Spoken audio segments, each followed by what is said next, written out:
The nighttime street with a 4-story building was plunged into complete darkness, with only a few windows glowing with warm light. The silhouettes of students could be seen in the school windows, still sitting at their desks late into the evening. A young man twirled a pen in his hands, imagining himself as Chenjil with a faint smile on his pale face. The boy thought about how everyone saw him as just an ordinary high school student with no particular ambitions or talents. Chenjil was used to easily overcoming any difficulties that cruel fate could throw at him. However, very recently, his measured and peaceful life had undergone radical changes and transformations. It was all because of his sudden and hopeless infatuation with a very problematic classmate. Qin Xiaomei casually asked him to do her homework, citing an important evening game quest. The young man had no choice but to agree to help the pink-haired girl with this difficult task. The teacher's voice boomed menacingly throughout the classroom, demanding that the pink-haired troublemaker leave the room. Chenjil suddenly thought that maybe he should try his hand at this mysterious and popular video game. Qin Xiaomei reluctantly left the classroom under the stern and disapproving gaze of the angry math teacher. She casually suggested that the boy join her evening game, as their team was short of a support player. On his way home, the young man sincerely hoped that no one would turn on any extra devices during his first gaming session. Chenjil entered his parents' house after a heavy rain and warmly greeted his caring mother at the door. He patiently explained to the woman that the sudden change in weather had caused school to end early. His mother kindly advised her son to get some rest while she prepared a hearty dinner for the family. The boy cautiously suggested ordering takeout instead of cooking at home in such inclement weather. The woman calmly replied that the order would arrive soon, and that she would make sure to leave a plate of food right at his door. The young man's attentive gaze accidentally fell on a strange box that was mysteriously lying in the corner of his spacious room. His mother noticed his new obsession with games with concern, and gently reminded her son of the importance of proper rest. Chenjil quickly grabbed the intriguing package and hurried to his room, not listening to his mother's advice. The woman thought thoughtfully that her son had probably arranged to play with someone, perhaps with that very same girlfriend. During an incredibly violent thunderstorm outside, the excited boy eagerly opened the mysterious cardboard box. Inside was the game Cosmos, the most popular virtual reality game of modern times and new technologies. To fully immerse himself in the exciting game world, he only needed one special high-tech virtual reality helmet. This was the very first serious gaming experience for the inexperienced Chenjila. Unlike the skilled gamer Qin Xiaomei, the confident young man optimistically believed that he would surely overcome any challenges like a true gaming professional. Suddenly, an urgent message popped up on his cell phone, urging him to log into the game as soon as possible, as his friends were waiting patiently. The determined Chenjil cautiously put on a special virtual reality helmet, preparing to immerse himself in a completely unknown gaming world. Chenjil thought excitedly that this could safely be called his very first romantic date with Qin Xiaomei. The young man connected to the game Cosmos, and the system instantly transformed his consciousness into a completely different virtual world. The young man felt an inexplicable sensation in his feet, as if his feet were slowly sinking into cool, clear water. A digital matrix loaded before his astonished eyes, and he found himself a real hero in a pixelated world. Chenjil waited patiently for the game to load completely and could clearly hear the characteristic bubbling of water. A bright welcome screen appeared in front of the young man with a solemn inscription welcoming him to the exciting game Cosmos. He stared at the miracle unfolding before him, unable to believe his eyes, with only one thought in his head: how incredibly cool this was. An important announcement appeared, informing the young man that Cosmos is a survival game featuring mythological stories from all over the world. In the dangerous world outside, threats would lurk around every corner, so players could choose a class and begin their adventure. Chenjil saw an impressive list of professions in front of him. He could become a warrior, a sorcerer, or a skilled archer. The boy remembered that his beloved Qin Xiaomei had mentioned the need for a support class for their gaming team. Therefore, the young man decided that it would be logical to choose a useful class, such as a healer or a doctor. He had access to free basic clothing for purchasing the game, and he considered choosing something informal and comfortable. However, Chenjil changed his mind, realizing that this was their first date, so he should look more formal and presentable. A gradual transformation of his virtual body began, and the elegant suit of his chosen character became visible. The image of the guy was fully loaded, and he appeared in an elegant black suit with a noble blue tie. Chenjil's eyes shone with determination and confidence, as he knew he had made the right strategic choice. The game was finishing loading, and at home in real life, a huge bolt of lightning was rapidly approaching the building. As a violent thunderstorm raged outside, the lightning struck the family home directly, causing everything to flash with a bright light. The electrical discharge hit its target and naturally affected all electrical appliances connected to the mains. The charger for the gaming helmet also began to spark dangerously and slowly transfer the discharge to the main device. The boy had no idea of the impending disaster, thinking only of his upcoming romantic first date. These joyful and bright thoughts were suddenly replaced by excruciating pain that he felt throughout his entire body. Electric bolts enveloped his defenseless body, and he had no idea what was happening at that moment. The young man's body was literally lifted up by the powerful discharge, and the lightning continued to pierce him through and through. An incredibly bright blue glow emanated from his room, illuminating the entire space around him. The blow was so powerful and strong that the virtual reality helmet simply flew off his head. At that critical moment, his mother decided to go into her son's room to ask him about the turned-off equipment. When the alarmed woman crossed the threshold of the room, she was horrified to discover that her son was no longer there. In the dangerous game world, terrifying blue monsters with glowing eyes slowly advanced in a furious attack. Qin Xiaomei sat with her clothes torn and her weapon broken, surrounded on all sides by these terrifying monsters. The desperate girl screamed at the top of her lungs, begging for someone to come and save her. Then, an incredibly bright yellow light slowly began to envelop the entire dark and ominous forest street. In the dense forest where a fierce battle was raging, Powerful yellow lightning bolts could be seen clearly enveloping the space. Chenjil appeared with the determined gaze of a hero, and it was he who emitted this incredibly bright divine glow. Chinchiome was overjoyed to see the young man. He looked completely different in his white, shining robes. The girl looked at the young man as if he were a true savior who could easily set fire to and destroy all the dangerous monsters. The young man gently addressed her, apologizing for the delay and promising that she had nothing to worry about now. Chinchiome approached him, looking straight into his eyes and calling him her one and only true hero. Their lips slowly drew closer in a passionate embrace, ready to merge in a romantic kiss. But instead of the girl's soft lips, the guy felt someone's long, slimy tongue on his face. It turned out to be an ordinary chameleon, and when Chenjil woke up, he realized with horror that his entire face was covered in saliva. When the young man slowly opened his tired eyes, he was in complete shock at the strange situation around him. He shouted his beloved's name loudly in desperate hope that Qin Xiaomei was somewhere nearby. But of course, she was nowhere to be found. Everything that had happened was just a dream, and the kiss had been with a chameleon. Looking around, the young man thought about the amazing transfer of sensations he had just experienced. Chenjil looked closely at his hands, feeling as if electric shocks were passing through his body. When the young man began to look around carefully, he realized with surprise that he was apparently already in the game. Right now, the guy was in the middle of an endless desert, and the scorching sun was mercilessly burning his skin. He wondered what was going on, because he was supposed to be transported to a safe village for newcomers. Chenjil decided that the first thing he needed to do was write a message to his dear friend and beloved. But the serious problem was that a player with that name simply could not be found by the system. When he saw this message, the guy thought it was very strange, as he was absolutely sure he had remembered her unique name correctly. The young man decided that there was no point in staying there. He needed to go to the newbie village where his girlfriend was most likely waiting for him. Chenjil had already taken countless exhausting steps across this endless, scorching desert. It was becoming increasingly difficult for him to move. There was no water at all, and it was very hard to breathe.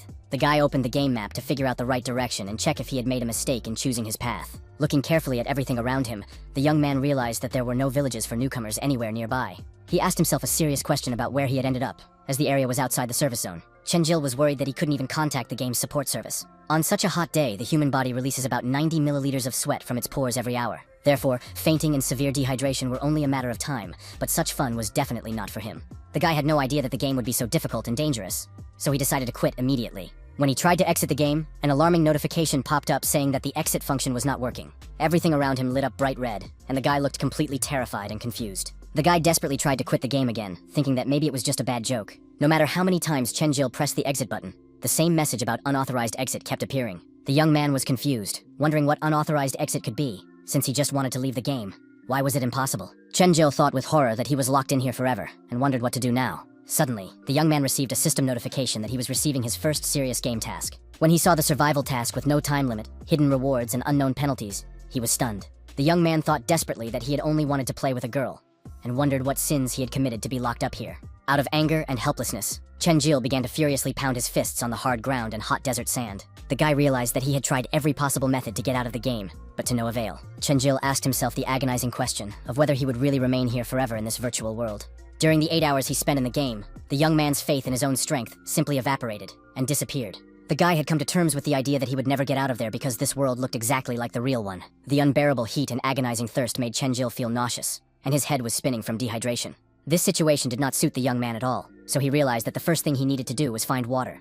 The guy remembered how his grandfather had watched a survival show that mentioned a special kind of stone. Chenjil found just the right stone and realized that there must be a source of fresh water nearby. The young man's eyes lit up with hope, and he was relieved to realize that there was water somewhere nearby. Chenjil knew he had to keep going, because this particular type of rock pointed in that direction. The young man realized that he would have to use his last ounce of strength to reach the life-saving source of water.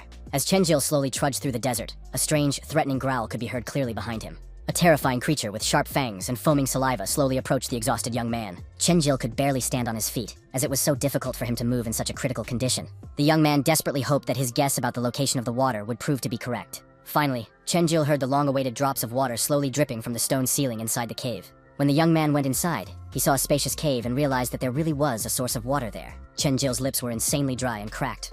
The young man had never felt anything like this in his life. With his dry and cracked lips, the boy wanted to reach the life-saving cool water.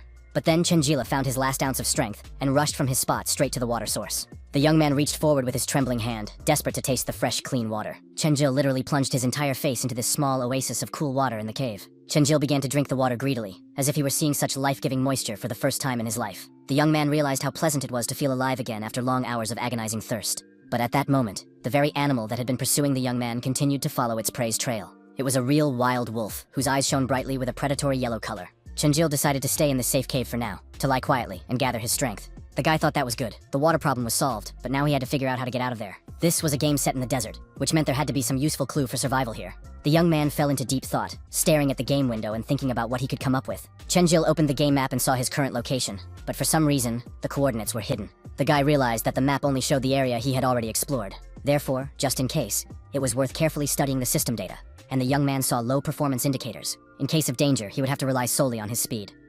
Chenjil thought about the conditions. The guy thinks that first of all, he needs to see what equipment is available in his inventory. The young man notices that the character has the opportunity to obtain a sharp sword and protective leather gloves. Chenjil thinks it's strange that a support class character would rely on melee weapons, but the guy thinks that for safety, this should be perfect for him. Therefore, the young man realizes that the first thing to do is to test the effectiveness of this weapon in action. Chenjil grabs the sword and starts swinging it vigorously in different directions. The guy starts to dig his feet into the hard stone ground for stability. He holds the hilt tightly with both palms to grip the weapon as tightly as possible. The young man assumes the correct fighting stance and holds the weapon as if an enemy were standing in front of him. But Chenjil thinks, well, that was pretty simple and easy. Then the guy makes another powerful swing with the sharp blade and easily cuts through the hard stone. The young man thinks that the character has a strong weapon, and that he is lucky to have it. Chenjil realizes that there must be a lot of visualization in the game, as the different levels of detail are well rendered. The guy thinks, well, my stomach is probably starting to growl from hunger. The young man thinks that the character has no clues yet, so he needs to go look for food supplies. Otherwise, Chenjil won't survive long, but then a loud, strange sound is heard in the cave. The guy turns his wary gaze and wonders what that was. The young man approaches the source of the sound, wanting to see what it is. Chenjil realizes how spacious these caves are, and that they should have explored the area first. Chenjil understood perfectly well that now that he had completely quenched his agonizing thirst, he could calmly look around him. Suddenly, the young man heard the distinctive sound of someone's bone falling and slowly rolling across the stone ground. The young man looked at his discovery in complete horror, and saw something that made his eyes express genuine fear. Chenjil was horrified to see that this gloomy cave contained a huge number of bones from various animals. The young man asked himself a very serious question.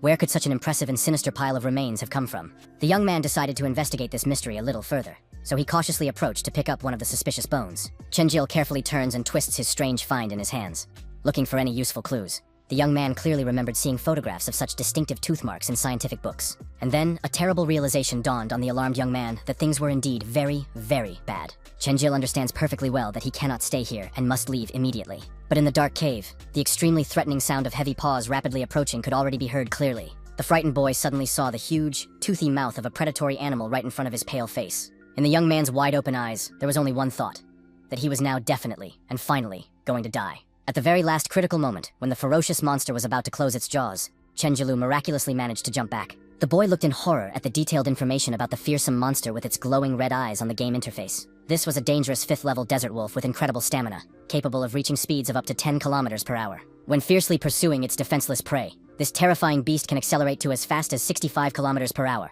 The ferocious beast has a critical level difference of 3 levels compared to the young man, so there is an extremely high chance of defeat, and 200% damage. Chenjil realizes with alarm that he is not alone here, but that this terrible monster is with him. Looking closely at this formidable wolf, the young man thinks with horror that this beast is much faster and stronger than his character. So, running away in this critical situation is completely useless. All that remains is to fight desperately to the very end. The alarmed young man quickly pulls out his cold weapon and grips the sharp sword tightly with his trembling hand. Chenjil understands perfectly well that the harsh rules of the game are such that losing here means truly and finally dying.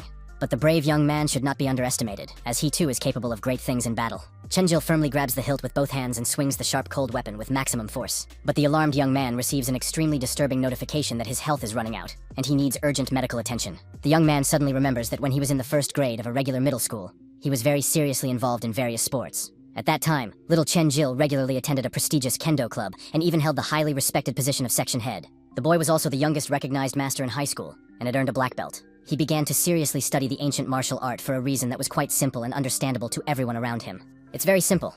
When Chenjil's mother was young, she was a devoted fan of this noble sport. Even then, the adult woman was completely obsessed with one world-famous star of this ancient Japanese martial art. Therefore, from early childhood, Chenjila began to seriously engage in this noble and ancient martial art. When he first started training, the young man naively thought that it would all be incredibly simple and easy to learn. But after delving a little deeper into the intense training, the boy realized that the movements were not as simple as they seemed. Standing opposite a formidable opponent dressed in traditional combat attire, his heart began to pound. His heart was pounding, and his breathing was becoming even more irregular due to his excitement, and fear completely overwhelmed the inexperienced fighter. A thick veil of terror enveloped Chenjila completely, and in such moments, even his body could barely move. But he had to accept the harsh truth that the source of all this horror was simply his own weakness and inexperience. Therefore, the only way to get rid of it was through continuous training and constant work on his technique. Constant work on himself, and constant overcoming of his laziness became the main principles for the young fighter. And so it happened that Chenjil spent all of his precious free time engaged in grueling training. But this did not help the young man right away. He still constantly lost to more experienced and stronger opponents. At the same time, the young man was constantly injured, constantly training to become better and better every day. And so Chenjil would go into each fight, hoping that everything would be fine, and that he would succeed. This continued until the young man became the youngest master in the entire country. The young man understands that this is a dangerous world, where the harsh laws of the jungle reign, and only the strongest survive. Therefore, it is now impossible to predict how terrifying and powerful his next formidable opponent will be. And now, in the game, Chenjil is fighting this monster, which is actually much stronger, a beast that does not fall. The young man patiently waits for the right moment, and realizes that he is now truly ready to attack. The young man swings his sharp weapon with all his might, determined not to underestimate his enemy. Chenjil's sharp sword touches the strong body of this terrible and ferocious monster, but the result is unexpected. But then the young man's arm is struck by some powerful blow, and he wonders what is happening. Chenjil sees this fearsome wolf with blue burning eyes and terrifying razor-sharp teeth. This terrifying beast simply grabs the young man and strikes him powerfully with its massive tail, hitting him directly in the chest. The impact was so strong that the young man was thrown back and hit his back against the hard stone wall. Chenjil flew several meters backward and struggled to get up on his trembling knees. The guy asks himself a serious question. What is going on?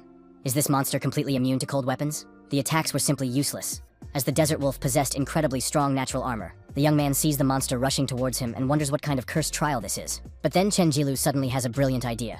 He thinks he knows the enemy's weak spot. Unfortunately, this ferocious monster is too fast, so every time it attacks, it tries to bite its victim to death. Chenjil steps back so far that his foot touches the cold stone wall of the cave. The guy thinks that if he just defends himself sooner or later, he will definitely lose this unequal battle. The young man stands holding his sword with both hands, thinking that his young life will end so tragically. Chenjil looks at this terrifying monster, wondering if he will really die in this cursed place. The young man receives another alarming notification that his health is running out, so he needs urgent treatment. And then, suddenly, a brilliant plan comes to the young man's mind on how to reach the monster's belly. Chenjil needs to reach the soft belly, as it is the predator's only weak point. The guy makes a desperate dash forward, thinking that this risky plan must work. This is his only and last hope of defeating this terrifying beast. And then the horror happens. The wolf clings to the guy's shoulder with its teeth, literally wrapping its mouth around his body. This is completely unexpected, but the young man's face remains completely calm and shows no emotion. Since this was exactly what he had planned, Chenjil wanted to be bitten so he could get closer to his target. In a cunning move, the guy simply took his sharp sword and stabbed it right into the wolf's stomach. The young man realizes that everything went according to plan, and that victory is now completely his. Chenjil deliberately allowed himself to be bitten in order to weaken the beast's vigilance and reach its vulnerable spot. And now, the desert wolf was finally killed, earning 6,000 experience points, which greatly inspired the young man. Therefore, after reaching a new level, all of the young man's wounds completely healed and left no trace. Then an interesting notification appears, saying that a hidden level trading platform is being launched. Chenjil thinks that there is a trading platform in the game and wonders what useful things he can get from it. The system loads in front of the guy, and he thinks that there are really a lot of interesting things there. Chenjil realizes that he shouldn't forget that he is in a game world, so it's not surprising that there is a trading platform. The guy realizes that he needs to log into the system and take a closer look at what's interesting there. When the young man clicks the button, his body begins to be transported and loaded into another virtual world of trade. Chenjil sees all kinds of weapons of different levels loading up in front of him, even an imperial halberd. The guy thinks to himself, could this really be the most famous marketplace in the gaming world? The young man realizes that this is very unusual, because in addition to weapons and armor, there is also household appliances. Chenjil also notices that there is a mercenary system available to him, but it requires 100 gold coins. And then the guy sees only ones and zeros on the interface, and his face is very surprised by what is happening. A mysterious girl with purple eyes and a mysterious mask covering half her face suddenly appears in front of Chenjil. And right in front of the guy's face, a sharp dagger appears, flying straight toward his head. A female mercenary stands in front of the young man, and Chenjil thinks, wait, is this just a hologram? The guy sees more holographic circles behind her, which begin to slowly materialize, emitting a bright yellow light. In one of these circles, a real warrior appears in ancient traditional clothing with combat gear. After that, a huge, incredibly large figure appeared, which was a classic tank designed to protect the team. There was also a powerful sorcerer in bright red robes, who also fully loaded into the system, and Chenjil was able to get a good look at a real assassin in dark camouflage clothing. The young man looked at all this splendor, realizing that this was quite something. A truly impressive variety. As he got closer, the young man's eyes were also extremely surprised by the incredible sight before him. Chenjil saw a girl who looked like an angel, a support class with white hair and a butterfly hairpin. The guy sees this beautiful girl lying peacefully on the bed and stares at her with a mesmerized look. The young man wonders who she is.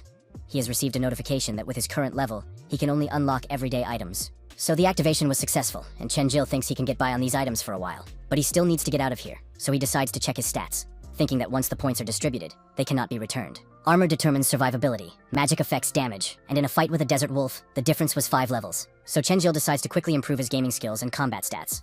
He decides to add 5 points to his armor, 10 points to his strength, and 10 points to his agility. 10 points of armor made the young man more resilient.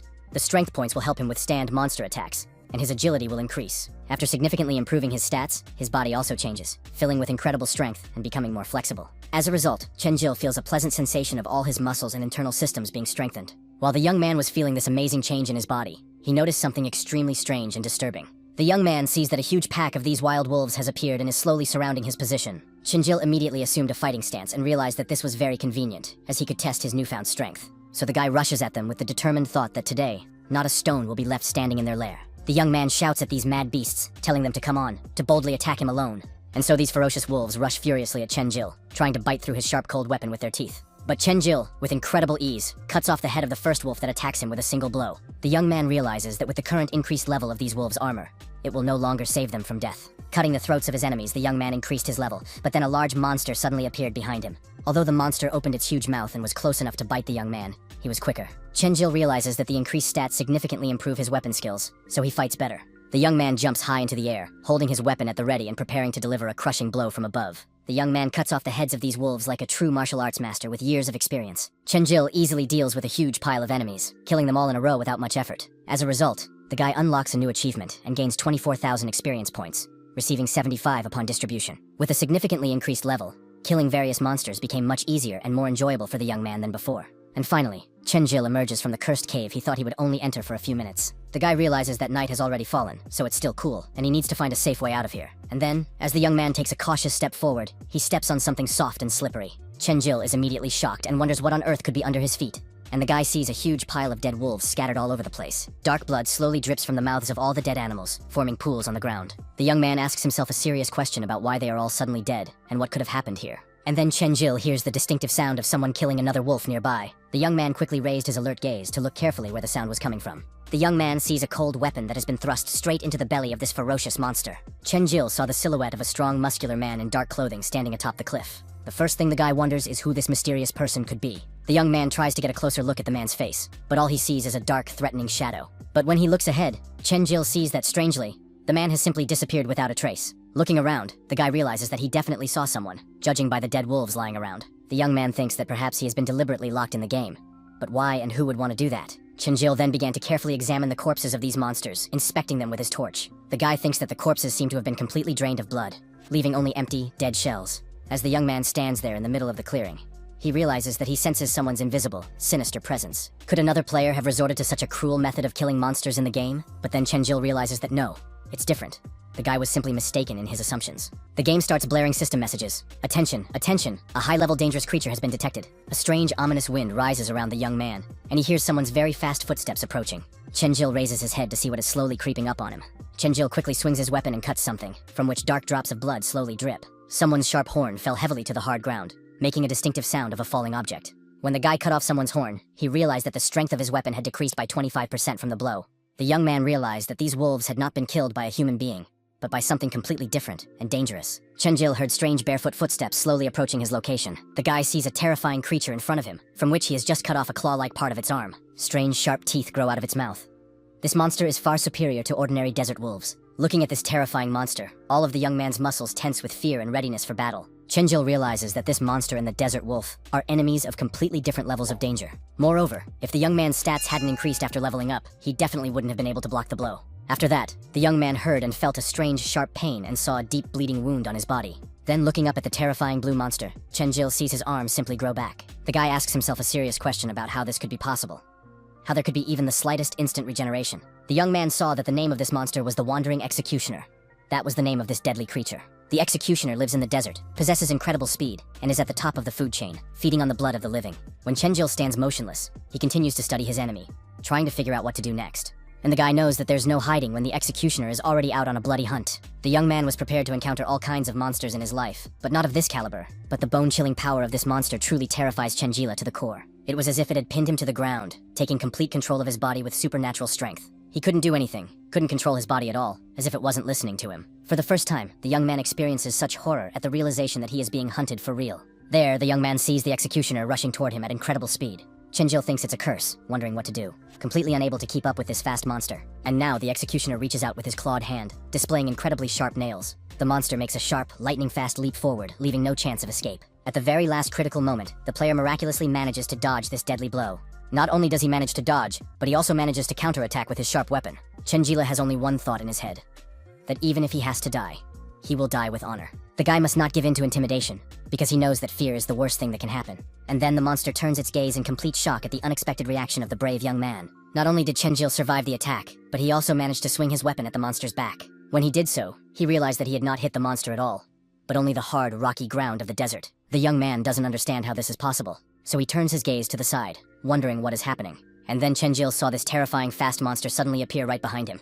The monster strikes the young man so hard that he is thrown several meters backward by the force of the blow. The young man hits his back on the hard ground, feeling a sharp pain throughout his spine. He simply begins to roll helplessly in different directions, tumbling across the uneven surface of the desert. To stop himself from sliding down the slope, Chenjil plunges his sword deep into the ground. The young man barely manages to hold on, clinging tightly to the hilt of his weapon with all his remaining strength. And now that the wave has passed, the young man can once again stand steadily on his trembling legs. Chenjil thinks about how fast the monster must have been, as indicated by the game's warning system. The young man realizes that the executioner is indeed a very unexpected and incredibly difficult and dangerous opponent to fight. The monster is unlike anything else, with sharp teeth, strange tentacles growing out of its head, and no eyes. Even though the monster has no eyes, it still moves as fast and accurately as possible. Literally a second later, the creature ran up to the guy and delivered a crushing blow to his stomach with its elbow. It was extremely painful, and blood began to flow from Chenjila's mouth. The young man did not expect such a blow, and so the young man drops his weapon and simply falls to his knees, unable to do anything to defend himself. Blood continued to flow slowly from his mouth, leaving red stains on the desert sand. Chenjil thought that this last blow could well decide the fate of his young life forever. But as he stares intently at the monster, the young man thinks of only one thing: what his enemy has planned for him. The young man sees the sharp fangs and teeth of the executioner smiling predatorily, anticipating the slaughter. Chenjil tries to crawl away in the other direction to get as far away from this deadly monster as possible. The boy tries to do this using only his hands, his whole body trembling with pain and fear. When the monster comes closer, it utters a single strange word, halukalu, in a mysterious tone. Not only did it say this, but it also handed Chenjil a weapon. But why would it do this to its enemy? Then the guy sees the monster put its strange blue palm in front of itself in a gesture. The monster then placed the same hand on its back, clearly trying to say something with gestures. Chenjilu realizes that this monster is somehow asking him to kill it with a cold weapon. The young man realizes that he has seen something similar before. When a cat catches a mouse, it does not rush to eat it right away. It turns out that this executioner simply wants to play cruelly with his defenseless prey. The bright sun is already rising, and the action continues to unfold in the endless hot desert. The strength of the young man's weapon has dropped critically by 80%, and as he lies there, he thinks about what a nasty creature this is. Chenjila's duel with the executioner is still not over, as the monster is an extremely fast and dangerous opponent. The young man realizes that this blue monster cannot be defeated with ordinary attacks and standard combat techniques. Suddenly, the monster grabs the young man by his clothes and lifts him high into the air, demonstrating incredible strength. Chenjil understands his complete helplessness and the critical nature of this life-threatening situation. The blue creature somehow utters the word human in a hoarse voice in a language foreign to him. The young man clearly did not expect this terrifying monster to be able to speak human language at all. And the monster continues to say that humans are as weak as maggots, bloody words coming out of the monster's mouth. Suddenly, Chenjil grabs and cuts off the monster's entire arm, or rather, part of its arm, its hand. The young man managed to jump back, the blow itself being completely unexpected for his opponent. The player turns and says that you are just as disgusting as an insect, that there is probably nothing in your head. The monster looks closely at his hand, which was cut off by the guy's sharp weapon. He then begins to talk about how curious it is that the last time he encountered interesting people was 100 years ago.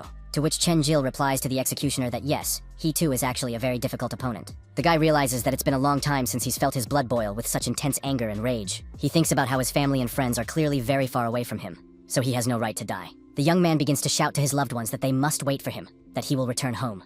This cry was so strong that it caused a real rush of emotions, and a yellow beam shoots toward the guy from the sky. This beam is so powerful that Chenjil glows, beginning to shine with a bright yellow divine light. The ground beneath him shakes from the force. His hair turns to smoke, and powerful bolts of lightning strike everywhere. The guy is truly filled with power.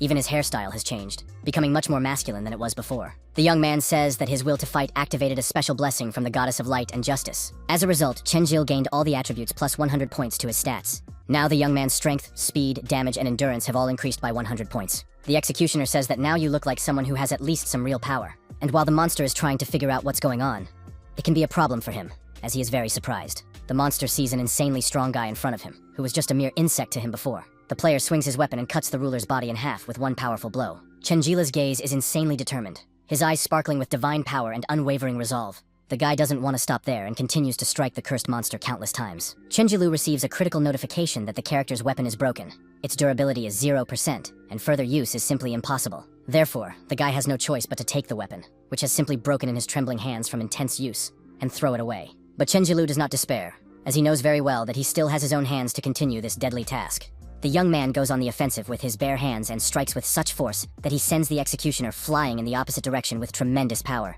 The guy realizes that he is about to change the course of events and completely alter this monster's perception of weak people forever. Chenjil takes a decisive step forward and says that now, for you, humans are not just defenseless insects. Look me straight in the eyes and try to say that I don't have enough real fighting power to win.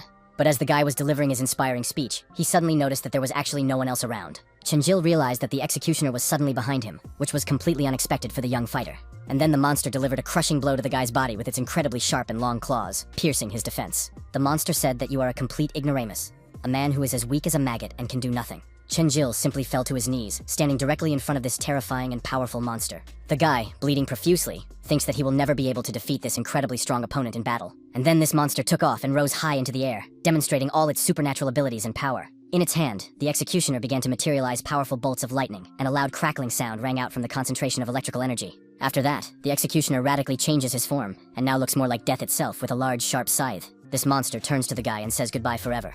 That it's time to finally end their epic battle. And this death with a scythe, which appeared in the air, begins to feed more and more on the energy from the sky. Chenjil, who watches this spectacle with his eyes wide open, sees the reflection of horror in his own pupils. A powerful destructive explosion occurs, under which no living creature on Earth can possibly survive. The young man's body is pierced by shrapnel.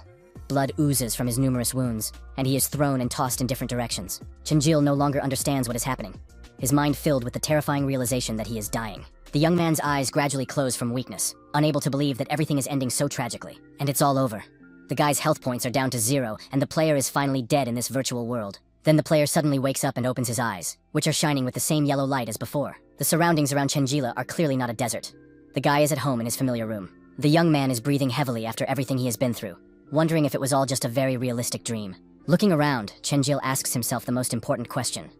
Is he really still alive after that terrible defeat? The guy decides to first take a close look out the window, thinking that maybe he's out of the game or something has changed. But the young man quickly realizes that no, he is still in this unreal virtual world, not at home.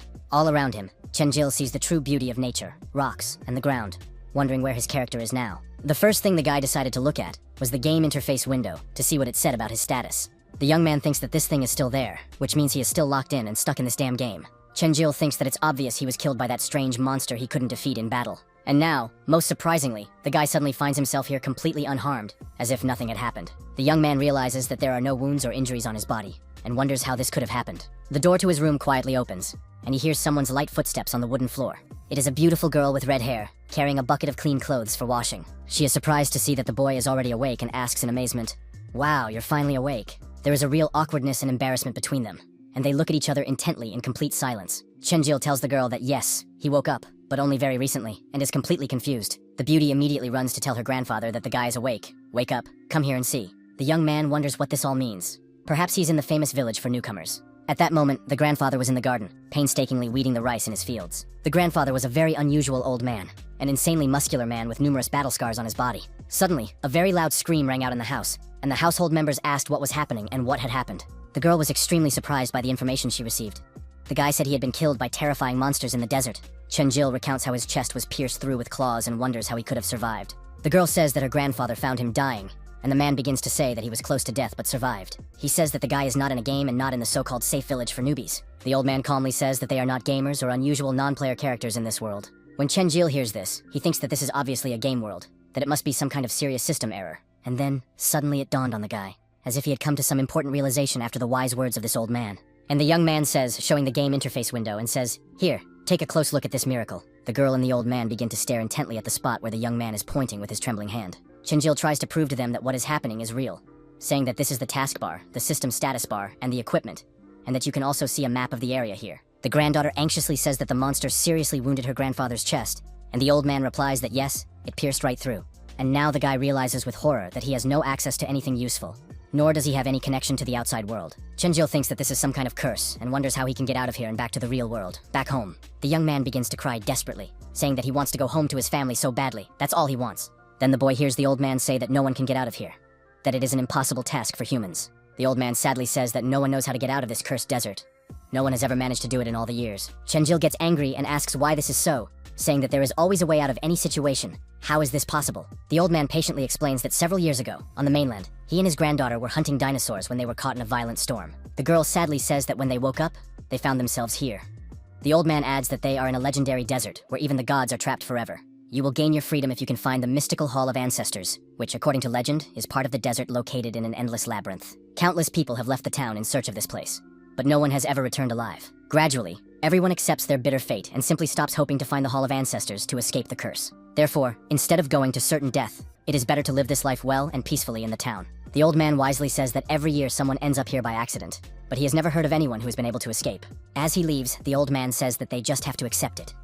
And later he will allow Sally to give his granddaughter a tour of the town. When Chen-jil hears this, he thinks it's impossible, that he's in a game like some manga hero who has entered the game world. Then the guy sees that he has a new message on the taskbar of the game interface, which surprises him. It's a completely new task that came to the young man completely unexpectedly, as if the system responded to his thoughts. Upon reviewing the mission, he learns that thanks to the protection of the spirit, he has been resurrected and must now help him unlock an ancient seal. Chen-jilu needs to find an abandoned temple in the desert, defeat the monster guarding the seal, and release his savior. The guy tells Sally that it seems like it will take a lot of time and effort to find this temple. The girl asks in surprise, with confusion in her voice, if he really wants to try to do this, knowing all the dangers. Chen-jil resolutely replies that he has already died once, no matter how, but he must do this to return home. Lying on a soft bed, the main character thinks deeply about how he still doesn't know exactly how he got here or what's going on. But at least now Chen-jil has a specific goal, which is to find the temple and kill the guard there. When the time is right, the young man will surely find a reliable way to escape from here and return to the real world to his family. Then the young man heard someone calling his name in a familiar voice and immediately looked in that direction.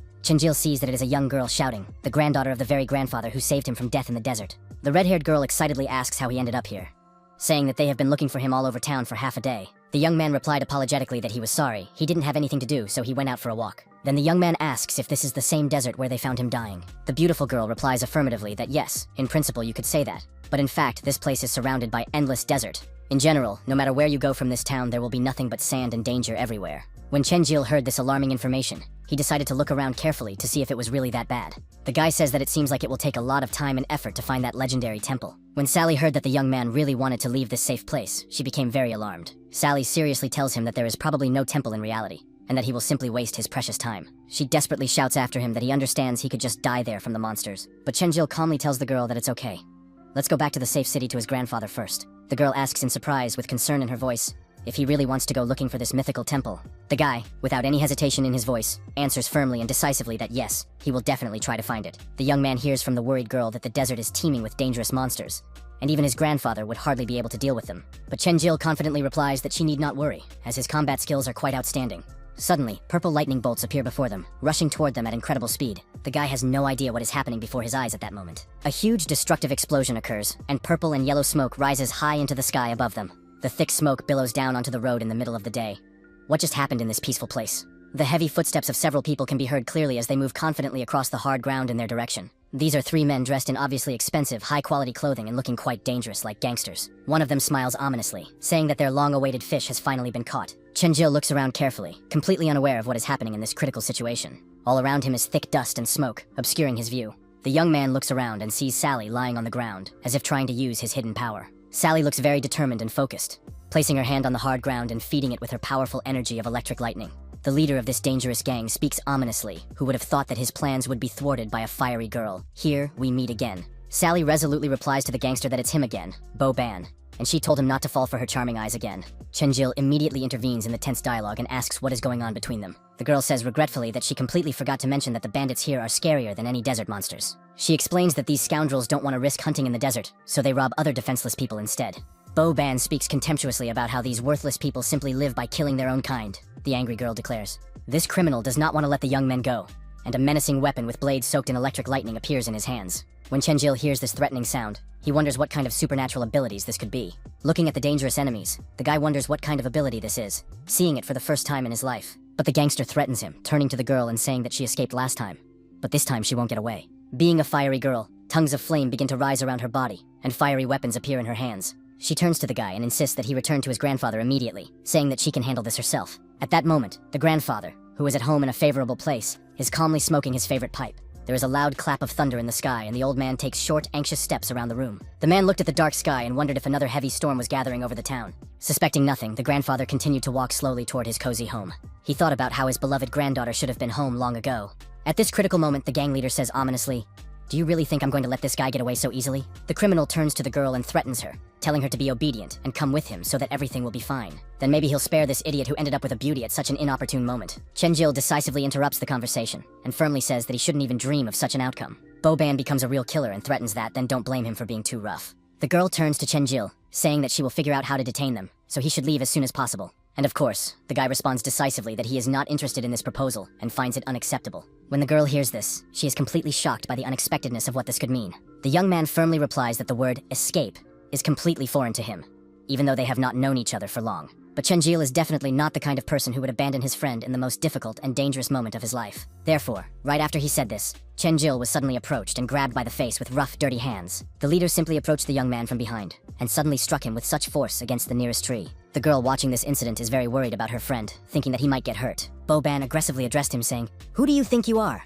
How dare you talk to me like that? What are you trying to achieve with this behavior? Are you trying to deceive yourself? Take a good look at who you really are." The gangster says that here, they don't prove themselves with pretty words, but with their real strength. Chenjil, who had been silently enduring all this, suddenly grabs his insolent opponent by the arm with a firm grip. The guy's gaze becomes insanely angry and determined, saying that you think you are a really strong warrior. The young man says that attacking from behind is the strength you talk so loudly and proudly about. Then Chenjil takes and hits this insolent guy with just his bare hand, without any weapons. The opponent manages to jump aside at the last moment, avoiding more serious injury from the unexpected blow. The opponent now begins to take the young man much more seriously as a real fighter, not just a weak novice. Looking at his injured hand, the bandit realizes that this guy just grabbed and dislocated his wrist. Chenjil realizes that this gangster is too fast, increases his agility points, but still doesn't notice the attack. Sally immediately asks the guy anxiously if he's okay, showing how worried she is. She turns to the gangster and demands to know what he wants and why he came here today. This scoundrel insistently says that he has already repeated many times that she should become his girlfriend. Of course, Sally categorically replies that this is simply impossible and that he should forget about his ridiculous dreams. Chenjil says in surprise that they are all attacking her just because they want her to be their girlfriend. The gangster asks with interest who the guy next to her is, saying that it's only because of him that she keeps rejecting him. The red-haired beauty sincerely says that he's just a friend, and what nonsense he's talking about. But when the guy hears this, he just laughs maliciously and says what a pathetic and ridiculous excuse that is. Boban takes out his formidable weapon and defiantly says, "Come here, let's settle this like real men." The criminal says that if you win in a fair fight, then he will let the girl go. Chenjilu receives a notification about a new urgent task from Shadow Madness. Defeat a dangerous shadow swordsman in battle. The guy sees that the reward for completing the mission is a lost desert map, and realizes that it is an incredibly valuable find. The reward also includes a map, and if he gets this map, he may be able to find his way home. Therefore, Chenjil realizes that this offer is extremely advantageous for him, and resolutely agrees to participate in this dangerous duel with the shadow swordsman. And so the bandit shows off his extraordinary cold weapon, which glitters with bright purple lightning and crackles with electrical energy. The gangster's comrades watch intently and wonder why their formidable boss has suddenly decided to take action against a stranger. The girl anxiously asks the guy if he is sure of his strength, because the enemy is the strongest shadow swordsman. Chenjil calmly replies that it doesn't matter to him, and asks for more details about this enemy's abilities. Sally seriously says that a swordsman who can use supernatural dark powers has a great advantage in speed. Moreover, the power of his attacks is simply devastating, and his sharp blade, shrouded in shadows, possesses enormous destructive power to destroy enemies. The young man thinks that he is not afraid to die in battle, since he has already died once before at the claws of a monster. Therefore, taking a decisive step forward, the young man knows for sure that he is not going to die here at the hands of some bandit. The enemies begin to rush toward each other, and the guy's mind is racing with thoughts of how he must get out of there. All his thoughts are focused on the fact that everything he does must have a specific practical use in achieving his main goal. And now, in the decisive battle, Chenjil thinks that he cannot understand how this could have happened, because he had a normal life. And in his head, the young man thinks that all he needs now is to defeat this dangerous shadow swordsman at any cost. He just needs to win decisively, and then he'll be able to get the valuable card he needs to escape from here and return to the real world. Of course, this opponent is far from the easiest he could have encountered in this world.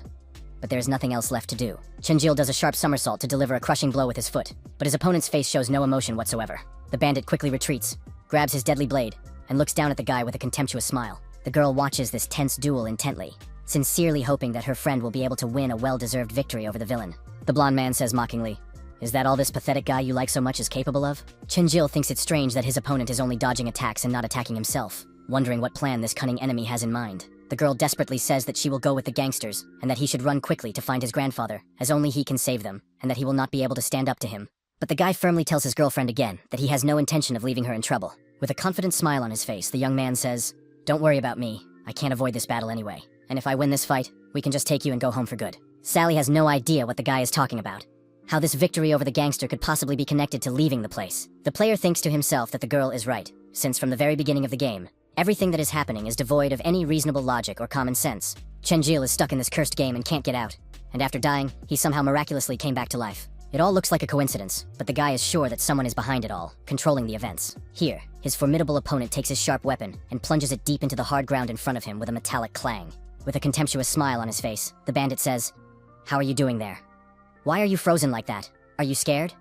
But believe me, it's too late to back down now. Chenjil, hearing this, says decisively that of course he's not scared.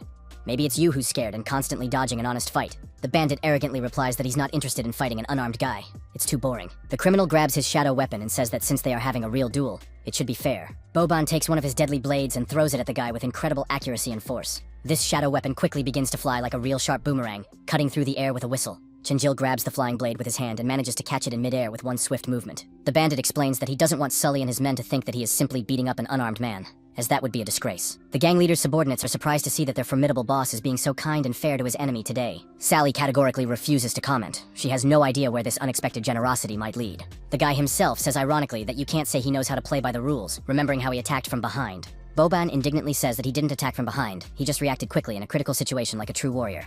But Chenjil firmly replied that he should not make excuses in front of everyone, and that they should move on to serious matters. The guy thinks that it doesn't matter how, but he must win in order to get this valuable desert card. The opponent smiles sinisterly and threatens to show the true destructive power of the ancient shadows. Hearing this, Chenjil doesn't want to lose to his arrogant opponent, so he takes a decisive step forward to begin his attack. After a brief preparation, the guy starts running very fast toward his opponent, holding his weapon ready to strike. Seeing such a straightforward attack, the bandit simply smiles ominously, thinking that everything is going exactly according to plan. The criminal uses his supernatural shadow power and jumps aside at lightning speed, avoiding a direct collision. Chenjil clearly did not expect his cunning opponent to be so fast and agile in his movements. What the guy sees in front of him surprises him greatly, as his opponent begins to glow with a purple mystical light. Their shadow weapons collide with each other and emit an interesting metallic ringing sound with sparks flying from the contact. Chenjil simply picks up his weapon and realizes that it is difficult for him to withstand such a powerful attack from his opponent. The guy hears Sally's desperate cry to be careful and look closely at what's happening behind him. When Chenjil turns around, he is horrified to see an exact copy of his opponent, who has materialized behind him unnoticed. Chenjil thinks that this is impossible, that this is some incredible skill, as he has never encountered anything like this before. The young man quickly raises his weapon in front of him to repel this unexpected attack and defend himself from a deadly blow. But the young man is unable to do anything and watches as the enemy behind him slowly dissipates like a mirage. Chenjil has only one thought in his head. Things are clearly going very badly. Sally herself did not expect such an unexpected turn of events in this tense and dangerous duel. And then, approaching the young man from behind, a loud blow of a weapon is heard, and the bandit strikes him on his unprotected back. Chenjil received a serious blow and lost 300 health points. The battle would automatically be considered lost if his health fell below 300. This insolent bandit turns to the guy and arrogantly says that you have no choice but to surrender immediately. You know perfectly well that you have absolutely no chance of defeating me, no matter what you do next. The guy receives a system notification that he has been wounded, but there is an opportunity to use magic healing to recover. Chenjil understands that he absolutely cannot lose this important match today in order to obtain the card. So all the young man does is take out his sacred magic and begin actively healing his painful wound. The first level of healing restored 100 health points to the character, and the dangerous bleeding was completely stopped by the system. The subordinates start laughing and say that it turns out this guy is a priest, and such a priest has challenged a shadow swordsman. They mockingly tell the girl that it's just ridiculous, that some priest is not worthy of fighting the boss. Chenjil provocatively tells the bandit that he is afraid of simply disgracing himself in front of the beautiful girl walking around here. Of course, these hurtful words deeply wounded the gangster, who asks the guy to repeat what he said. Chenjil resolutely says not to waste precious time on stupid talk, but to finally fight him fairly. The look on the enraged gangster's face becomes even crazier, and he says that if that's the case, he'll now show the true power of the shadow swordsman. And behind Bobanya, 2 clones suddenly appear, exact copies, and just as fast as the original. The guy realizes with horror that there are now 3 of them, and this fight will be even more difficult than before. It seems that shadow swordsmen can create multiple duplicates during a fight to confuse their opponents and gain an advantage. So, that time, a duplicate attacked him, while the real one attacked from behind, disappearing behind him again without being noticed. The criminal must be able to freely switch places with his doubles, so it won't be easy to defeat him. Boban says angrily that he's been sick of complaining about his opponent since he found out he was just a priest. But you wanted to know the true power of the shadow swordsman, so I let you experience it firsthand. I'll show you my famous attack, which no one has ever been able to simply parry or survive. Chenjil, who has been listening intently to all this threatening talk, breaks away from his spot and starts running rapidly toward this insolent bandit, with a confident smile on his face. The guy says that you are simply too cocky and overestimate your abilities in battle. The leader condescendingly says that you can play with them a little, then turns to one of his shadow copies with an order. One shadow makes an incredibly fast lunge forward, so fast that it is impossible to follow its lightning-fast movements with your eyes. And then this crazy shadow looms over the guy as fast as if it had flown around the entire planet in seconds. It holds a deadly weapon in its hand, but it is only a ghostly phantom with no material substance. At this critical moment, Chenjil holds tightly to the hilt of his sword with both hands for protection. The weapons collide with a loud crash, and a very loud sound can be heard from the impact of the shadow weapon against the metal. The blades bounce off each other with incredible force, sparks fly, and a very loud crack is heard. The opponent pauses and realizes that he is about to deliver a very decisive and crushing blow to end the fight. Chenjil simply does not know what to do in this critical situation, barely managing to stand steadily on the ground. And now his formidable opponent continues to methodically deliver a series of powerful blows with this enchanted shadow weapon. A truly brutal fight unfolds between them, and it is completely unclear what the final outcome of the battle will be. Chenjil seems to realize at the critical moment that he is in serious trouble, and that there is a real chance he will lose this fight. The young man realizes that his opponent is too strong, that it is difficult to withstand even the attacks of the copy, and that there is also the original opponent to contend with. The young man hears the characteristic sound of a shadow appearing behind him, preparing for a sudden attack from ambush. Chenjil immediately realizes what could have happened. The bandit says that he was able to avoid the blow this time, but he won't be so lucky next time. And then he hears the ominous sound of a blade behind his back, and realizes that a deadly attack is coming from behind. A powerful blow strikes, and the weapon is simply knocked out of his hand and falls to the ground, flying away from the force of the impact. The girl who has been watching the fight closely is in a state of shock from what is happening. What's even more surprising is that the gangster's subordinates also look on in amazement at this unexpected turn of events in the fight. Boban, in his original version, wonders how this is possible, since he aimed right at the guy's most vulnerable spot. The criminal is already viciously wondering what is happening here with his infallible attacks. Chenjil thinks that he really managed to dodge at the very last moment, and could have just died. The guy has an ability that says that when faced with mortal danger, you gain high-level abilities and 5 minutes of recovery. The young man realizes that if it weren't for this amazing ability, he would have been dead long ago. Chenjil thinks that's great. Now he just has to deal with the remaining doppelganger and the original enemy. The bandit says in surprise that it's interesting how he avoided the attack, but only managed to hit his double. Haha, funny. The criminal says ominously that believe me, the real fun is just beginning. There will be an even more brutal battle. Boban summons his enchanted weapon, and magically asks it to return immediately to its owner's hands. Boban says that pitying an enemy is simply harming oneself and putting oneself in danger. The criminal admits that he really underestimated the guy, which was extremely foolish of him as an experienced fighter. Therefore, the game is now definitely over. Watch carefully what happens to you next. And now Chenjil sees before him how these shadow clones join their deadly blades together for a powerful attack. The guy is filled with fear, but he is ready to accept any outcome in this decisive confrontation.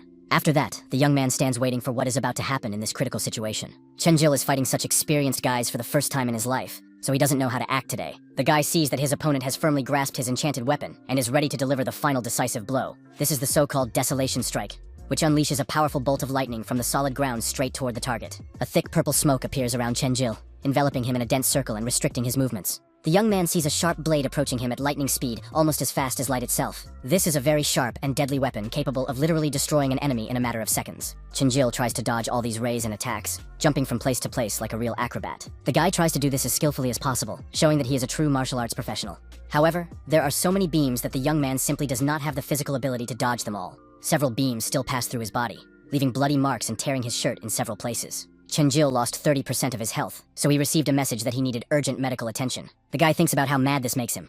Without a weapon, he can't attack, so all he can do is keep dodging. The young man sees a gangster in front of him, who is moving very quickly toward him and trying to deliver the final blow. But the gangster got close so quickly that he still managed to strike, saying that the god of death has come for you. Chenjil holds on with all his might as a large number of sharp lasers pass through his defenseless body. The gangster grabs the young man and traps him in a tight circle, leaving him no chance to escape. The enemy says ominously that he will find a great spot in the cemetery, and that he doesn't need to worry about it. But then a very strange and powerful sound is heard from behind, which greatly surprises this confident leader. The sound could be heard throughout the entire forest, with echoes reverberating throughout the area. Both the girl and the gangsters were stunned by the incredible sight before them.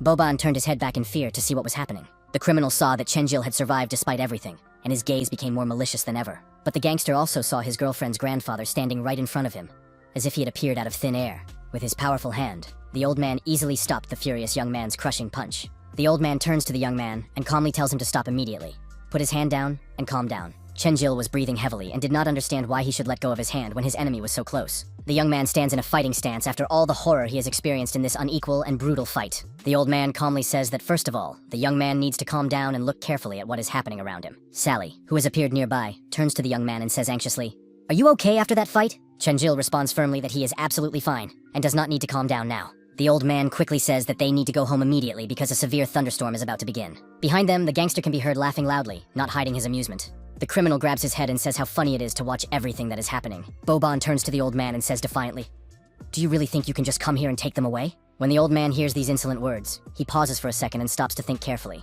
The old man says seriously, "Do you understand what would have happened if you hadn't stopped the guy's blow in time? Look at yourself carefully. I'm afraid to tell you that you would simply be a dead man." When the gangster heard this, he imagined the consequences and remembered the fist that was aimed directly at him.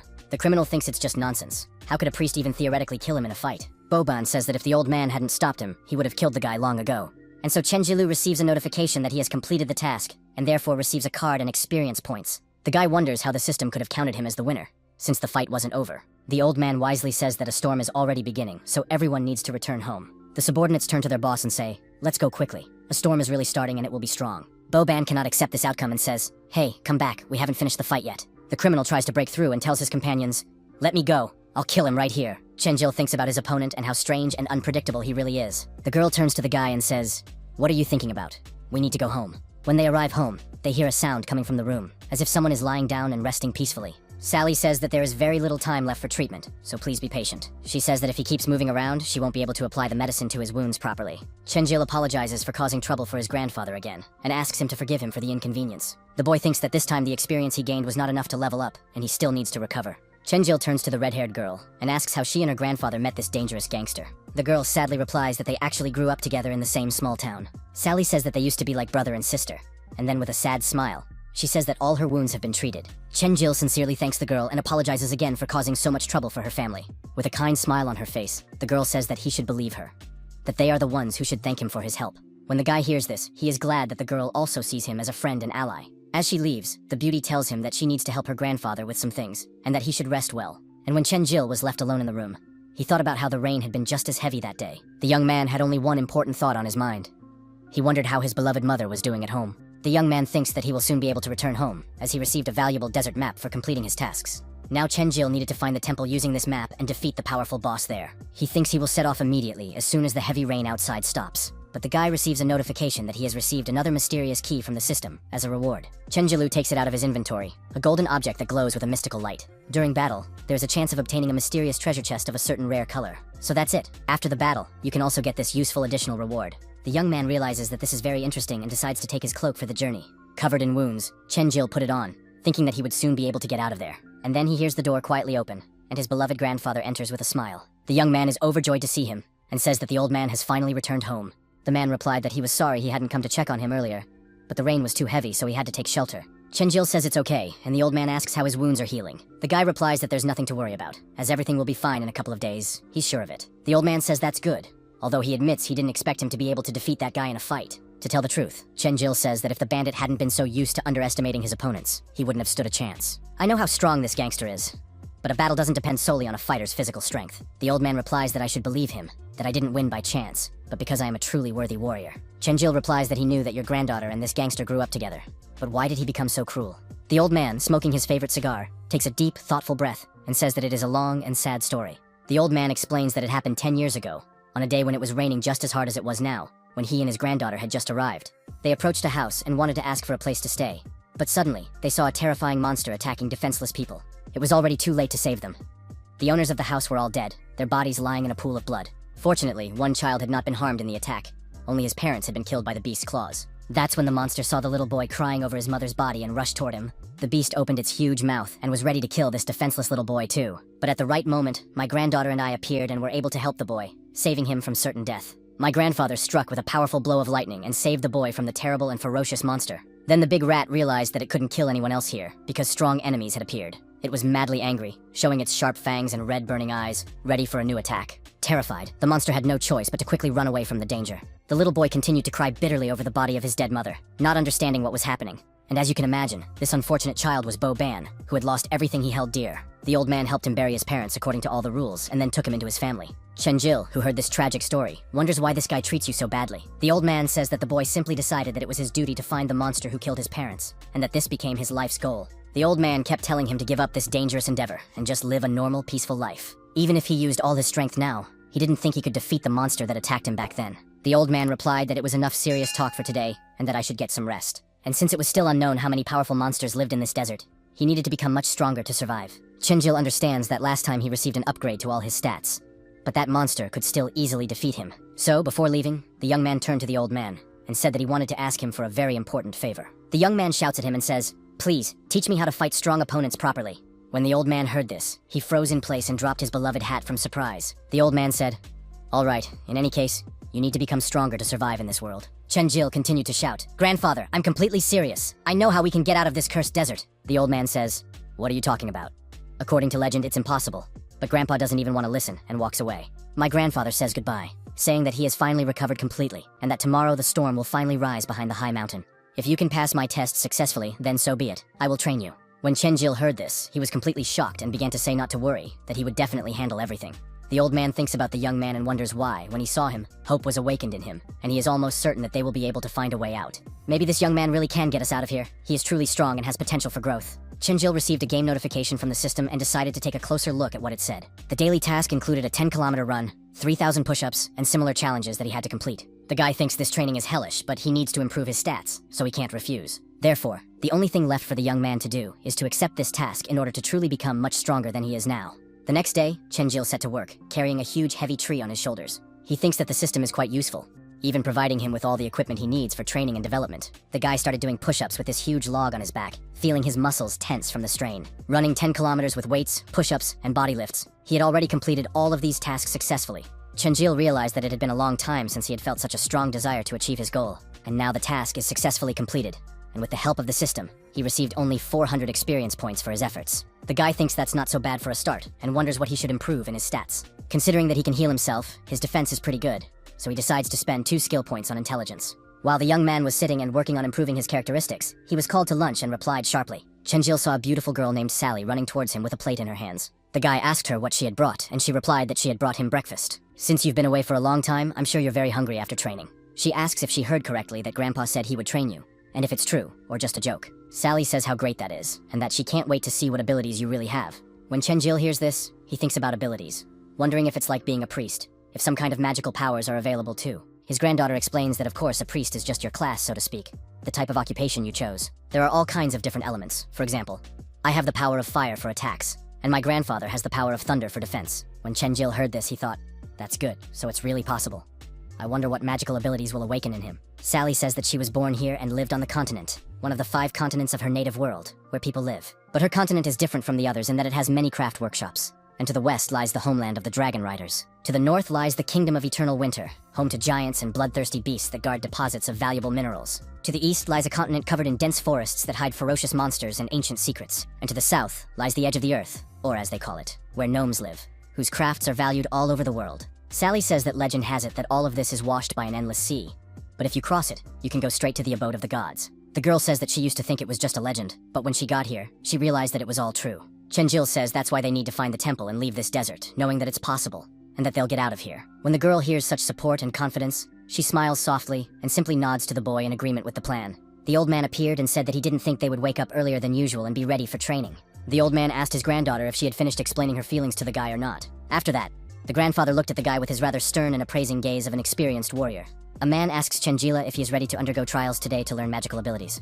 And of course, the guy answers decisively that he is ready. He has no other choice but to become stronger. At the very beginning, when chaos reigned everywhere, the gods populated this world with different peoples and gave them all different elements, such as fire. To master the power of the elements, one must first learn to feel them and understand their true nature and essence. And now this old man shows his power of lightning by placing his hands together and concentrating magical energy. Blue seals appear, and sparks of electricity begin to flash around his hands, demonstrating the power of the element. The old man turns and says that first of all, you must feel your elemental energy flow within you. You must feel the essence of the elements first, before attempting to control them. The old man demonstrates his skill by placing his hand on the ground, causing a powerful explosion of real lightning and energy. Chenjil looks at this as the highest level of mastery, realizing how much incredible power is hidden in this wise old man. Grandfather says that with the help of this portal, they will be able to travel directly to the lair of the monsters, having accidentally found this place while hunting. The old man says that this sword has served him faithfully for several decades, watered with his blood in many fierce battles. So in 3 days, the portal will open again, and you must kill the Monster King with this weapon, and bring me his head. Remember that only by gaining elemental abilities will you be able to kill this powerful monster in fair combat. But if you go there, you may never return. This is your last chance to change your mind. Chenjil, who heard this warning, only smiled confidently in response to the old man's words. That's why he firmly gripped his weapon and said that he would not change his mind, or back down from his goal. The guy will definitely return with the severed head of the Monster King, just so you know, grandfather and granddaughter. And now the game system says to confirm the activation of the quest to awaken elemental abilities and kill the Monster King. And of course, Chen Jilu has no choice but to confirm, saying yes decisively and without hesitation.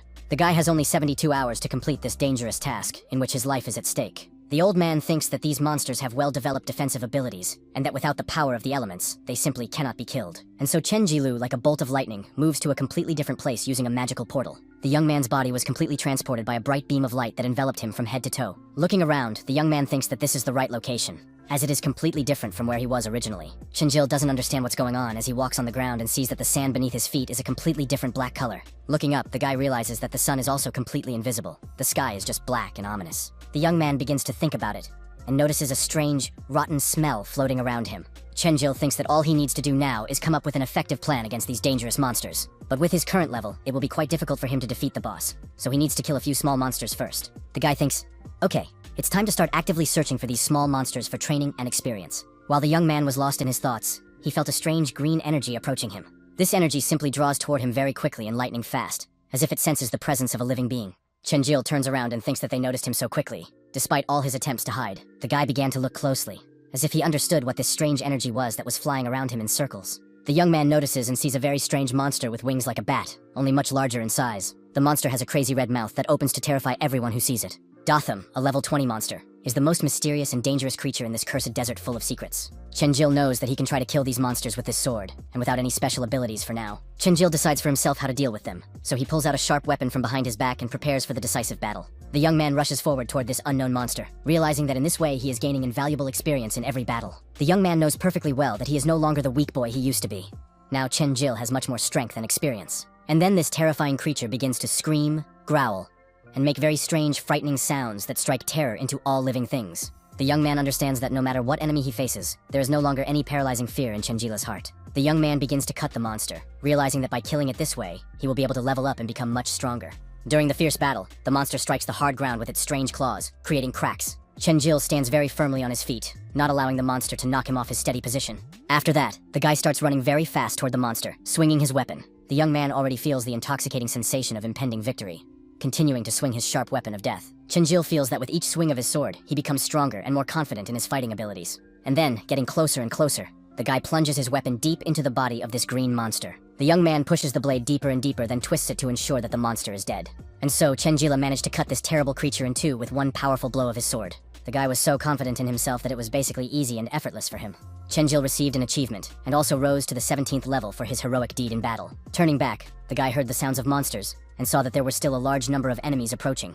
And in this strange desert, cries could be heard saying that it wasn't enough, that they were still too weak for a real battle. It was Boban, his eyes filled with rage. The bandit couldn't believe he had lost so easily to a priest. A huge explosion of the criminal's shadow energy occurs, and stones fly in all directions from the force of the blow. The bandit cannot understand how he could have lost to this boy. It is completely impossible according to all the laws of power. He thinks that some pathetic priest with no basic abilities has defeated an experienced shadow swordsman in a fair fight. The old man who appeared out of nowhere thinks that he doesn't remember the old man using such a technique before. And indeed, even the old warrior had a hard time withstanding this blow. Who was this guy who appeared out of nowhere? The bandit looks around, thinking that nothing terrible will happen, that he will deal with Chen Jilong in the future. The guy decides to scout the area and takes a decisive step forward, jumping onto a small hill. A notification appears stating that the monster has been critically damaged, and the character's level has increased to a new value. Chenjil continues to methodically cut the monsters into pieces, improving his combat skills with each strike. In this way, the guy easily and simply increases his level, gaining more and more experience from each defeated enemy. The young man is already so confident that these monsters are like real training dummies for Chenjil. Chenjil constantly receives notifications that he is leveling up after each monster he kills in this desert. For reaching level 25, the system offers the young man access to medicines for a certain fee. The guy thinks that he is working so hard to level up, and the system is offering him access to medicine for a whopping 15 points. Chenjilu realizes that this is a really difficult choice, because if he wants to unlock something else in the future, he will have to pay even more. He starts calculating how much he will need to spend to unlock everything and realizes that he will need to reach level 300. The young man thinks that in this case, he should first accumulate enough levels to unlock the most expensive sections of the system. Chenjil thought, okay, what should I take? A health-restoring medicine or maybe one that weakens enemies? In principle, the guy understood that the effectiveness of medicines depends on the amount of health and strength. Otherwise, the recovery ability would work too quickly. The young man receives a notification that this is almost the same as completely restoring his health, meaning that no one will be able to kill him. Now Chenjila literally has 2 lives and enough health to survive dangerous situations. The guy stands there, carefully scanning the entire desert in search of new enemies to fight and gain experience. The young man realizes that he has spent too much energy killing these monsters, so it's time to eat something and regain his strength. The first item is a hunger reduction with an additional decrease in fatigue, which is an extremely advantageous offer from the system. Chenjil starts eating and thinks how good it is. These buns are really delicious and nutritious for recovery. The guy realizes that 12 hours have already passed, and he only has 60 hours left to complete this dangerous task. His grandfather said that the monster's lair is northwest of his current location, so he just needs to follow the map correctly. The young man realizes that he completely forgot about his attribute points and needs to figure out how to distribute his accumulated resources correctly. Last time, Chenjil did a good job of boosting his strength and agility, but it would be good to increase his armor for protection. In addition, there is another serious problem.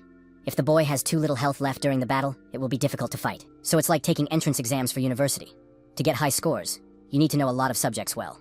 But the difference is that this is an exam. The young man understands that he can constantly gain new abilities. He just needs to keep improving various characteristics to develop his character. 15 points spent on armor, 15 on strength, and all the rest on agility and other important stats. So if he can use Berserk during the decisive battle, it will be just great. So all that remains is to find the monster's lair and complete the trial. At this alarming moment in the village, the granddaughter turns to her grandfather with concern, saying that he was so reckless to let the boy go alone. When the grandfather heard this serious and disturbing question from his young granddaughter, he calmly replied that there was no need to worry. Then the old man calmly said that there was no need to worry, because he had left a special magical mark on the weapon.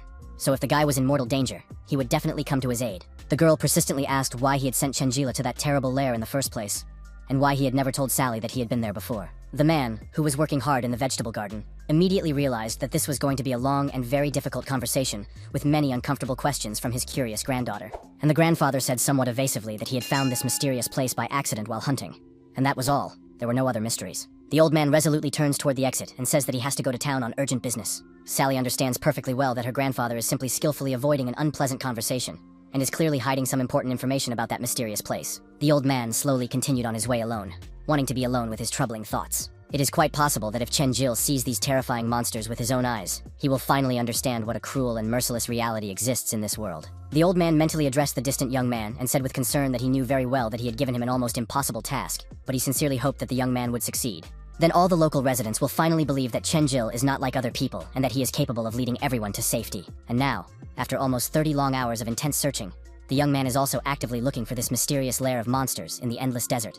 The young man clearly understands that he is already close to his cherished goal, and sinister shadows begin to slowly gather around the gloomy area. Suddenly, Chenjil heard a desperate cry for help, which greatly surprised him. The young man was astonished to see a young woman desperately running with a small child in her trembling arms. Chenjil immediately began to wonder where a woman with a defenseless child could have come from, and how these people had ended up in such a dangerous place. The young man quickly approached the frightened people, and began to ask them cautiously not to be afraid of him. The unfortunate girl was shaking uncontrollably from the fear she had experienced, and said through her tears that a terrible monster had appeared there. And somewhere in the distance, there was a distinct sound of heavy metal chains, a very loud and threatening rumbling that was inexorably approaching the defenseless people. A huge monster of a terrifying red color with many sharp teeth breathed hot air through its heavy nostrils. There were exactly 2 of these massive red monsters, and their fearsome leader was also present, skillfully leading the entire group of predators straight towards the defenseless people. These beast-like monsters of the harsh desert possess incredible destructive power, and a terrifying ability to mercilessly destroy absolutely everything in their bloody path. The desert orc easily subjugates weak creatures with extremely low intelligence, and can summon them at will. Chenjil immediately realized with alarm that he had encountered a real orc, whose danger level was much higher than that of the ordinary monsters he had bravely fought alone before. But there is good news for completing the task. The appearance of such a powerful monster could mean that the lair they are looking for is somewhere very close to this place. The guy was seriously thinking about the woman with the child. How did these people end up here? Perhaps that family also had a way to teleport or some other magical means of transportation. Chenjil turned to look closely at the frightened people, and could clearly see how badly these unfortunate souls were shaking from the horror and fear they had experienced. Warm memories of his beloved mother, who had also selflessly protected her little son from all dangers, immediately came to the young man's mind. And now this huge monster is threateningly telling his bloodthirsty subordinates that they should prepare themselves for a good meal of fresh human flesh today. Chenjil immediately grabs his sharp weapon with both hands and prepares seriously for the upcoming deadly battle with the monsters. The boy hears the wild cries of the orc, urging his minions to tear these insignificant worms to pieces and let the bloody feast for the hungry beasts begin. Chenjil, who didn't want to listen to this anymore, quickly flew at one of the huge red creatures, striking it with a powerful blow from his blade. The young man prepared his trusty weapon, the best his old grandfather had given him for the dangerous task in the desert. Then the boy jumped high into the air and delivered several precise blows with his sharp blade to the enemy's vulnerable spots. The terrifying monster was completely shocked by what was happening.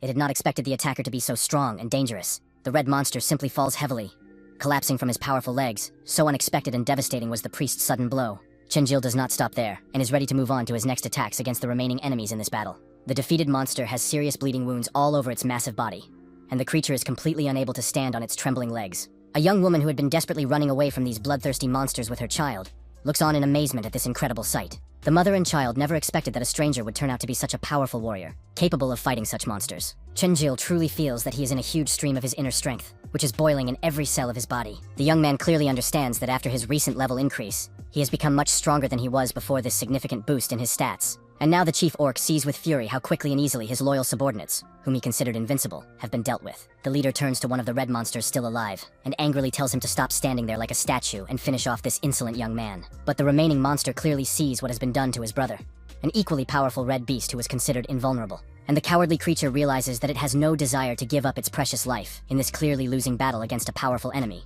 The only thing that came to the monster's mind was to simply take off and run away as far as possible from the dangerous place where death reigned. The orc began to yell furiously at his subordinate, telling him to get out of there, useless trash, that he could handle this man without his help. And this fearsome orc did not expect that an ordinary-looking guy would turn out to be such an incredibly strong and dangerous opponent. Chenjil calmly tells the monster that he is throwing his club on the ground and not to move if he doesn't want to lose his ugly head right now. The guy resolutely pressed his sharp weapon straight against the orc's powerful neck, showing he was totally ready to deliver a deadly blow.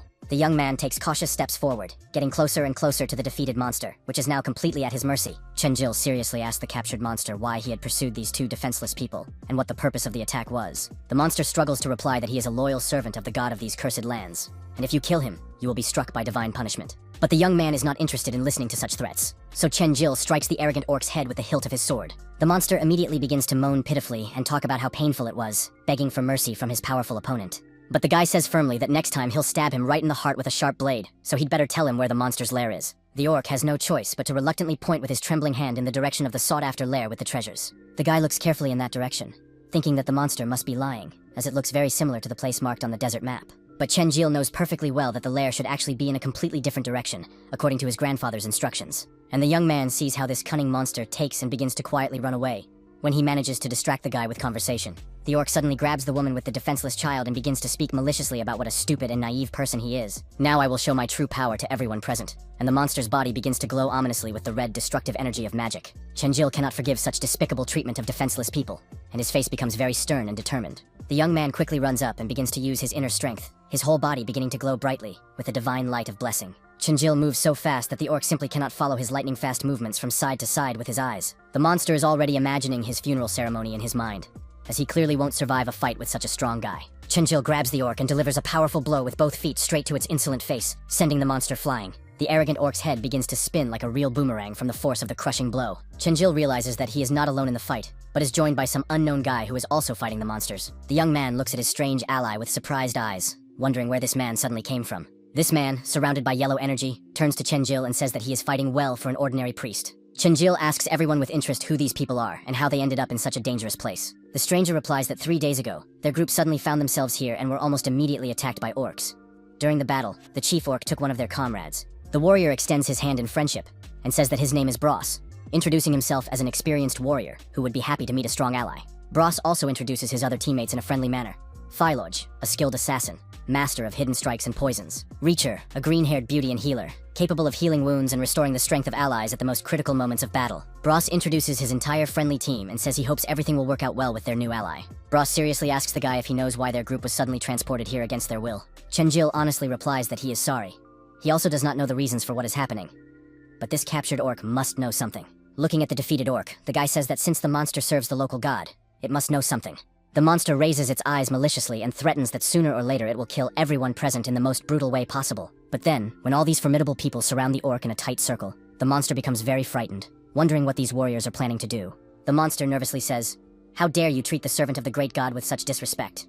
You are just pathetic humans, and God will surely punish you severely for your audacity." And so the angry warriors turn to this insolent monster, demanding that he behave himself and not act like a fool in front of his powerful enemies. Chenjil sits down closer to the captive orc, and calmly says that the young man has a couple of important questions that he must answer. The young man seriously tells the monster that if it doesn't want to die a painful death, it should be a good boy, and tell them everything it knows. The monster's frightened words reveal that he is telling the truth, and has already told everything he knows about these cursed lands. The orc does not have a high status in the tribe, so the monster does not have much important information about the leader's plans. The monster explains that he is simply following the sacred will of his god and guarding this territory, doing nothing else of note. When all the people heard this, they did not believe the monster at first, and felt that the orc was clearly hiding something from them.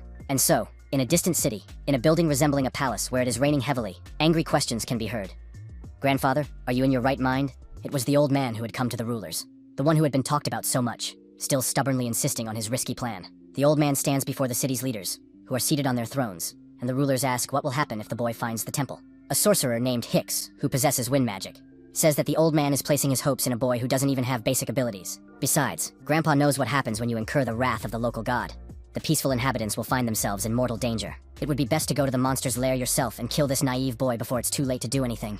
But the old man replies contemptuously that it is ridiculous to even listen to such nonsense, implying that to your god, people are nothing more than insects that can be killed, to destroy the lives of unsuspecting comrades in exchange for what the rulers call peace and security with a loud word. The old man turns to the sorcerer and says that he is very good at passing off his flaws as virtues and merits. These words greatly surprised the windy sorcerer, who opened his mouth in surprise and indignation at such audacity. Hicks would not tolerate such insolent ignorance, and dangerous green energy of destructive magic began to gather in his hands. The sorcerer says that he will now punish the insolent old man in place of God, and directs his destructive energy toward him. But then the old man, without even moving, with the calmest expression on his face, simply puts up a protective barrier against the enemy's magical attack. In the old man's eyes, you can clearly see lightning flashing, demonstrating the incredible power of a highly experienced magician. There is a lot of power and energy around the old man, and he looks at the sorcerer's attack with complete indifference, as if it were child's play. And so, this magical attack fails to touch or harm the powerful old man in this confrontation. Hicks is furious at how this could even be possible, as his magic is considered one of the strongest. The old man leaves, saying resolutely that he is sorry,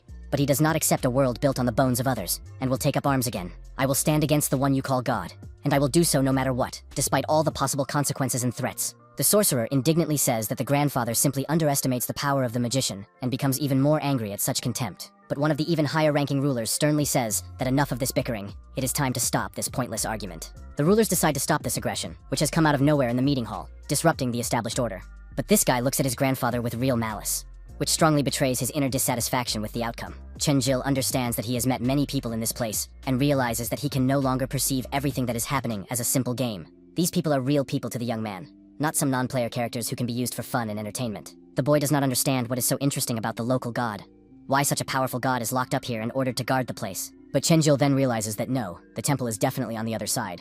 So how can an orc guard it? The young man is brought out of his deep thoughts when his companions call him, ready to move toward their dangerous goal. Bros says that the team is now ready to go to the lair of the monsters and asks if the new ally is ready. The young man looks at the group and realizes that of course, he has always been ready for such a dangerous adventure in unknown lands. As Chenjil walks, he thinks about the unknown monsters they might encounter on their way to the lair. After all, it is still relatively safe here compared to what the group might encounter in the heart of the lair. The young man looks at the team and realizes that they are all strong warriors and have a good chance of success. Bros explains that although Rachel is a healer, she can also create magical barriers and enhance the elemental abilities of her allies. So she should stay here and take care of the woman and child, ensuring their safety for the time being. Bros, as an experienced warrior, says that everything is ready. As the team has a plan, everyone is equipped, and they can move out. The orc, who is still sitting there, insists that they should not go there, as they will simply be devoured by stronger orcs. Chenjil, who hears this, says mockingly that the monster isn't afraid of being eaten along with the other prisoners. When the monster hears this, he indignantly says that what you said is not true, that he is not just some ordinary weak orc. The warriors began to tie up the orc, saying that he was wasting time talking nonsense with a prisoner. Inside the monster's lair, all these orcs are sitting, and a large number of human bones lie on the dark sides. Another batch of unfortunate people in iron cages, destined for ritual sacrifice, is being brought inside. The guard approaches the chief and reports that he is afraid that they did not catch many today and are waiting for further instructions. Their leader, with green, crazed eyes, looks at the report with great anger, clearly dissatisfied with the results of the hunt. The chief cannot forgive that something was done poorly, so he dispatches his subordinate with a blow of icy magic. The chief's subordinate immediately froze, turning into a real ice statue from the magical attack of his cruel master. The unfortunate man cannot move. His entire body is completely frozen, his blood frozen in his veins by the terrifying cold of the ice magic. Then a sorcerer appeared, desperately claiming to be the great wizard Ngam, who would rescue all the prisoners from there alive. This is a great call to all other heroes. Let's unite against these monsters. Only together can we win. The guy realizes that many innocent people have died because of this cruel leader, so the monster must answer for his crimes and pay. The sorcerer summons his blades of ice, and a huge number of sharp daggers begin to materialize in the air around the magician. The magical daggers rush straight toward the leader, their razor-sharp blades hurtling toward their target at incredible speed. But this formidable orc leader is surrounded by a green dome that prevents the attack from penetrating his magical defense. The great sorcerer who witnesses this spectacle cannot believe his eyes that his powerful attack has proven useless. Then the wizard's body begins to rise into the air with the telekinetic power of this mighty orc chieftain. The sorcerer is lifted higher and higher into the air, unable to control his body, like a puppet. Ngam wonders what is happening and why he cannot do anything against this supernatural force. The mage's eyes begin to glow with green energy, and a mystical light of control begins to emanate from his mouth. All this is being done by the chieftain's hand. The sorcerer cannot resist such a powerful magical influence on his mind. The chief simply takes and squeezes the guy's insides with telekinesis, his eyes seeming to pop out of their sockets, and the mage simply explodes in the air from the internal pressure. Blood spraying in all directions, staining the walls. People look at each other, look at all this, and realize what horror is happening in the lair of monsters. But the chief didn't even strain himself for this murder. He is the king of monsters, with a strength level of 85. At that moment, Bros is in a fierce battle with the orcs guarding the approaches to the king's lair. While the team was making its way to the lair, the travelers encountered several more huge monsters on their dangerous path. And like a true, well-coordinated team, the warriors decided to quickly deal with their enemies without wasting any time. This green monster opens its huge mouth wide and screams loudly, trying to scare off the attackers. Chenjil easily took the monster and cut it in half with his sharp weapon. And the monster, whose parts simply fall to the ground, rolls across the ground, bleeding foul-smelling black blood. The orc who was taken prisoner looks on and thinks that these people are really quite strong warriors. Looking at Chenjil, the captive thinks that this guy has become much stronger since their first encounter. The monster wonders what kind of person he is, where such a powerful warrior could have come from. The closer they get to the lair, the more monsters there are around them, becoming stronger and more dangerous with every step. Chenjil realizes that even though he has spent all his levels, his experience continues to accumulate at the same rate as before. It turns out that these monsters are quite strong, but he still feels that the experience bar is filling up very slowly. Bros suddenly appears next to him and asks if the guy is used to fighting monsters a lot. These monsters are pretty slow, but they're not that easy to kill. You know how tough they are. However, this is the first time I've seen someone who can deal with these monsters so easily, without even using basic abilities. The blonde guy says in a friendly manner that since they met by chance, maybe he should join his squad instead of creating a new one. Chenjil, who heard this, asked in surprise what kind of squad he was talking about, wondering if there were other comrades. Bros explains that the team is full of mature beauties, and that he will introduce all these women to his new ally for free. Assassin, who appears behind them, says in confusion that he thought he had said that there was no one else in the squad besides Bros. Bros starts laughing and says it doesn't matter, it's all completely untrue, so let's just keep moving toward our goal. This assassin guy seriously says that look, the entrance to the monster's lair should be right there. When his companions hear this and look in the direction he points, their expressions change dramatically. The warriors look closely and realize that they are literally standing at the entrance to this terrible place full of dangers. Chenjil turned to the captive orc to ask if this was indeed the lair they were looking for. When the guy turned his head back, he was surprised to see that the monster was no longer there. Bros says with annoyance that while the team was fighting the monsters, this cunning creature managed to escape unnoticed. And then the monster began to run very fast, trying to escape, really trying to hide from pursuit. The orc thinks that he must quickly report to the chief that humans have invaded the territory, and that he may even be rewarded. At that moment, the guys enter the lair, realizing that they have indeed found the right place. Bros, the yellow-haired guy, says that it stinks of orcs here, and judging by everything, the prisoner really didn't lie to the group. Therefore, the team has no choice but to go where the Monster King is. When the group enters, they notice a blue light and a huge number of strange magical symbols on the walls. The warriors realize that this place is strange. They have been walking for so long, but they haven't encountered a single monster yet. And then all three of them notice something strange ahead that makes them stop and look closely. The companions realize that there are 3 passages leading in different directions, and they must decide which one to take to reach their goal. Most likely the team will have to consider the option of splitting up to find the right path. Bros placed a magical seal on the main character's hand, saying that it was a fiery gate for emergency communication. If anyone in the team finds a clue, they must cast a spell, and everyone else will be able to teleport quickly. The warrior says it's time to go. He'll go left, the assassin right, and in that case, Chenjil will go straight ahead. The most important thing to remember is that in case of danger, you must recite the spell that Bros taught everyone for communication. Everyone disperses into different passages, unaware of what may be waiting for them in the dark corridors. Chenjil started running very fast to see if he was going in the right direction. Chenjil realizes that he urgently needs to level up for the upcoming battles. But how can he do that when there are no monsters nearby to fight? The guy keeps running down the dark hallway and even speeds up, sensing that something important and dangerous is approaching. With his sharp eyes, the young man catches sight of something suspicious, which makes him stop immediately and look closely at what is happening. Chenjil sees a girl lying unconscious on the stone floor and a monster leaning over her defenseless body. This terrifying orc was about to sink his sharp teeth into the unfortunate girl, like a wild beast attacking its prey. Finally, these horrible creatures notice the young man in their lair and turn toward him with bloodthirsty glances. These souls, rejected by heaven and hell, can tear a man apart with a single bite, fearing sunlight and holy water. Chenjil realized that as soon as he thought there were no monsters, they immediately appeared in large numbers. But when the guy looked closer, he realized that there weren't just 2 or 3 of them, but a huge swarm of about 100 hungry creatures. These monsters looked terrifying, growling and baring their teeth, saliva dripping from their mouths, demonstrating their readiness for a bloody battle. And then the orc who had fled from the group came to his lord, bowed, and respectfully addressed the powerful ruler. The captive reports that 3 pathetic worms have entered the sacred territory, but have now split up and trapped themselves. The orc confidently says that the local vermin would have surely torn all the invaders into bloody pieces by now. Chenjil continues to fight fiercely against these terrible monsters, which are ready to tear anyone apart with a single swift attack. These beasts are not that strong individually, but there are enough of them to pose a serious threat to the life of any warrior. The biggest advantage is that killing each one gives a lot of experience. and he has already earned 20,000 points. But the young man does not want to stop there and continues to methodically deal with them, improving his combat skills. The young man swings his sharp weapon, cutting through the crowd of enemies like a true master swordsman with years of experience. However, killing monsters one by one turns out to be a rather ineffective way to quickly gain experience and level up. A total of 30 creatures were killed, and Chenjil had already earned 60,000 experience points for his bloody work. Therefore, the young man realizes that the experience bar is filling up rapidly, and he needs to finish off the remaining monsters as soon as possible. And now, with the total number of kills exceeding 100, the young man achieved a new milestone and was presented with several options to choose from. Realizing that the choice was difficult, the Divine Path and Divine Punishment are a good combination for Chenjil, and if he uses the Divine Strike at the same time, he will be able to restore his health. The guy realizes that he will be able to restore his health during close combat, so he can use the Divine Path, which is very interesting. However, the radius of Divine Punishment is too small for large-scale battles, so he chooses the Divine Path and Divine Strike. Chenjil thought it would be interesting to see how his comrades were doing. Perhaps they had also encountered similar dangerous monsters. But the magical mark from Bros had not yet appeared, so everything should be relatively fine with the team. The young man understood, took a leap forward, and realized that there was no time for long deliberations. He had to keep moving toward his goal.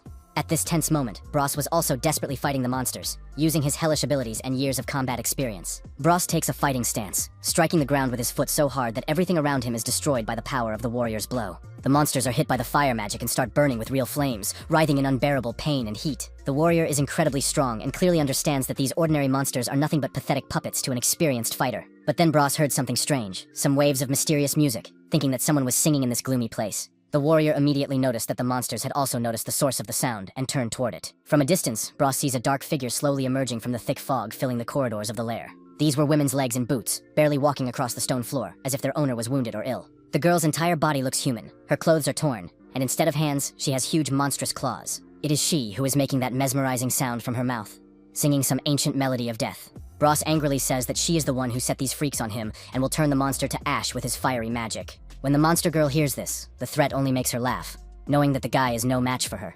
Bros, standing in a fighting stance, sees shadows slowly taking over his muscular body. These shadow hands grab the warrior by his limbs, thinking that now their victim will have great difficulty moving. The experienced fighter is encountering such magical techniques for the first time, which severely restrict his movements and abilities. Bros turns to the monster girl and asks seriously what she intends to do with the captive. But she begins to lick the warrior's face with her long forked tongue, saying that it has been a long time since she has come across such specimens. With her sharp nails, the necromancer clings to his abs and makes small, painful scratches, enjoying the suffering of her victim. Bros realizes that this is a curse. The warrior is simply unable to do anything at this critical moment. Chenjil, who did not expect such a situation, appears very quickly and starts running to help his comrade. The guy strikes the monster girl with his sharp weapon and cuts off her two clawed arms with a single swing. Bros, this experienced warrior, is in complete shock, and the shadows begin to slowly fade from his liberated body. Chenjil asks with interest if his comrade is okay, and if he was too late to help at the critical moment. The necromancer girl says in surprise that it seems the guy wasn't killed completely, wondering how that happened. Chenjil, upon hearing this from the monster, says in confusion what she is talking about and what she means. Then the young man throws the monster's severed head right at the necromancer's feet, demonstrating his strength. The guy says that he admits the monster was stronger than all the other monsters, but he still easily dealt with it. When the monster girl hears this, she becomes very angry and clenches her remaining fists in rage. The necromancer began to use even stronger spells from her hypnotic music, which emanates from her mouth. Bros tries to warn the guy, telling him not to let her finish the spell, as it's extremely dangerous. After all, she is a so-called necromancer who possesses a real magical effect that paralyzes her opponents. The necromancer girl opens her mouth wide, continuing to hum the deadly music. She is confident that this time she will definitely defeat these worthless people with her magic. But then, literally a second later, the necromancer is grabbed and her head is quickly chopped off with a single precise sword strike. Chenjil used his new skill, the Divine Path, and did it all very easily, as if cutting through the air with a normal movement. Bros turns to the guy and jokingly says that he sees that he has absolutely no fear of any monsters. Then the warrior seriously thinks that this guy is really incredibly strong, just crazy skill. But then a strange, ominous hissing sound was heard, which none of the team had heard before in these corridors. Chenjil also noticed the sound and tried to figure out where the threat was coming from with his sharp eyes. The warriors looked at their palms and saw the magical marks begin to hiss alarmingly and glow red. These were hellish snakes of the 55th level. Evil creatures that had crawled out of the underworld, their bodies pierced by hellfire. This monster is capable of spewing flames constantly, literally every second of its existence, burning everything around it. And the assassin currently battling the monster realizes that this creature is far stronger than any enemy he has ever faced. All the fighter can do is defend himself desperately. Killing the beast is out of the question. But even the magical protection put up by an experienced guy was mercilessly broken by the power of hellfire. The monster burns the assassin with his fire and throws him back so hard that he cannot stand on his trembling legs. The warrior simply throws him against a stone wall, and the assassin hits his back very hard against the hard surface. Blood begins to flow from his mouth, and the fighter clenches his teeth in pain, trying to overcome the unbearable suffering. The assassin simply falls exhausted onto the cold ground, unable to do anything to continue the fight. When the warrior sees this hellish dragon in front of him, he thinks that he will die in this cursed place. This hellish serpent is insanely fast, charging straight toward the defenseless man to finish him off. Chenjil appeared at just the right moment, shielding his comrade with his body from the deadly attack. The young man is ready to take the blow and strike back at this terrible monster, showing his courage. The guy delivers various blows to the monster's body, striking the creature and making it scream in pain. The monster, completely exhausted, falls to the ground, having suffered so much damage from the divine weapon. Chenjil easily defeated his opponent, very fast and agile in battle against any enemies. It was very easy for the young man, even easier than he could have imagined in his wildest dreams. The guy turns to the assassin and apologizes, saying he's sorry he was a little late. The shocked young man thinks about how strong this warrior really is. His power is simply incredible. Bros tells the team that they haven't found anything of value, and it seems that Chenjila's road leads to the lair of the monsters. The assassin is glad to have been saved from certain death, but he is ashamed that he couldn't handle it alone. His companions began to worry about their wounded friend, asking if he was all right after the attack. The assassin says that he cannot be killed so easily, but this monster is too strong. He has never seen anything like it before. The warrior warns that the king of monsters will simply kill everyone, as he is much stronger than all of these monsters combined. Chenjil explains to his comrades that they should believe him. The monsters won't kill them, only their own fears can kill them. When the team hears these powerful and inspiring words, the warriors remember that this is indeed true. Chenjil says that fear during battle brings you closer to death, that it is just an emotion, and that no one knows what monsters they will face. The team must now act first and foremost for the sake of all the innocent people and our loyal comrades who have been taken prisoner. For the freedom of each member of the group, everyone must fight and not fear death, going to the end for the right cause. Chenjil resolutely says that he is ready to fight to his last breath to defeat evil in this world. And when the warriors went further down the dark corridors, they came across a terrifying huge snake in the center of the hall. This is another hellish dragon that the team has fought before, but now the monster has become even stronger. Chenjil begins to shout encouragingly to his comrades, telling them to go forward, that the three of them will definitely kill this monster together. And so the three comrades, their spirits high, took up their fighting stances, ready for the decisive battle. Bros starts running forward, realizing that as the most experienced warrior, he must attack first. The experienced fighter activates his fiery power and strikes with his foot, challenging the monster. The warrior tries to distract the monster and draw its attention to himself, giving his allies a chance to attack. But this hellish creature is not so easy to defeat in battle, and the snake begins to use a destructive fireball. The monster sends a magical projectile toward the warrior, but he manages to dodge the deadly attack just in time. The warrior's basic ability has almost recovered, so he can try attacking with magic again. The assassin realizes that he no longer wants to be a burden to the team, so he wants to give it his all. The fighter puts his hand forward, and it begins to glow with the bright yellow energy of the underworld. This is the so-called hand of the underground court, whose stone fingers crawl out of the hard ground. This stone hand grabs the snake directly by its powerful throat, preventing the monster from moving freely. And now, the last one to attack is Chenjil.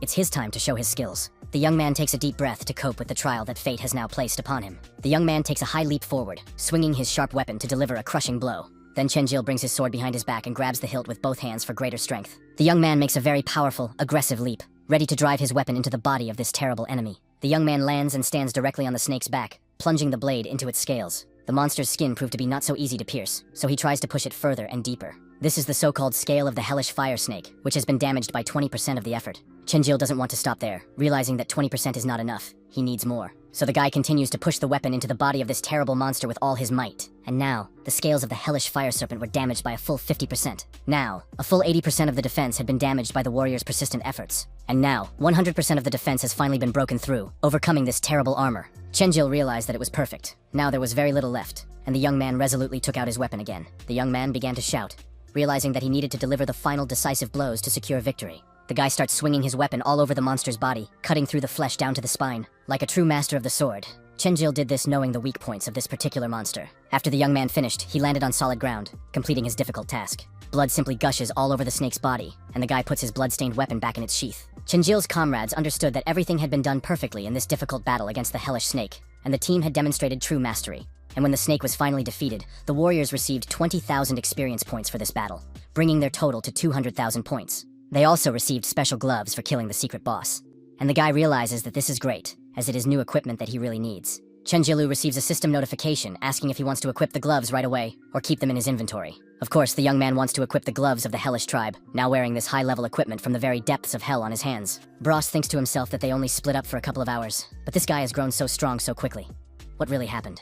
The warrior once again asks himself the serious question of who this mysterious guy is, and where he suddenly appeared in their world. Just as the team was celebrating their victory, their comrades in the distance heard terrifying sounds that struck fear into everyone present. The warriors immediately prepared for battle, realizing that the enemies were getting closer and closer, and that they needed to find a hidden place to defend themselves. Behind a stone wall, the team saw the very same traitorous orc who had cowardly fled from them at the very beginning of their adventure. Chenjil and Bros exchanged meaningful glances, and without a word, understood that they had to act together. The warriors knew they had to deliver a simultaneous kick to this insolent fugitive in order to capture him alive for questioning. From such a powerful coordinated blow, the orc is simply thrown to the opposite wall of the dark corridor. His comrades turn to the orc menacingly, asking him why he came here, whether he has lost his fear of humans or decided to betray his leader. The monster says fearfully that he simply got lost in the labyrinth, and it seems that the chieftain has prepared a cunning trap for the invaders in this place. When the guys hear this from the captive, they think it's not surprising, since they've encountered so many different monsters in such a short time. The orc continues, saying that he is very surprised that they somehow managed to survive against all these powerful hellish creatures. Bros threatens to kill him on the spot if he doesn't answer honestly, saying that he should quickly reveal the location of the Monster King. The monster says fearfully that he will take the brave team to the chief, but asks them not to kill him after he shows them the way to the lair. And then the orc addresses the ancient walls in a completely incomprehensible language, uttering some mysterious magical incantations to open the passage. After that, strange things begin to happen to the walls, and massive doors slowly begin to close, emitting some kind of poisonous gas from the cracks. Or rather, after a short pause, the doors began to slowly open, revealing a secret passage to the king's inner chamber. At this critical moment, the old man had already returned to his home in his native village, where his distraught granddaughter Sally was waiting for him. The old man resolutely entered a basement room, realizing that the time for decisive action had finally come, and there was no time to delay. The grandfather placed his calloused hands on the heavy wooden doors, and resolutely prepared to open them after many years of waiting. The old man opened the massive doors carefully enough not to damage the sacred object that had been kept inside in secret for many years, and the grandfather sees his old battle armor there, realizing that the time for the decisive battle has come, and that he can no longer put off fateful decisions.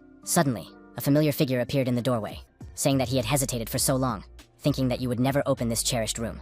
It is Boban, who says that he used to defend this room with Sally, forbidding anyone to enter, but they always wanted to know its secret. It turns out that the old man was simply hiding his legendary armor, but not only that, but also his last hope that one day they would be able to escape the desert. This young man says with determination that he heard his grandfather gathering a group to leave the desert, where they will surely meet the monster that killed his parents. So, since leaving his family, he has been training day and night, determined to join his grandfather on this dangerous expedition. Meanwhile, in the cave, at this critical moment, the four heroes continue their dangerous journey to the lair of the Lord of all monsters in the desert. The warriors address the captive orc menacingly, saying that if he dares to do anything, the team will kill him without mercy. Chenjil seriously asks the captive if he knows where the prisoners are being held, and if he can tell them the exact location. Of course, the monster hastily says that he knows absolutely everything here, that it's no problem at all for him. The team discusses a plan. When they enter the main hall, Bros and the assassin will have to lead all the prisoners out. Bros indignantly says that he thinks the assassin will only get in the way, and not to get too cocky just because he dealt with one monster. Chenjil hastily says that he hadn't even thought about dividing up the responsibilities like that. Everyone should work together. But then they suddenly receive an alarming notification. Attention, attention. The system has detected something important and dangerous. An unknown high-level boss has been detected with only a 10% chance of victory. Do you want to accept this deadly mission? Chenjil saw this, realizing that the probability was too low, but he had spent so long raising his level for such trials. Bros suddenly asks if the guy is okay, noticing his sudden thoughtfulness and silence. Chenjil replied that everything was fine, he just didn't want to get the team involved.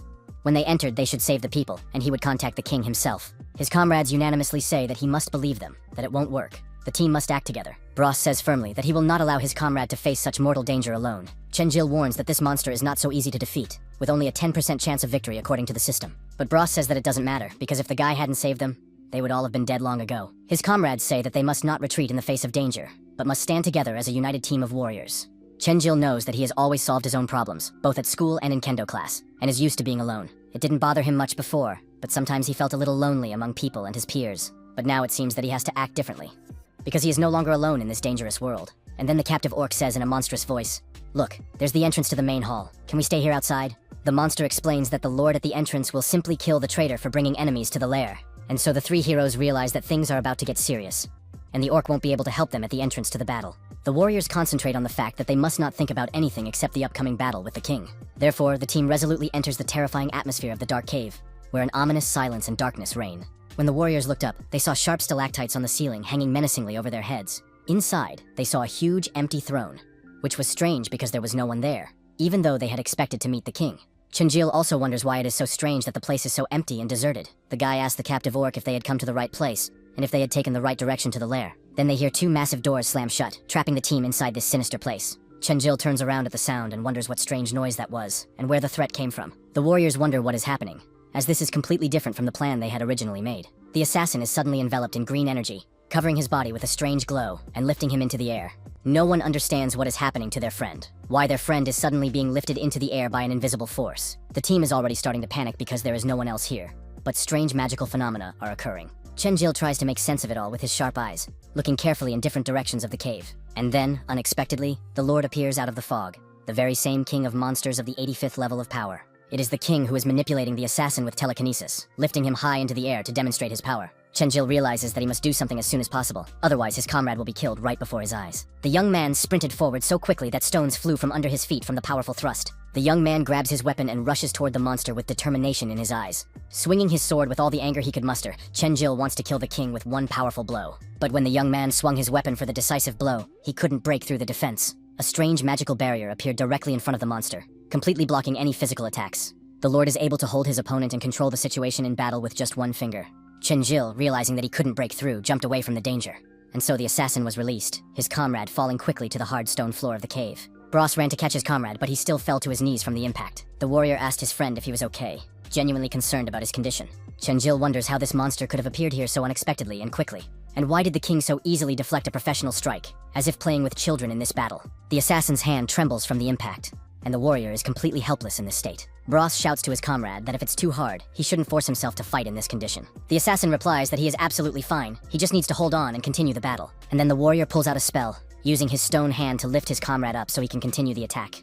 Bros stands on his fiery legs and flies forward as fast as he can, ready for the decisive blow. The Lord watching this is surprised by such coordinated collaboration between ordinary people against him. But before the king stands a powerful green dome of protection that is difficult to penetrate with any attack. Bros wants to break through, lands on the ground, and raises all his fire upward for a powerful attack. The assassin who is holding his hand feels that it is difficult to continue the battle in this state, and when the magic of earth and fire comes into contact with the king's dome, a powerful explosion of energy occurs. But the king doesn't even flinch, showing absolutely no reaction to what is happening, as if it were child's play. The monster's defense is completely impenetrable, no matter how hard anyone tries to attack it. Chenjil, who appears from behind a rock, swings his sharp weapon to deal with this powerful enemy, but realizes that the two are no match for each other. But a huge blow is dealt to the protective barrier, and nothing significant happens. The sword bounces off the magical defense, no matter how hard the team tries to attack. No matter from which direction they approach the enemy, the dome still has impenetrable protective magic. Lifting his head up, the guy wonders how this is even possible, whether this king really cannot be defeated in fair combat. But the arrogant lord only sneers contemptuously at the pitiful attempts of the people to break through his perfect defense against any attack. The king decides that it is time to take more active measures against these annoying flies, and slowly raises his powerful hand slightly. Chenjil, watching the enemy's movements closely, wonders what is about to happen, and whether he should fear for his life. Bros freezes in place, terrified by the incredible sight before him in this cursed place. The Lord slowly raises his hand in the air, and green destructive energy begins to gradually fill the entire cave with a threatening glow. The warriors can barely stand on their trembling legs. It is simply impossible for a normal person without magical protection to withstand this. The heroes are thrown back with incredible force, and the assassin is bleeding from the mouth from internal injuries. Chenjil is the only one who manages to stay on his feet, using his weapon as a support, and holding on with all his remaining strength. This insolent orc prisoner begins to gloat over the weaklings, telling them that this is what they deserve for daring to defy the great lord of the desert. Chenjil thinks that this boss can only attack in one direction, but the king has covered his entire body with his power. The blow was so powerful and destructive that all his comrades suffered serious injuries and damage from the magical attack. Chenjil turns to his team and asks if they are all right, receiving affirmative but weak responses. But the guy thinks it's interesting what kind of abilities this enemy has. Where did this monster get such incredible magical power? The heroes hear a very loud, sinister laugh and immediately tense up when they hear this mocking sound. It is the king of monsters, standing there and laughing contemptuously, amused by the helplessness of this pitiful situation with the humans. The Lord says that these people are so funny and helpless that he will play with them a little longer. Thick smoke and fog rise around the Lord, and everyone understands how powerful and dangerous the king is to mere mortals. Now the comrades realize that a truly difficult battle to the death with this powerful enemy is about to begin. The warriors look around and realize that the Lord has simply disappeared. Where could this arrogant, powerful creature have gone? Chenjil opens his eyes wide when he hears a suspicious teleportation sound behind him. The guy yells to his comrade to watch out, as a huge amount of green energy is concentrating nearby. It is the Lord of the Monsters who has teleported behind the unsuspecting warrior in an instant. The warrior looks on with genuine animal fear, not knowing what to do next in this critical situation. Bros receives a crushing blow to the solar plexus with such force that the air is knocked out of his lungs. The blow was so powerful that the guy falls to the ground and clutches his stomach, blood pouring from his mouth from internal injuries. The warrior realizes that this single blow from the king feels like hundreds or thousands of blows to the body at once. But Bros cannot just sit idly by in such a situation, so he clenches his fist and prepares to strike back. But the Lord simply grabs the guy's hand and easily crushes it in his palm, twisting it in an unnatural direction. The guy clenches his teeth from the unbearable pain. It's harder than anything he's ever experienced before. Bros continues to fight desperately and tries to grab the Lord with his fiery hand, despite the serious injuries he has sustained. The Lord is even momentarily surprised that this pathetic guy is so persistent and refuses to give up after such a crushing blow. But it's still too weak for the king, so he kicks his annoying opponent out of the way like a soccer player. With just one powerful blow of his forehead, the Lord broke several bones in the guy's arm with a terrifying crunch. The guy is now just lying helplessly on the cold stone ground, bleeding profusely. The Lord looks down on his defeated enemy with a haughty gaze, realizing how pathetic and helpless these insects are before his power. A sinister fog and a crazy amount of concentrated green energy of destruction begin to rise around the king. All of his comrades are worried about their wounded friend, hoping that Bros will be okay and survive. Bros is barely breathing and weakly watches his third comrade, who is glowing with an unusual divine energy. Chenjil takes the attack and deflects it with yellow energy that flares up around the guy like a protective barrier. I can't defeat this monster, even if I spend several years of intense training, the desperate warrior thinks to himself. And then the Lord says he will confess. The guy surprised the king. No one had ever managed to stay on their feet after an attack. But you are just a worthless worm, and all your pathetic attempts at resistance will only amuse the mighty Lord. So the king sends a powerful stream of enormous green energy, saying that the worthless creature must die right now. This stream is insanely strong and destructive, but the guy tries to block it with his enchanted weapon. Chenjil says firmly that the Lord will be even more surprised when the hero cuts off the monster's ugly head. The young man realizes that the time has come to use the very skill he recently acquired through divine power. The Lord does not understand what is about to happen to this strange man and watches with curiosity and bewilderment. And then the king sees this young man before him, covered in dazzling divine energy, waving a glowing sword. The Lord has no choice but to jump back to avoid an unexpected blow. Chenjil continues to press his powerful opponent, swinging his weapon furiously from side to side. The young man is madly angry and shouts that this is for all his loyal comrades whom the Lord dared to touch. The young man strikes with his weapon, and for the first time, he manages to touch the invulnerable body of the Lord of Monsters. After that, Chenjil resolutely declares that the king will never touch his dear friends and comrades again. The hero delivers a divine blow, and lightning begins to shoot out of his weapon, yellow and huge, piercing the space. Even the crown falls from the arrogant head of this chief orc, demonstrating that the defense has finally been broken. But just when it seemed that victory was certain, Chenjil turned around and saw the monster reaching out with its clawed hands. There was no emotion of surprise on the young man's face, as if he had known in advance what was about to happen. The young man uses his lightning-fast attack skill, twirling his weapon straight through the air for the final blow. Chenjil finished off the monster with a crushing blow and landed on solid ground, ending the battle. Chenjil understands and says resolutely that this blow is for all the innocent people whom the Lord stole and killed. The young man's companions watch this incredible spectacle with their mouths agape in amazement and admiration for his strength. Even the captive orc himself thinks about how incredibly strong this mysterious guy is, who was able to wound the Lord. A huge explosion of green energy occurs, unlike anything they have ever seen before in this world. The Lord transformed his body and became much younger, more muscular, and more dangerous than he had been before. The subordinate orc says fearfully that no, this is just the Lord's basic ability, and now everyone here will surely die without a chance. When Chenjil hears this, he wonders if this is the so-called true power of this mighty king. The guy looks at his enemy and sees that the Lord is not an old man, but a young, well-built warrior. The Lord's eyes begin to glow even more with a green mystical light, demonstrating his increased magical power. The king raises his powerful hand, and magic cuts through the air with a crack and sparks. Then, a real hurricane appears in the air, as if a huge dragon skeleton has materialized out of nothing. Countless wild dogs emerge from the bones, saturated with green energy of death and destruction. These creatures move with insane speed and strength, and an ominous green energy of hatred emanates from their eyes. Chenjil, who is watching this nightmare unfold, is in complete shock at what he sees with his own eyes. The guy decides to use his weapon to put up a defensive block, and thus repel the attack of this huge mystical dog. Then the Lord raises his hand, and a huge skull rises straight up from the bones into his palm. The king begins to smile even more sinisterly, as he is truly happy to have such power. The Lord swings his weapon, which he holds tightly in his hands. His weapon is the skull of a dead ancient animal. The monster wants to strike the young man directly, but he jumps up and everyone sees the maneuver clearly. The Lord takes the skull and strikes the ground with it, causing a huge destructive explosion with cracks. The guy's weapon, which his grandfather gave him for this task, simply flies away and falls to the ground. The blow is so powerful that even the orc subordinate is afraid of its power and runs away from the epicenter. Chenjil is clearly hit quite seriously, and blood begins to slowly trickle down his pale face. The young man's clothes are torn to shreds by the shockwave, and his entire body is now covered in deep scratches and abrasions. The Lord King watches this spectacle with a sadistic smile, realizing that he has complete advantage in the fight. But the monster has not yet killed the guy completely, so he does not want to stop there and wants to continue the torture. Therefore, the king prepares to swing his enormous skull weapon once more to deliver the final crushing blow. Green, ominous energy pours out of the Lord, streaming directly from the source in huge quantities. Chenjil is covered in wounds, his arm covered in abrasions and scratches, blood slowly dripping onto the stone floor. Chenjil realizes that his body is barely moving from the damage he has sustained, and his magical abilities have not yet fully recovered from the previous attacks. The young man realizes that things cannot end so sadly, and at that moment, his opponent transforms even further, now resembling a terrifying beetle. The Lord begins to run toward the young man at incredible speed, even the color of his energy changing to a darker, more sinister hue. The king jumps straight at the guy with such force that everyone present feels as if this is truly the inevitable end. And yet, the Lord delivers a crushing blow to Chenjilu, who is immediately thrown several meters back by the force of the blow. But the monster does not stop there in his cruelty, making another aggressive lunge forward to finish off his victim. Then the king strikes the guy with his powerful foot like a hammer right in the stomach, knocking all the air out of his lungs. Chenjil feels something he has never felt before in his life. and his consciousness slowly begins to fade from the pain. The young man is powerless to do anything, simply flying through the air with no control over his helpless body. At this critical moment, after the powerful blow, the enemy lands gracefully on the ground, preparing for the final attack.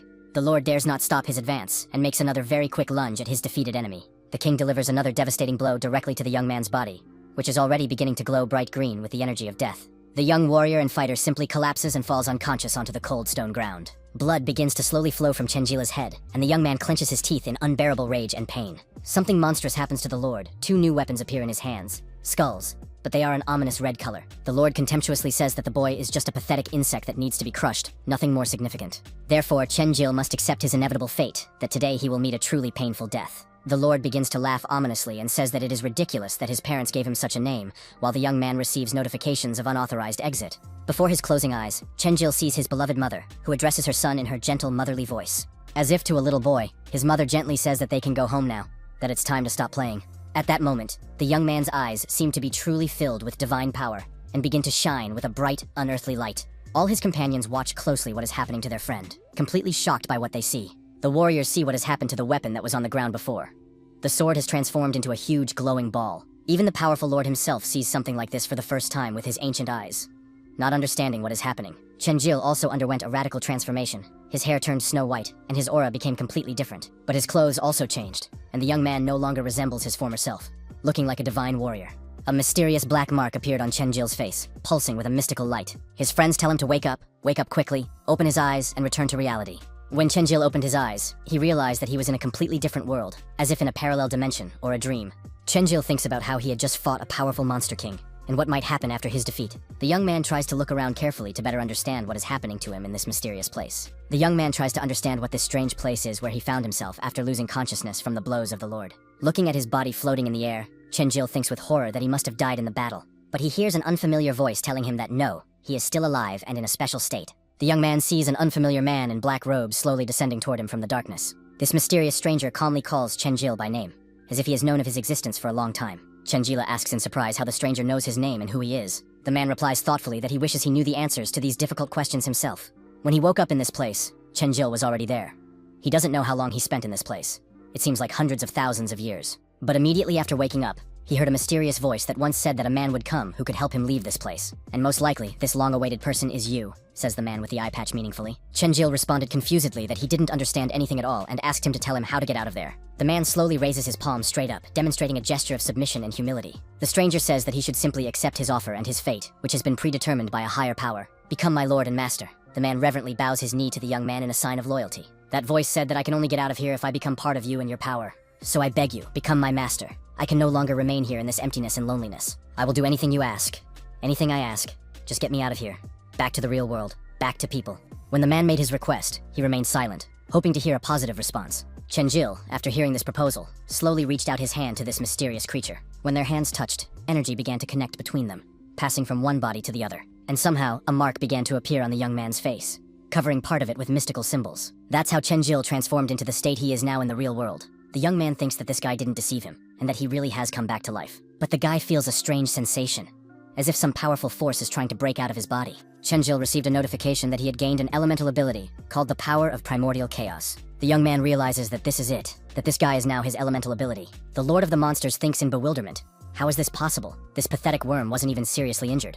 And what's even more surprising to the king is that the enemy seems to have become much stronger. He can feel this terrible energy coming from him. After awakening his elemental ability, Chenjila's strength has increased significantly, and he has also gained a new skill to completely destroy his enemies. The meaning of this powerful skill is that it instantly consumes 90% of health, but allows the use of the power of primordial chaos to inflict colossal damage on enemies. Chenjil believes that his stats had not increased so significantly before, meaning that his grandfather could only use his full power after awakening his elemental abilities. Grasping this enormous weapon in his hands, the young man thinks that he can finally test his true strength against a powerful enemy. The young man can not only launch a powerful counterattack, but also deliver a series of devastating blows against the king. Therefore, Chenjil grabs this huge weapon in his hands and begins to rush toward the Lord with determination in his eyes. This monster speaks indignantly, asking how you, a lowly worm, dare to openly challenge the mighty king to a duel. The Lord wonders if you really think you can fight me. But as he speaks, the guy just hits him with his weapon. It was so powerful and destructive that a real and vivid explosion occurs, shaking the entire cave to its foundations. All the walls of the cave begin to slowly collapse, and little by little, stones fall from the ceiling, creating a danger for everyone present. One green stone falls straight to the ground, glowing brightly with mystical energy and shattering into many pieces. The Lord wants to strike back with his huge skull weapon, so he jumps high into the air to attack from above. The king wonders why he can't kill some pathetic worm, and where this guy got his new abilities. At that moment, Chenjil cannot allow the monster to strike him, so he launches a lightning-fast attack. It was so fast and unexpected that even the powerful Lord himself did not understand what had happened, wondering how such a thing was possible. And so, the Lord was subjected to complete destruction, leaving him with no chance of survival. 90% of Chenjil's health was spent on this devastating blow, but the result was worth it. Therefore, the Lord's weapon was completely shattered into pieces, and the king himself fell unconscious onto the stone floor. A brightly glowing elemental energy of primordial chaos emanated from the young man, enveloping the entire space around him in a mystical light. And the monster, clenching his teeth in pain and rage, was simply killed by this incredible force. Chenjil successfully completed the dangerous task and now increased his level, also receiving a chest of treasures for his heroic deed. At that moment, Grandpa and Boban were in a peaceful village where the heavy rain had finally stopped after many long days. The old man tells the young man not to be lazy and to work as hard as he can in the garden, helping with the chores. Sally is worried and says that Chenjil will be back soon, as it has been almost 3 days since he left. The old man calmly replies that they should wait a few more hours, and then go look for the young man. But then everyone suddenly felt a strange underground earthquake that started suddenly and lasted several minutes. The residents think that something strange is happening. Some kind of unusual green energy is seeping out of the ground. People couldn't understand what kind of energy it was that was almost knocking them off their feet with its power. Boban anxiously asked his grandfather what was happening and if everything was okay with the world. His granddaughter also asks excitedly what the phenomenon was and if everything is okay now. The man explains that such an earthquake occurs when a particularly powerful monster from the lair of monsters dies, and its energy is released into the surrounding world. The grandfather realizes that it seems the young man has indeed managed to awaken an elemental ability within himself and kill the Monster King in a fair fight. And now, the Monster King lies lifeless in the cave, a huge amount of magical energy emanating from his body. Everyone present watches this spectacle in complete shock. Even the orc subordinates think with horror how it is possible that their lord is dead. The assassin's companion thinks with amazement that if he hadn't seen it with his own eyes, he would never have believed that someone so powerful could exist. Bros thinks that this power is simply incredible and fantastic. How is such a thing even possible for an ordinary person without magical training? And why did the guy hide this incredible power from his loyal comrades and friends on the team all this time? Chenjil himself thinks he can't even believe he was able to kill such a powerful monster. But he is even more concerned about the mysterious person who gave him his power. He said he was his master, which means he is now somewhere inside his consciousness, causing the guy serious concern. His comrades distract Chenjil from his deep thoughts, asking him why he is standing there lost in thought, since they have finally defeated the king. The guy replies that everything is fine, his comrades are wounded, so they should stay here and rest, while he will find all the prisoners. When Bros heard this, he realized that he couldn't even contradict such a strong guy who had saved everyone from death. The warriors agree to the plan, and the guy turns to the captive orc, telling him to take him to the place where the people are being held. Chenjil thinks that even though they defeated the enemy, he doesn't feel happy. Something is seriously bothering him about this old man. And the most important question that worries the guy the most is who could possibly be behind all this, even in theory. And just as Chenjil is still immersed in these disturbing thoughts, his badge begins to flicker and split in two. The young man's body begins to return to the state it was in before the transformation, his strength leaving his body.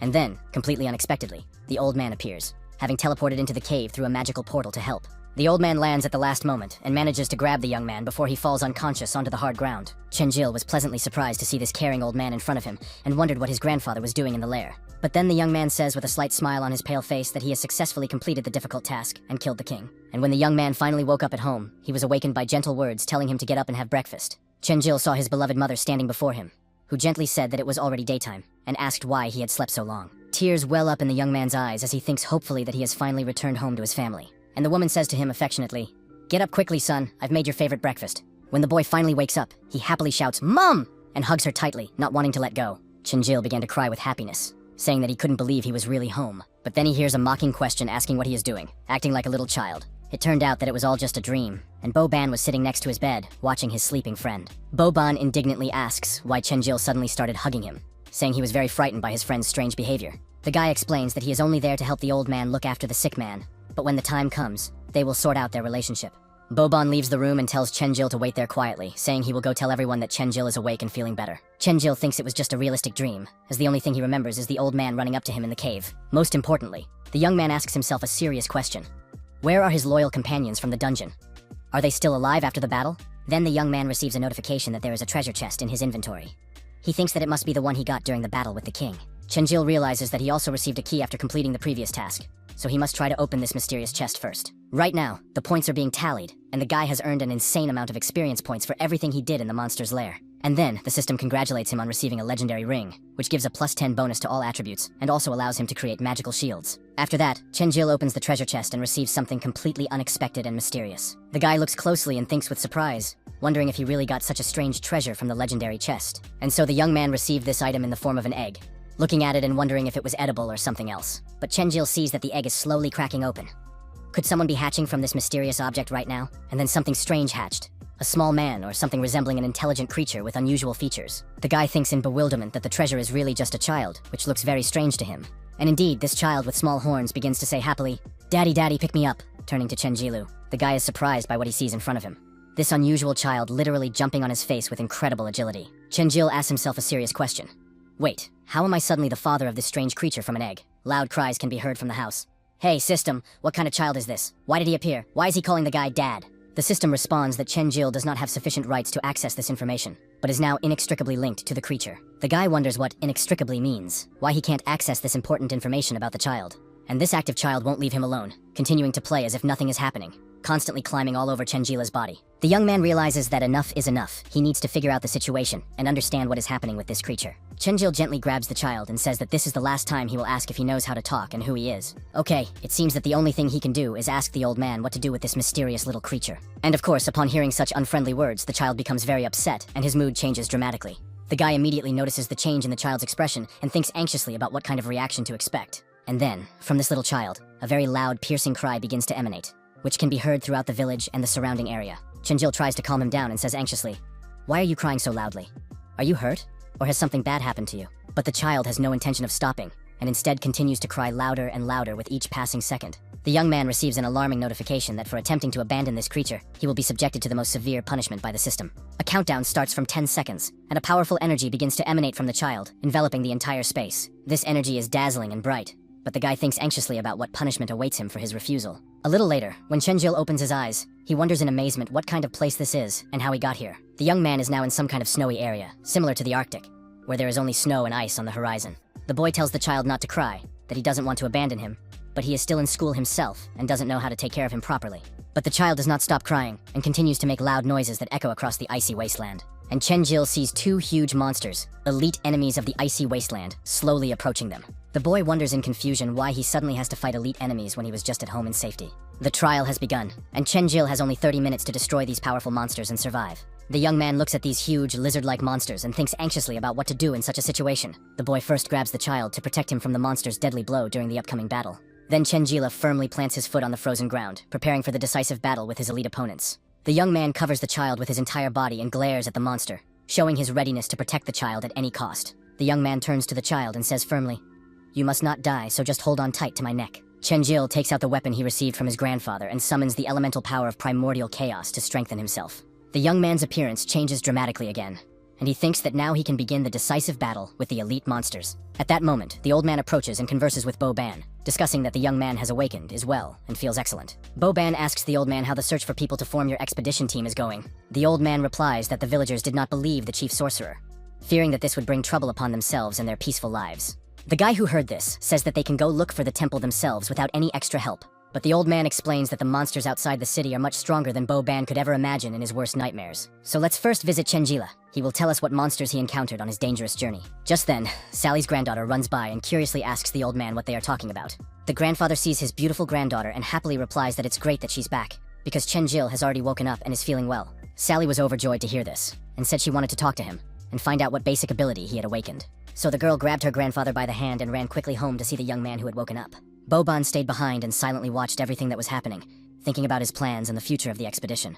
At that moment, Chenjil continues to fight the ice monsters, some of which he has already defeated thanks to his elemental abilities. The young man was still in the heat of battle, trying to defeat them all, as the time to complete the task was limited by the system. The young man managed to easily cut the monster in half like a true master swordsman with years of experience. And then the system congratulates him on successfully completing the task, so the timer is stopped, and Chenjil remains alive. After such an intense warm-up, the guy feels a surge of strength and confidence in his abilities against any enemies. This child is overjoyed at the victory and is still sitting on the guy's head, holding on tightly to his hair. Chenjil thinks that if this is really his dad, then his chances of survival here are clearly much lower, and he sighs heavily. Just when the guy thinks the test is still going on, the system teleports him back to the real world. The young man thinks with relief that he has finally escaped from this dangerous place and returned home to his friends. And then Chenjil saw Sally standing in front of him, also looking at him in surprise, not understanding what was happening. The girl, of course, first noticed the little boy on the guy's shoulder with little horns. The child himself also felt awkward for some reason in this situation, with strangers looking at him. The girl was delighted, holding the baby in her arms, saying how incredibly cute he was. So tiny and cute. Sally asks where the child came from, because she loves little kids and wants to take care of them.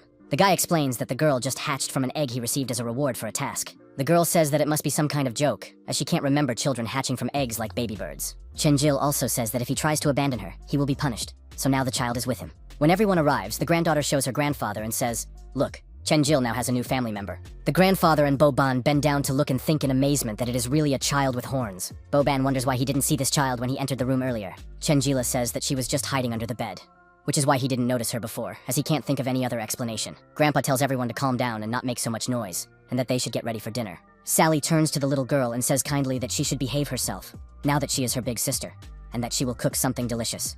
Boban wastes no time and goes up to the girl and asks her what she thinks about becoming his girlfriend in the future. Chenjil hears something strange from the child sitting on his shoulder, who is muttering something. The young man sees that the child is hinting that he wants to eat, pointing to his little belly with his hands. The young man asks the child if he is hungry, telling him not to worry, that he will be fed something delicious soon, and to be patient. Then he hears his grandfather addressing him, saying, "Listen, please forgive me for everything that happened." The young man asks in confusion why his grandfather is apologizing, since nothing bad happened because of him. The old man says that it's all his fault. He couldn't have imagined that the king of monsters would be so strong and dangerous. Chenjil says, "Believe me, you can't even blame yourself for this. It was only my own decision." The young man says that it also helped him understand from his own experience what his grandfather had previously said about strength and danger. During the battle, his life hung in the balance, and he found himself in a strange place where a man told him he had been waiting all this time. When we got out of there, an elemental ability of primal chaos awakened in me, which changed everything dramatically. After telling his grandfather all this, Chenjil asks him if he knows what is happening with this power and where it comes from. The old man replies that elemental abilities usually awaken in a completely different way, and that this is an extremely unusual case. He also says that he has only read about this power of primordial chaos in ancient books, and has never encountered it before. When the boy hears this, he thinks that what was in that book might suddenly help him understand what is happening, and the man began to tell him about a very old legend that had been passed down from generation to generation for centuries. The old man said that tens of thousands of years ago, an evil god descended to Earth, bringing suffering to the people. Murder, chaos, and evil filled the world, but this god was too powerful, and people simply could not resist him. When the people were completely desperate, a hero named Hesiod appeared. He possessed the power of primordial chaos to fight. The hero gathered a group of volunteers who were ready to fight this evil deity to save the world. The war lasted for several decades, and finally, the god was defeated, and his soul was locked away forever. But the hero had to pay a terrible price for this victory. He had to remain in that place forever. And Chenjil asks if the man he met there could be this legendary hero. The old man pondered these words, thinking that if this guy really had mastered this ancient power, then it is quite possible that everything is exactly as it seems, and he met the spirit of the ancient hero Hesiod. The granddaughter, who suddenly appeared, asks what everyone is talking about, as lunch has been ready on the table for a long time. The old man smiles without showing it and says that it's fine. Now everyone should go eat together at the big table. The old man tells the young man that it is better not to discuss this topic with anyone else until they have figured it out. Chenjil understands that he is indeed in some kind of danger in this situation, so he needs to be extremely careful with information. When everyone sits down at the table, there is a huge amount of different food on it. Salads, fish, meat, fruit, and other delicious dishes. The guy turns to the girl and sincerely tells her that she is a real miracle in the kitchen. Everything is incredibly delicious. She modestly says that she just helped a little, and that the real master is someone else, pointing her finger at someone in the corner. As it turns out, it is the same orc prisoner who cooked all this delicious food for the large company at the table. Rahidler, as this monster is called, asks in surprise what he is doing here, since he was an enemy in the cave just a moment ago. The monster calmly says that his grandfather brought him here and decided to give him a chance at a new peaceful life. And this monster acts as if nothing ever happened between them, saying, "Brother, sit down at the table." The grandfather explains that they know almost nothing about what is happening in the desert, but this orc knows his way around there very well. The little girl likes this monster. She climbs on him, on his face, and starts playing with him like a big toy. Chenjil asks what happened to the guys who were with him in the cave, since they fought side by side. Sally says that Grandpa sent them to a doctor to have their wounds treated, and then we can all have lunch together and celebrate. And of course, the guy was happy that everything ended so positively for all the participants of the dangerous expedition to the lair. And so they all sit together at a large table, talking about how delicious and beautifully prepared the food is. At that moment, someone is watching them closely from a cliff that surrounds their peaceful village on all sides. It was the chief wizard Hicks himself, standing on top of the cliff and staring intently down at what was happening. A subordinate respectfully approaches him and says that, "Sir, the stranger is indeed with the old man in the village." The sorcerer says that is enough for today. Return and report everything you have seen to our Supreme Lord immediately. And so the black dragon flies swiftly across the purple sky, cutting through the air with his lightning-fast wings and piercing the clouds. From this dragon emanates and shines a powerful fiery energy that illuminates everything around it with an ominous red light. This is the so-called underground world, full of secrets and dangers, where dark forces and powerful rulers reign. A guy with long white hair stands on a marble balcony, calmly looking at rare blue roses in the garden. And then this huge black dragon gracefully lands on the ground in front of the palace, folding its mighty wings. The guy with light hair turns to the newcomer and says, "Argos, you've finally arrived with important news. The dragon respectfully says that Hades, my master, how did it happen so suddenly that you decided to call me? Hades says that he no longer senses Fenrir's energy from the desert. Most likely, he is no longer alive. When the subordinate hears this, he wonders how it is possible that such pathetic creatures could have killed him in battle. A serious conversation ensues between them about how they need to find out exactly what is happening in the desert with the plans. The subordinate respectfully says that he understands the order perfectly, and will immediately go there to find out everything about the situation. At that moment, Boban boasts that it's cool, and that he would like to kill this lord himself, and become a hero of the entire desert. Chenjil replies that if he went there now, the guy would have to go and retrieve his corpse. Sally curiously asks how he got his elemental ability in the first place, as it is quite amazing.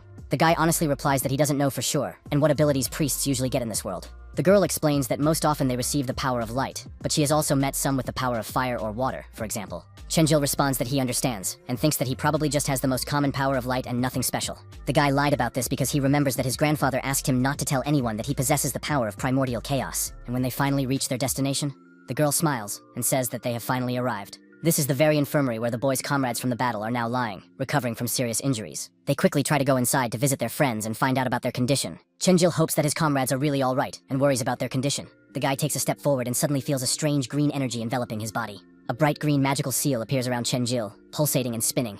The young man wonders what it is, where it came from, and what it means for him. Then his friends come up to him and ask him what he's doing standing there and why he's not moving. But when the girl turns around, she sees that he is not there, which is very strange and incomprehensible. Chenjil appeared in a completely different room, not understanding what had happened or how he got there. How did he end up here? And where are the people he was just with? Where did everyone suddenly go? Hicks, who appears behind him, says not to be afraid, that he used teleportation magic to move him to a safe place. This wizard says he is the guardian of this city, and congratulates Chenjil, saying that only the best are honored to be in this place. Chenjil replies that he was just going about his business and asks why he was transported here against his will. The man says he knows that the guy killed the Monster King, so he wants to offer him to join their organization. When Chenjil hears the offer, he says that he is not interested in it at all, and apologizes for his frankness. The guardian thinks he has just told the old man that they won't be able to get this guy and that they have wasted their time. Then the guardian coldly says that he sent assassins after your friends to force them to cooperate. So I'm giving you one last chance. If you refuse, then I'll kill you right here and now. Chenjil gets angry and says that he's giving them one last chance, and if he doesn't see his friends unharmed, he'll destroy them all. Hicks, who heard this threat, immediately materialized a sharp sword in his hand, preparing for a serious battle with the man. At that moment, the townspeople are happily spending time in front of the infirmary, unaware of the impending danger. Sally and Boban did not understand where their friend had suddenly disappeared to, so they agreed to search the entire city for Chenjila together. Boban immediately noticed a strange, suspicious smell in the air around the clinic, which made him wary. The guy seems to have suddenly realized what this ominous scent is, and shouts a warning to the girl. The girl did not have time to react to the warning, and her hair was enveloped in smoke from a strange dark energy that surrounded her body. A black shadow simply grabs her by the waist and begins to drag her away from safety. The guy wanted to save the girl, quickly jumped towards her and grabbed her to prevent the evil forces from carrying his friend away. Boban presses Sally close to him to protect her, and uses his fiery power to repel the dark magic attack. The guy asks the girl if she's okay, and she thanks him for saving her from a terrible fate. They look at the enemy, and the guy says angrily, "How dare you attack us? You'll pay for this now." The companions see a stranger in a black robe standing before them, exuding an ominous aura of death. This stranger carries 3 different weapons on his shoulders, ready to fight any enemies. Chenjil is currently fighting the city's guardian, who is delivering a series of quick and precise blows. He is doing this while holding a child in his arms, and at one point, accidentally drops the baby while dodging an attack. The young man runs as fast as he can to catch the baby before she hits the hard floor. Chenjil presses her against his body and falls to the ground with her, protecting the child with his own body. The young man thinks that with a child in his arms, he will definitely not be able to fight effectively against an experienced magician. The little girl doesn't even understand what's going on around her, just calling him daddy and clinging to his clothes. From her reaction, the guy realizes that the girl even likes what is happening, seeming to perceive it as a game with her dad. Hicks turns to the guy and says that he's not bad, much stronger than the sorcerer could have imagined at first. Chenjil says, "What we did to you, you want to kill us just because we're going to destroy the monsters?" When the city guardian hears this, he falls silent for a few seconds, thinking about how to answer his opponent's direct question. Then Hicks burst into loud, contemptuous laughter and said that destroying the monsters was naive. It seems that this old man didn't tell you the whole truth about this place and its dark secrets. The city's inhabitants actually have a contract with these monsters, sending them people to satisfy their hunger. That's why the old man didn't object to this. They sacrificed the weakest for the sake of peace in the city. When the guy heard this, he thought, did they never even consider leaving this desert? They just found an excuse to send people to their deaths. The sorcerer replied that the guy wasn't that stupid. It was obvious. It was actually a good plan. Maybe he should join the administration. These monsters were placed in the desert by a powerful god, and the inhabitants cannot defeat them without sacrifices. Hicks says that he doesn't know what your grandfather is thinking if he has decided to challenge a powerful god, because nothing will come of this venture. Chenjil resolutely began to say that it doesn't matter if it's a human, a monster, or even some god.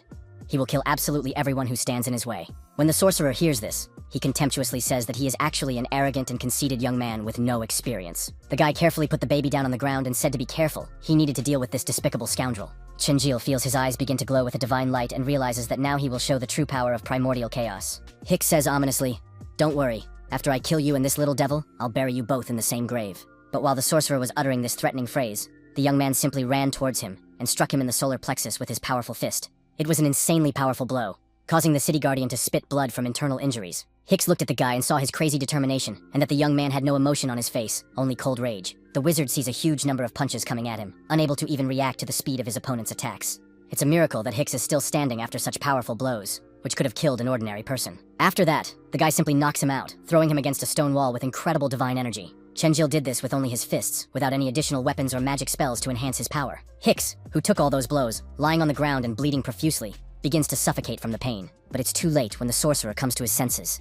Thinking in horror about what is happening to his body, the guardian wonders who this guy is and where he got so much incredible physical strength. At that moment, people on the street are shouting that there is a fight and that everyone needs to run away before they get hurt. There is a huge yellow explosion that appears out of nowhere, lighting up the entire street with bright light. It is Sully using his firepower, which releases powerful tongues of flame straight from his hands at the dark stranger. The powerful stream of fiery energy simply knocks the stranger, who was attacking them in a black cloak, off his feet. Boban is not far behind his friend, moving incredibly fast and skillfully maneuvering around his opponent to attack. The guy decides to use his power with a shadow strike to deliver a crushing blow to the enemy and end the fight. But when the weapons collide with the enemy, the blades simply clang together, creating sparks from the contact of metal. Boban shouts to his friend that they should now try a joint attack against this stubborn enemy. The girl lands on solid ground, realizing that she has one last chance to end this dangerous battle. She shouts loudly that she will use the fire dance, the most powerful technique in her arsenal. A huge stream of fiery energy bursts out of her hands like a hammer, illuminating everything around her with a bright red light. Another very bright explosion follows, after which nothing can be seen due to the smoke and fiery glow. The girl has clearly expended almost all of her energy on this attack and can barely stand on her trembling legs from exhaustion. She is very surprised by what she sees, thinking that it is simply impossible, since she hit her opponent directly. Boban himself is also in complete shock at what he sees, wondering how this is possible after such a powerful attack from his ally. The warriors do not understand that it was all just a clever double, and the real enemy suddenly appears behind the girl, ready to deliver a fatal blow. Her comrades are terrified, wondering what to do in this critical situation. They have no time for anything, not even a defensive reaction. Suddenly, someone lands swiftly in front of the stranger, flashing with divine light and protecting his friends from certain death. Chenjil, as always, arrives just in time to help, and prepares to deliver a crushing blow to this dangerous stranger in a cloak with his foot. But the man in the dark robe simply dodges the attack at the last moment, demonstrating incredible speed and agility in battle. Chenjil angrily says that he doesn't care who they are or what their goals are, but they dared to attack his dear friends. The young man turns to his opponent and says firmly that he should not even think of expecting mercy or compassion from an angry warrior. Chenjil's face shows genuine malice and unwavering determination to protect his comrades at any cost, even his own life. A sinister black energy begins to materialize from the enemy's body, enveloping the entire space around him in darkness. Sally turns to the guy and excitedly asks where he was, why he disappeared so suddenly, and that they searched all over the city for him. Chenjil says that it's a very long story, and that he'll tell her everything in detail later. But for now, they should go back home to his grandfather. The guy says that Grandpa might be in great danger right now, and that they need to check on him immediately. The grandfather, who is standing at home, thinks and searches an ancient book for important information about the power of primordial chaos and its purpose. The old man thinks about an ancient prophecy, and that when gods and demons come to Earth, the world will be plunged into complete darkness. The grandfather reflects that only those who possess the power of primordial chaos will be able to save this world from certain destruction. The three friends finally return home and are sincerely happy to see their grandfather alive, unharmed, and safe. He asks them in surprise why they returned home so quickly, and whether they managed to get to the hospital to see their comrades. They tell him in detail that they were attacked by unknown people right outside the hospital. The old man says seriously that the man the boy met was a wind wizard, and the others most likely encountered Lucius, a dark wizard. The most interesting and important thing is that they are all guardians of this city, and possess incredible magical powers. When Boban hears this, he is surprised, and asks why the guardians suddenly decided to attack them. The old man explains that they are all heroes who came to the desert several hundred years ago, and founded this city. At that time, the desert was scarier than the underworld itself, with monsters ruling the entire territory and killing people. People had to not only constantly hide from the monsters, but also fight each other in order to somehow survive in hell. And when the people were drowning in despair, a group of heroes appeared, gathered the people, and led them to an oasis in the middle of the desert. Our desire to leave this desert may be seen by the Guardians as a serious threat to the established order, and Chenjil asks why his grandfather, who knows perfectly well the price of innocent lives in this world, remained silent. Boban, upon hearing this shocking information from the young man, cannot believe his ears and asks what kind of terrible things he is talking about. Chenjil seriously says that the Guardians have a contract with the monsters to maintain this fragile world, and they sacrifice innocent people regularly. The young man asks a painful question. Grandfather, why didn't you tell us the whole truth from the beginning? hiding such important facts? Chinjil continues with the question. Do you really think that your well-being and safety are more important than the lives of these defenseless, innocent people in the city? Bobon starts shouting and indignantly says that his grandfather would never have agreed to such a cruel agreement, because he was one of the 12 heroes. But the grandfather stopped the young man and said heavily that it was enough, that it was the truth, and that he had remained silent when the Guardians made this inhumane decision many years ago. Everyone in the room is deeply shocked by this revelation, especially the old man's beloved granddaughter. The old man replied sadly, "Imagine you are faced with an impossible choice.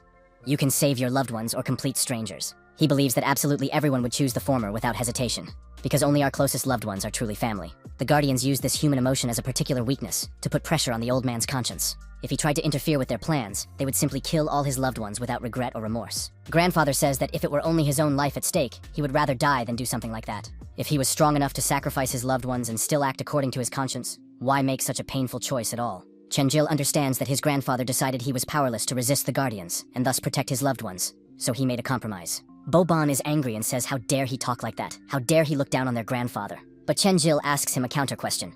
If he had to choose between saving the boy and his granddaughter, what would he do? After this painful question, there was a very real, oppressive silence in the room.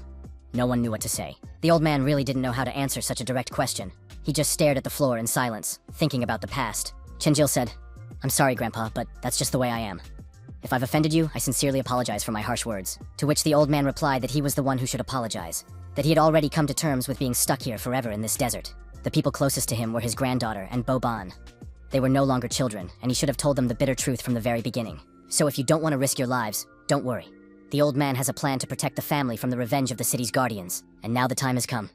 Everyone understands that the moment has arrived to truly stand up against these corrupt guardians for the sake of justice. This must be done first and foremost, for the sake of all the unfortunate people, for our freedom and the well-being of future generations. The old man himself understands perfectly well that the long-awaited time has come for decisive action against tyranny. All the heroes in the room abruptly rise from their seats and realize that they are determined to succeed, ready to make any sacrifice for the right cause. The old man seriously says that if they want to get out of this cursed city, a battle with the Guardians is inevitable. Hicks is the weakest of the four. The main problem lies with the other three powerful mages. Lucius, Sergio, and Dorpa, the strongest of them, will be very difficult to kill, so the heroes don't have much time to prepare for the decisive battle. The old man warns that if they cannot defeat the Guardians in a fair fight, then there can be no question of searching for the sacred temple. The old man turns to the guys and says that he will prepare a special intensive training program for them, which will help them become much stronger and more experienced in battle. The old man emphasizes that whether they can escape from here depends solely on themselves and their persistent efforts in training. Chenjil spent some time after this conversation, and now just lies on the green grass near the house, thinking about the future. The boy wonders how much time he has spent here. His mother must be missing him very much, but he tells her not to worry.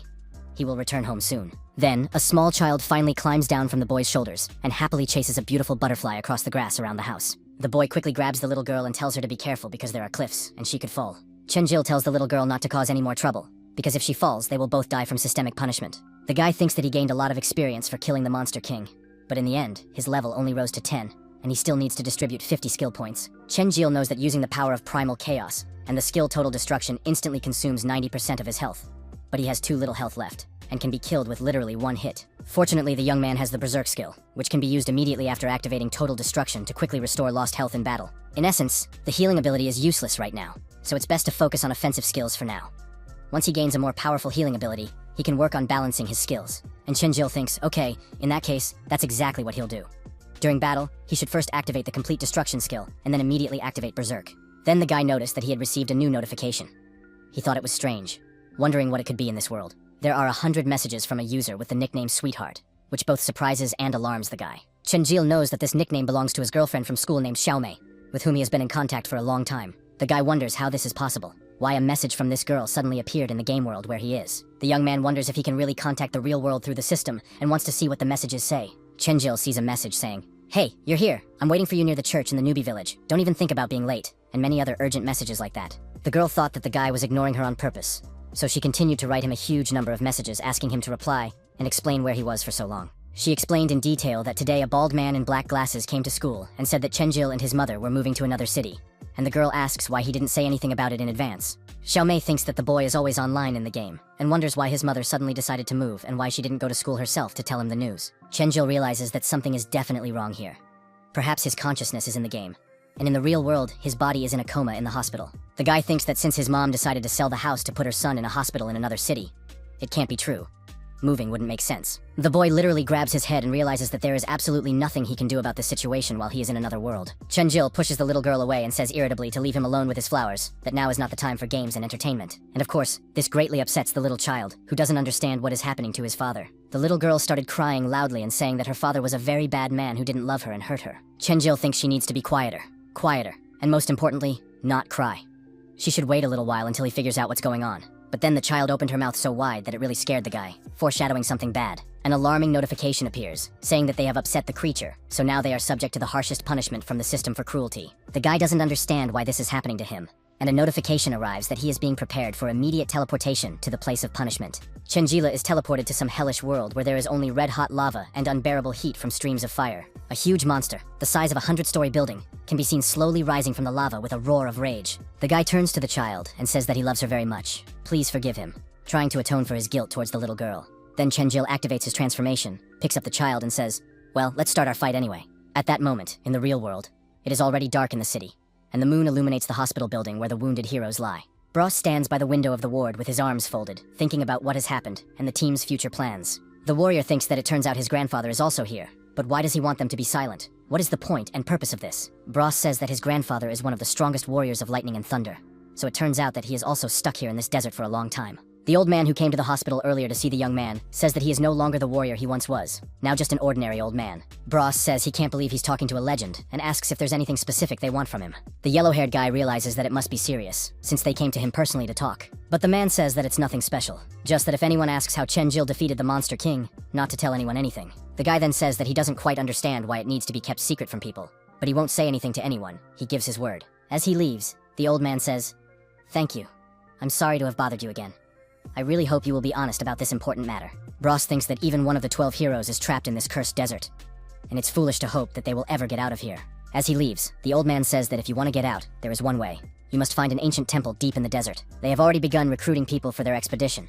If you are interested, come to my house to discuss it. Bros was deep in thought after this unexpected conversation with the legendary hero about the possibility of escape. But then his fellow assassin suddenly entered the room and said that it looked like his wounds had healed after treatment. The warrior replied that there were excellent healers here who had helped him recover, but so much had happened that he felt uneasy about the events. So Bros decided to ask his comrade if one of the 12 heroes had also come to him and told him about some temple. The assassin was surprised to hear this, and said that one of the 12 heroes had actually visited the hospital. Bros then said that yes, he didn't recognize him at first either, but he really is an example for the current generation of warriors. His friend said that he had recently read about someone who had crossed the Black Sea alone and defeated a troll, but ended up locked up here. It turns out that the 12 heroes are not just a name, but the 12 strongest people in the entire known world. In our world, every 5 years, competitions are held for the title of the strongest, and each city and brotherhood sends 5 heroes. The 12 best teams advance to the finals, where the strongest is chosen, and no matter who wins or loses, they are all considered heroes. And all of this is truly breathtaking. All the feats they perform for the sake of the people. The warriors still think about their comrade Chenjil,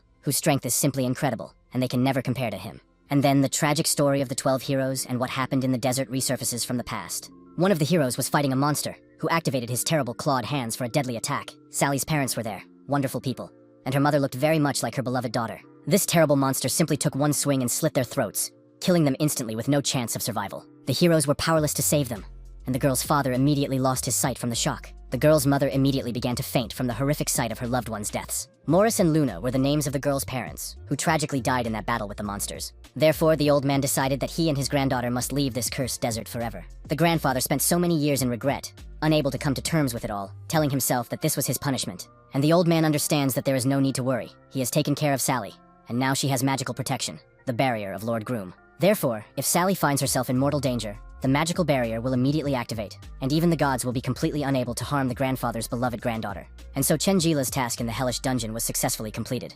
And the young man thinks that it feels like the punishment was much harsher than last time. And then the young man received a warning notification that the monster's strength gradually increases with each attempt at the penalty trial. The guy was in complete shock, thinking that with each trial, it would indeed become more and more difficult to pass. Chenjil thought that for completing a difficult task, he would be given a more or less decent weapon or ability with which he could look after this child.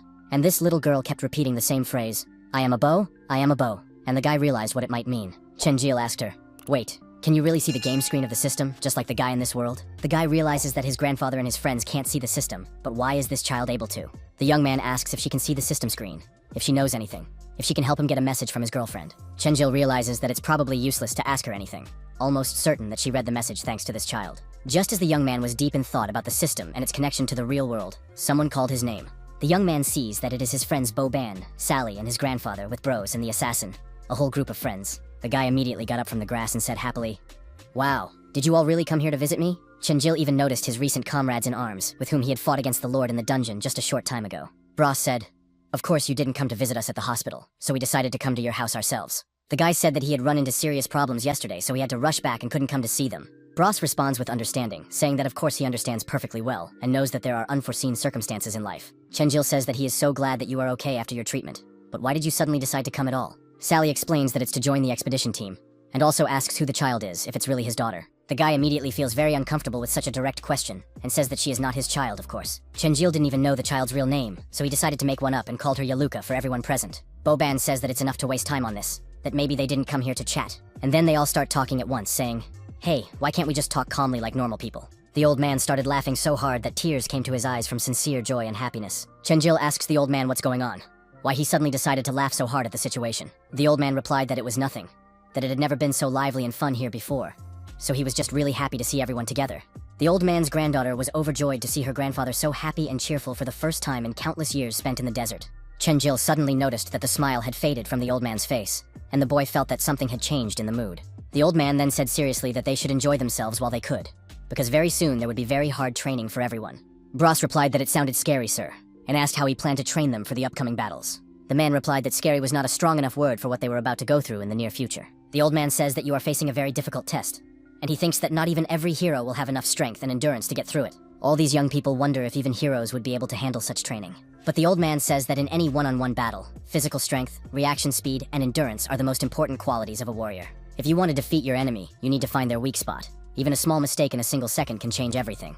And then the old man made an exact copy of each of the students using cloning magic for training. All the students look at their copies in amazement, marveling at how accurate and realistic they are in every detail. The man goes on to say that in a team battle, coordination, harmony, and understanding each other are much more important. The old man says that this artifact was made by the Archmage specifically for training warriors before competitions, so don't be afraid. The doubles can't hurt you. The old man explains that once you receive fatal damage, you are out of the competition and can no longer attack opponents or doppelgangers. He says that in that case, our intensive training begins right now, so get ready for the test. The sun is already setting, and Rahidler asks the old man what he will cook for dinner and if he has any food preferences. The orc turns to the little child Yaluka and says, "You little devil, you better stay away, or I might accidentally hit you while I'm cooking." The old man replies that he doesn't think that's enough, that he should cook for at least 20 people, as there will be a lot of people. When the orc hears this, he says in surprise, 20 people?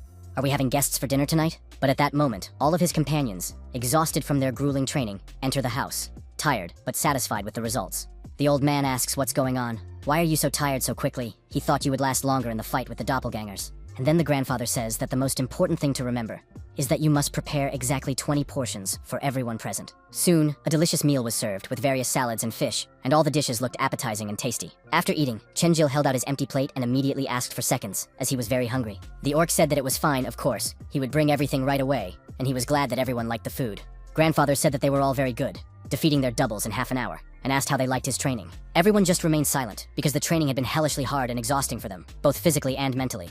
Seeing their dejected reaction, the man asked what was wrong, what they didn't like about training with their doubles. And the grandfather saw the burning, angry eyes of his students, who were looking straight at him with silent reproach for such trials. His granddaughter said that they hadn't even had time to do anything, as the doubles had defeated the team in a mere half hour. Chenjil understood that it was like a game where players fight against real opponents, not monsters, but doubles who can think. When the battle began, the doppelgangers immediately scattered in different directions and took up strategic positions for attack. It turned out to be a clever trap, and the doubles simply prevented the team from moving, leaving the guy to watch as his double dealt with the others. So the battle hadn't even really started yet, when the team immediately lost the decisive battle against the copies. The old man said that it was not bad, that he had managed to analyze the situation correctly, and that, as he had said, the outcome of the battle was clear almost immediately. Grandpa says that in so-called team combat, it's not the strength of an individual that matters most, but the strength of the whole team, like in chess. The doubles are incapable of creative thinking. They simply analyze your abilities and, based on that, choose the most optimal strategy. The old man then said that the strategy they chose allows them to deal with a team of inexperienced newbies most quickly and effectively. Chenjil understands that this is indeed true. It is more like a set of mathematical problems that are solved coldly. Therefore, in order to learn how to fight as a team, you also need to make the right decisions and understand the strengths of each team member. The old man says that's enough training for today. Tomorrow we'll try again. This time I'll fight with you. The old man says that now the most important thing is to get a good rest and gather strength for tomorrow. Chenjil thinks at night that he understands that this is just training. But it's so hard when you see your comrades dying. The young man realizes that this won't work.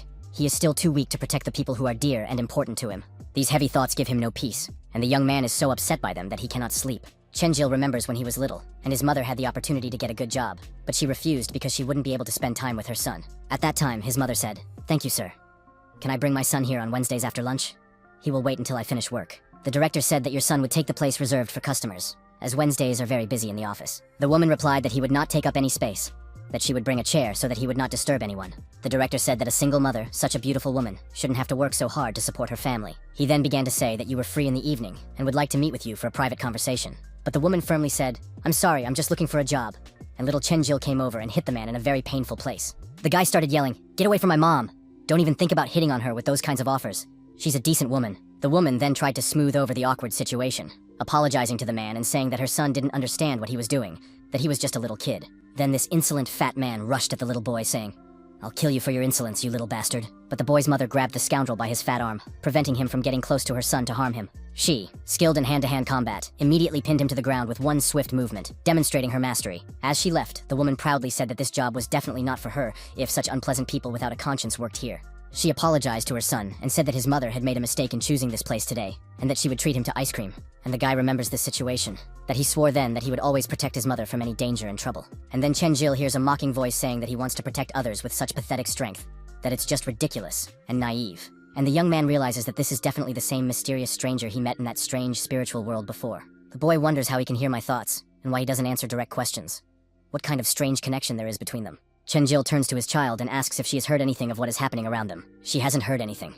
Could the young man be tired and starting to hallucinate from exhaustion and stress? But the young man looks at the child and sees her sleeping sweetly, curled up on his stomach. Chenjil says that it's great that she's settled down, and how can he sleep with her lying on his stomach? And the guy noticed that she fell asleep very quickly, literally in an instant, as soon as she touched his body. The young man moved the baby into a more comfortable position and said, "Well, what am I supposed to do with you now?" Chenjil wonders how his mother managed to raise him alone, without the help of his father or the support of relatives. The guy thinks, "Mom, don't worry, now I know exactly what to do.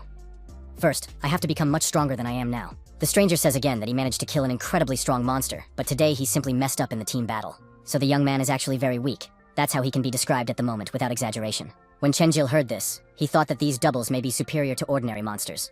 But to him, they are just the same enemies. And so the guy simply found himself in another world, realizing that it was true, that you were a stranger, that he had imagined it. But the guy noticed that the atmosphere around him had changed. It turned out that he had been transported back to that mysterious place. This blonde stranger says that this is your spiritual world, that you ended up here as soon as you became my master, and we became bound together forever. The guy doesn't even know what a spiritual world is, so he asks the stranger for an explanation of this mysterious place where they meet. Chenjil realizes that after being transported to this world, he has become significantly weaker physically, which is why his subordinate was only able to contact him now. The guy says that thanks to him, he was able to defeat the Monster King and return to the city. But why are flowers flying in the spiritual world? The mysterious stranger replies that he does not know for sure. But in the spiritual world, each person has what is most important to them. Chenjil asks if these beautiful flowers are really the most important thing to him. But why does he feel nothing when he sees them? The man replied that he didn't want to think about such boring things, and that he hadn't come to answer questions. The stranger said that he had called the young man to do something very important for him, and his development as a warrior. You see, he is extremely interested in him becoming much stronger than he is now in this world. And then this man begins to glow brightly with powerful energy that shoots out of his body in all directions. He says that my strength has been restored by less than 1%. But that will be enough for me to understand how terrifying the power of primal chaos is. The power of primordial chaos that he can use is barely 1/100th of 1%, an insanely powerful force from ancient times. This stranger says that this is only in the best case scenario, and in reality, the percentage may be even less than it seems. But none of that matters for training. What matters is that the guy has to get stronger to survive future battles. And then the guy receives a notification about the test, that he needs to hold out for exactly 3 minutes in battle and not lose to his opponent. The stranger asks if the young man is ready to take on this difficult task right now without delay. Chenjil replies that it's only 3 minutes. Believe me, I can hold out for at least 300 minutes against any enemy. The young man undergoes his transformation, his hair turns snow white again, and he says, "Well, in that case, let's start the battle immediately." At that moment, in the main building of the city, Hicks says that yes, he is strong, but he was simply inattentive and did not have time to react. But another guardian replies that he doesn't have the same impression of the battle with the guy. This female guardian says that if that guy had shown everything he was capable of, they would now be collecting your torn corpse. Lucius turns to the Wind Guardian and asks what he is talking about, whether he is really that strong. The girl replies that she doesn't understand how such a nobody like that guy could have become the guardian of this city. Hicks replies that if she tries to say something like that again, she won't be able to defeat this mysterious guy either. But the girl simply slapped the scoundrel in the face for his insolent words, demonstrating her superior strength over him.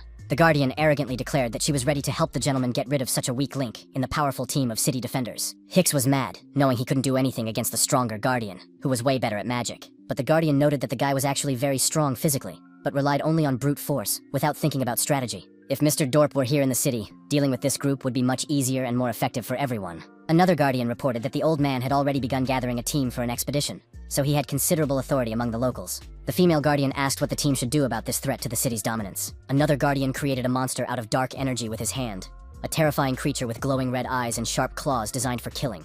When everyone saw it, they were completely shocked, as they realized that this was truly a horror from the depths of the desert. This is a desert demon from China, a terrible monster that feeds on human flesh and knows no mercy toward living creatures. And now the Guardian who summoned that monster has ordered him to go and kill the old man and his companions, showing no mercy to the children. The monster's eyes immediately glowed with a red, sinister energy, as if hellfire from the depths of the devil himself was burning within them. The demon leaped forward very quickly, opening its mouth with sharp teeth, ready to devour the first victim that came its way. Chen Jil, still in the spiritual world, continued to fight against this powerful enemy. There were only 2 minutes left until victory. The young man thought about how he had to avoid deadly attacks for 3 whole minutes to gain experience and become stronger. Then he would be able to handle any training his grandfather could come up with for the team in the future. Chen Jil wondered why his opponent wasn't actively pursuing him, and he had a very strange feeling that something bad was about to happen. And then, in the spiritual world, there was a huge destructive explosion that threw the boy back several meters with incredible force. But the young man stuck his weapon into the ground, which allowed him to stay on his feet and not fall into the abyss. Chen Jil realized that this was very unexpected and extremely dangerous, and that he had nearly died from the shockwave alone. After all this, the young man saw the ground in the spiritual world split in two, as if by an earthquake. The young man wondered if this was really called training, because now he would simply be killed with no chance of survival. The guy thought about how the Monster King's magic shield had given him half a second to react. Otherwise, there would have been nothing left but a wet spot. The enemy, this unknown man, asked if he wanted to avoid a fair fight by cowardly running away from the real battle. The blindfolded man said that he had managed to block the blow unexpectedly quickly, apparently underestimating his combat abilities. The stranger declared that cowardly behavior at that moment was absolutely unforgivable for a true warrior and hero. Chen Jil turned to the so-called teacher, asking what kind of strange training methods he was using, trying to kill his student. And of course, it was all a trick. The guy simply started running away after distracting his opponent with conversation and questions about his methods. The guy understood that he only had a little bit of time left, 2 minutes, or more precisely, 1 minute before the end of the test. Chen Jil turned around and suggested taking a short break because he wanted to rest just a little before the final stage. The teacher replied that the enemies would not let them rest, so constant attempts to escape were useless in real combat. So the stranger quickly jumped over to the other side and ended up behind the young man, ready for a surprise attack. The man said that this was the first lesson for today and swung his weapon to deliver a crushing blow. Chen Jil was in complete shock, wondering how the teacher had been able to move so quickly without making a sound. The guy thought, okay, you can't just run away from your enemy in battle. So Chen Jil swung his weapon and delivered a lightning-fast strike with maximum force and speed. The boy's weapon appeared, touching the teacher's throat directly, threatening to deliver a fatal blow to a vulnerable spot. But the man managed to jump into the air and dodge the attack thanks to his excellent reflexes and agility. The guy realized that fortunately it was just a physical attack, so the teacher was able to easily dodge the blow. But what interested him most was how the teacher had managed to get behind him, as he hadn't even seen him move at such speed. Chen Jil's ability would only recover in 5 minutes, so he only had to hold on for another 30 seconds to win. So the guy turned to the teacher and asked if he could take a short break, promising not to run away anymore. The man replied that it was fine, but only if he would explain what that unusual move in combat had been. The guy asked what technique it was, wondering if his teacher was referring to the lightning-fast strike he had just used against his opponent. The time was up, the task was completed, and the boy explained that when he activated his ability, it was as if a mechanism was triggered, and his body began to attack or defend itself. The guy replied that he had used a lightning strike, asking what the teacher meant by the word technique. The teacher said he didn't remember anything he had said, but he had a feeling he had seen that strike somewhere before. The guy asked if the teacher meant that someone had used this technique in the past. The man thought that everything seemed vaguely familiar, but he couldn't remember in which battle he had experienced similar feelings. The boy realized that it was true, because his grandfather had told him a legend, so he said that he thought he knew who the teacher really was. Chen Jil suggested that the teacher was a legendary hero who had once defeated an evil god and saved the world from destruction. When the guy shared this information, he asked if the teacher remembered anything after hearing the story. And indeed, after hearing that name, the man was simply stunned by the sudden flood of memories from the past. The orc who lives with the old man is now sleeping soundly on the floor next to the stove, snoring loudly and breathing peacefully in his sleep. Bo Ban, who is lying next to him on a straw mattress, thinks it's good that his grandfather brought this orc here, but wonders why he has to sleep in the same room. The boy gets up from the unbearable snoring and thinks that no, he can't take it anymore. He needs to find another place to sleep. But then Bo Ban notices a strange dark energy in the air, slowly seeping through the cracks in the walls of the house. The young man immediately looks at it more closely and wonders what this strange, ominous smell is, reminiscent of rotting flesh. But then the young man realized with horror that this actually meant that mortal danger was approaching for all the inhabitants of the house. Bo Ban immediately understood that something terrible was happening, and that this was no ordinary nighttime incident in the desert. Immediately afterwards, there was a powerful blow to the house, which shook all the walls and caused dust to fall from the ceiling. The orc, who had been sleeping soundly until that moment, thought that it must be an earthquake when everything around him began to collapse and fall on his head. But no, it was a huge monster that had been summoned by the city's guardians a little earlier to carry out a dark mission to eliminate the threat. The orc thought that if the destruction continued like this, there would be nothing left of him but bones.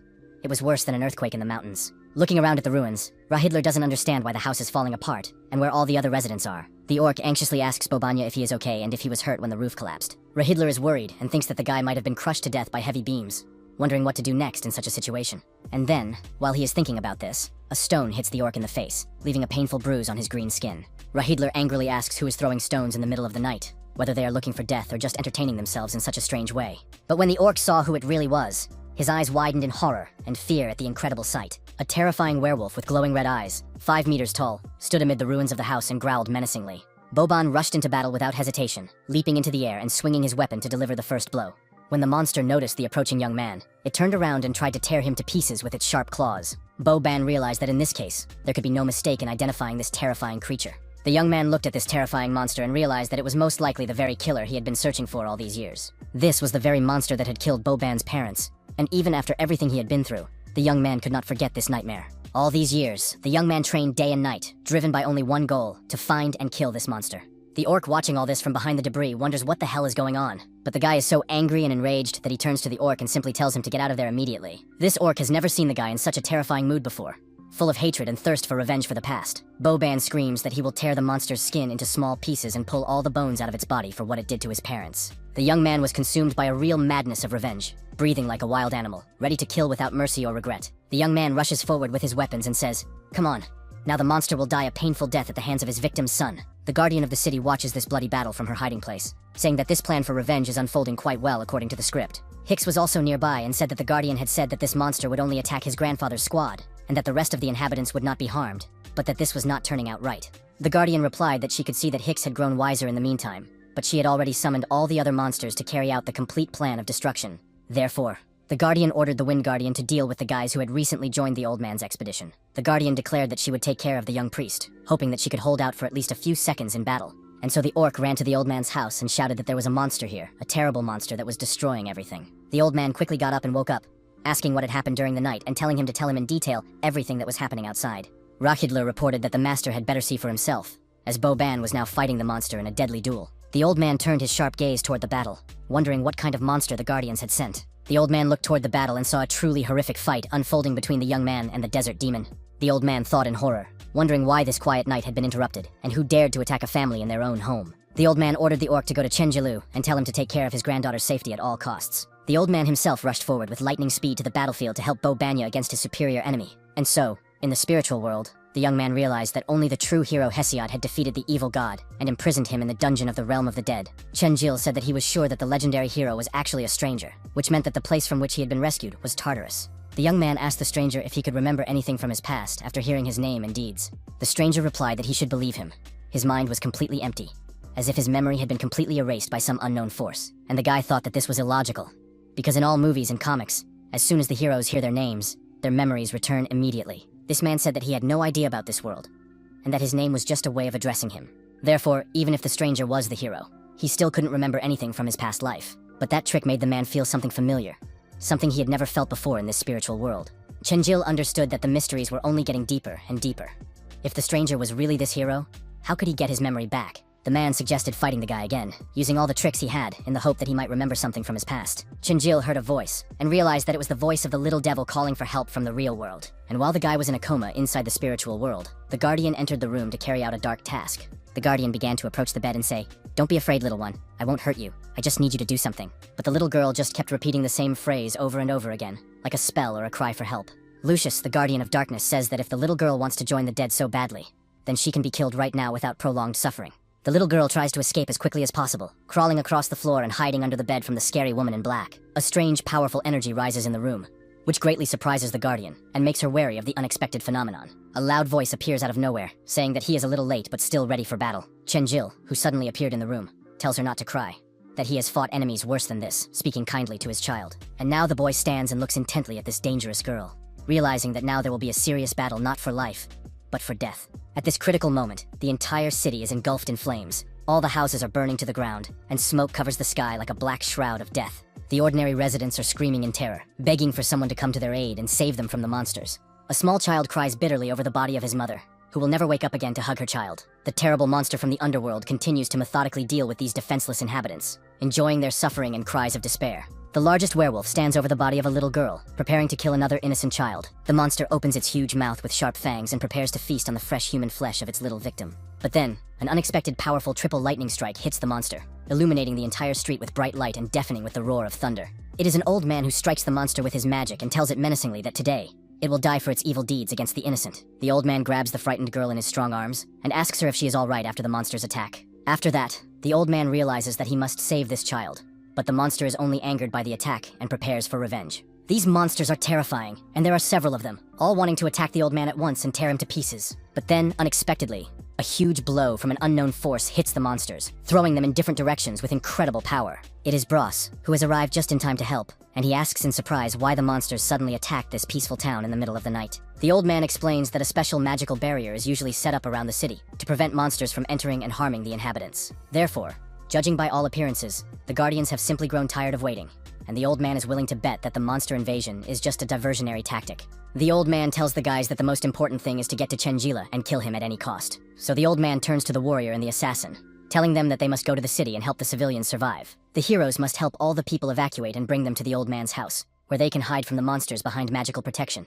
And so they excitedly ask the old man where he himself will go at this dangerous moment, when the city is burning in flames. The man replies that he must go and try to restore the magical barrier that protects the city from the invasion of desert monsters. Bros says that there are monsters everywhere, and the heroes must go with the old man to protect him. The old man says that warriors must first and foremost take care of the peaceful inhabitants and their well-being. It is their sacred duty. The old man uses his mountain blade skill and quickly flies high into the air, heading toward the source of the magical barrier to restore it. At this critical moment, the Keeper of Darkness gently lands on the ground next to the house, ready for a decisive battle with the young hero. She turns to Chenjil and says with a smirk that he seems to have become even faster than before, but that it's not enough. Chenjil thinks that this is another enemy using the power of shadows, and that she seems to be the person in the cloak who recently attacked his friends. The guy says to the Guardian, "Hey lady, why did you suddenly decide to attack us in the middle of the night without declaring war?" When the Guardian hears this, she is completely shocked that someone would dare to call her such a derogatory and familiar name as Auntie. The guy himself thinks that if the team defeats the god, all the inhabitants will gain their freedom. So why do the Guardians want to get rid of the heroes at any cost? The Guardian explains that the Lord put so much effort into developing this city, and that there is no temple in the desert. Do the heroes really think they can defeat any of the Guardians? They are just weaklings with no real experience in serious combat. Chenjil replies that no, the temple really does exist, and it doesn't matter who the team has to defeat, demons, enemies, or even God himself. The guy, undergoing his transformation, says that he will kill anyone who tries to prevent him from finding this sacred temple in the desert. The Guardian Lucius says that wow, the guy has the nerve to throw around such big words in front of a true master of dark magic. She materializes a sword in her hands, created from pure shadow, and capable of cutting through even the strongest armor with a single stroke. The Guardian says that her magic is equal to that of the master himself, so the guy has no chance against her in battle. Lucius summoned wolves of darkness from a magical space, possessing incredible speed and excellent maneuverability for attacking the enemy. She orders these dark creatures to go forward, dear pets, and kill this insolent scoundrel without mercy or regret. And so, the pack of ferocious creatures rushed forward at Chenjil with the intention of tearing the guy into bloody pieces. Chenjil grabs his weapon and prepares to deliver a divine blow, a skill he has mastered through constant training. A huge amount of divine blue energy emanated from the boy's weapon, illuminating the entire street with a bright, unearthly light of power. Chenjil kills all these creatures with a single blow, and the Guardian watches in amazement with her mouth wide open. Lucius thinks this is impossible for a mere mortal, so she decides to summon 3,000 shadow blades for a massive attack, and real shadows in the form of swords appeared in the air and headed straight for the guy, ready to tear his body to pieces. But the guy's ring, which he received as a reward for his exploits, begins to glow with a green mystical color of magical protection. Thanks to this magical artifact, Chenjila was able to create a protective dome that blocked all of the enemy's attacks. The guy turns to the Guardian and says that this is all she is capable of, or that there is something else in the arsenal of dark magic. The girl is shocked, thinking that Chenjil simply took the blades and dispelled them, truly underestimating the power of this young warrior. She lunges forward and says that it was a pretty good warm-up, but the real battle is just beginning. When Lucius jumps into the air, he replies that it was just a light warm-up before demonstrating the true power of darkness. There she is, sitting on the back of a huge creature, a large dragon of darkness with huge sharp teeth and claws. She says that now she is ready to show the guy her true power, which even the other guardians of the city fear. The guy's mission has been updated by the system. Now he must protect the city and all its inhabitants from an invasion of monsters and guardians. And these terrible monsters do not leave the peaceful people alone, but continue their bloody rampage throughout the city, destroying everything in their path, and these monsters are making their way through the cracked protective dome that was supposed to protect the city from any invasions from the desert. The guardian of the city tries to restore the magical barrier at this critical moment, using all his strength to repair the cracks in the defense. Meanwhile, the city guards fight these monsters, killing them one by one and protecting the defenseless inhabitants from certain death. These mad wolves are simply going crazy from the smell of blood and howling even louder, attacking everyone indiscriminately. People scream about how much more time it will take to repair the barrier, as monsters continue to arrive in waves from the desert. The guardian replies that more monsters keep coming, and they can't repair the breach fast enough, their strength depleted from constant use of magic. The guards say that they must not stop, but defend the city at all costs, even at the cost of their own lives. The teacher tells his students to stop these monsters at any cost, that they must protect the peaceful inhabitants from slaughter. And so these young men stand in battle formation, raise their weapons, and say they will fight to their last breath. But nothing helps, and even more cracks appear in the protective dome, threatening to completely destroy the magical barrier. The students turn to their teacher, Damon, and tell him that this is a real disaster, that the barrier is collapsing faster than it can be repaired. Suddenly, they see a powerful bolt of lightning appear and strike the dome with incredible destructive force. Amazingly, the strike simply patched up the dome, as if the entire barrier had been restored instantly by divine magic. The guards realized that this was impossible. How could a single lightning strike heal the magical barrier? It is the old man, who stands majestically in the air, surrounded by electric discharges and the radiance of divine power. The disciples immediately recognized him as the legendary warrior from the 12 heroes sung about in songs. But the monsters, despite the fact that there are no holes left, continue to break through the barrier with new attacks. This heroic old man gracefully landed on the ground with the help of controlled lightning, ready for the decisive battle. The old man says that Commander Damon will handle the situation here, and that they should help the others patch up the remaining holes. Commander Damon replies that he understands, and that they should follow him to the next target to save the other defense positions. The old man is barely standing on his feet from exhaustion when he is swept away by a powerful gust of wind of unknown origin. A huge whirlwind of dark energy appears, which also amazes the monsters themselves, who do not understand what is happening. The vortex begins to slit the monsters' throats and chop their bodies into small, bloody pieces with incredible precision. Another man arrives, the one who started all this from the beginning, the real puppet master behind the scenes. People rejoice, realizing that it is Lord Dorp himself, the supreme ruler of the city and protector from all evil, who has arrived. But then these people began to notice cracks appearing in the asphalt beneath them, foreshadowing something terrible. Then a huge flash of hellfire burst from the cracks, and the residents were burned alive in excruciating pain. The old man wonders what this Mr. Dorp is doing, killing his own subjects for no reason. Dorpe coldly replied that he had given these nobodies the right to live on Earth, and that he could take that right away at any moment. The man, whose face is partly skeletal, says that this is what happens when someone tries to betray the supreme ruler. At that moment, Chenjil fights against the Guardian, and shadow blades fly at him with the intention of cutting him to pieces. The young man manages to dodge every single projectile, moving very quickly and using all his skills to evade the attacks. Chenjil looks away with his cold, monotonous gaze and thinks that now is the time to show his true strength against this enemy. He then quickly lunges forward at full speed, leaving only a trail of dust and energy behind him. At that moment, the Guardian, who was riding a huge monster, prepared for a decisive attack against the approaching enemy with her weapon. This huge beast has sharp fangs with enormous destructive power, capable of biting any enemy in half with a single bite. The guy isn't scared at all. His eyes are only on his enemy and how he wants to beat him in a fair fight. Chenjil makes a powerful lunge with his legs, causing the ground to literally break and crack beneath him from the incredible force of the impact. The monster looks at the guy in bewilderment, not understanding what a mortal could possibly do against such a powerful opponent. Chenjil swings his weapon like a true professional warrior,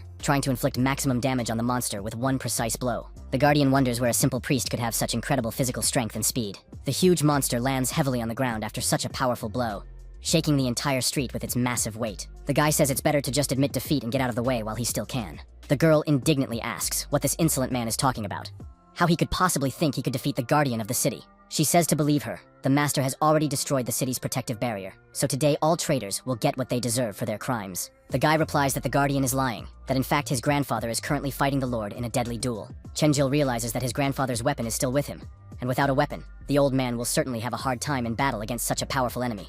Therefore, the young man must deal with this dangerous woman as quickly as possible, and hurry to save his grandfather from certain death. Chenjil realizes that he must now use his power to its fullest, and energy begins to pour out of his body in streams. The young man's ability of total destruction is activated, which consumes almost all of his health, but gives him incredible destructive power for the final blow. Lucius, looking at the young man, wonders if he has become even stronger than before, where this mortal could have gotten so much divine power. Therefore, the Guardian realizes that now is the time for her favorite move, to show the true power of dark magic against the enemy. Literally a second later, Chenjil finds himself right in front of the girl, having covered the distance with the incredible speed of divine power. The Guardian did not expect such a quick movement from her enemy, and thinks with horror that no, such speed is impossible. But the guy strikes her with a lightning-fast blow, and the Guardian begins to bleed from her mouth from the internal injuries she has sustained.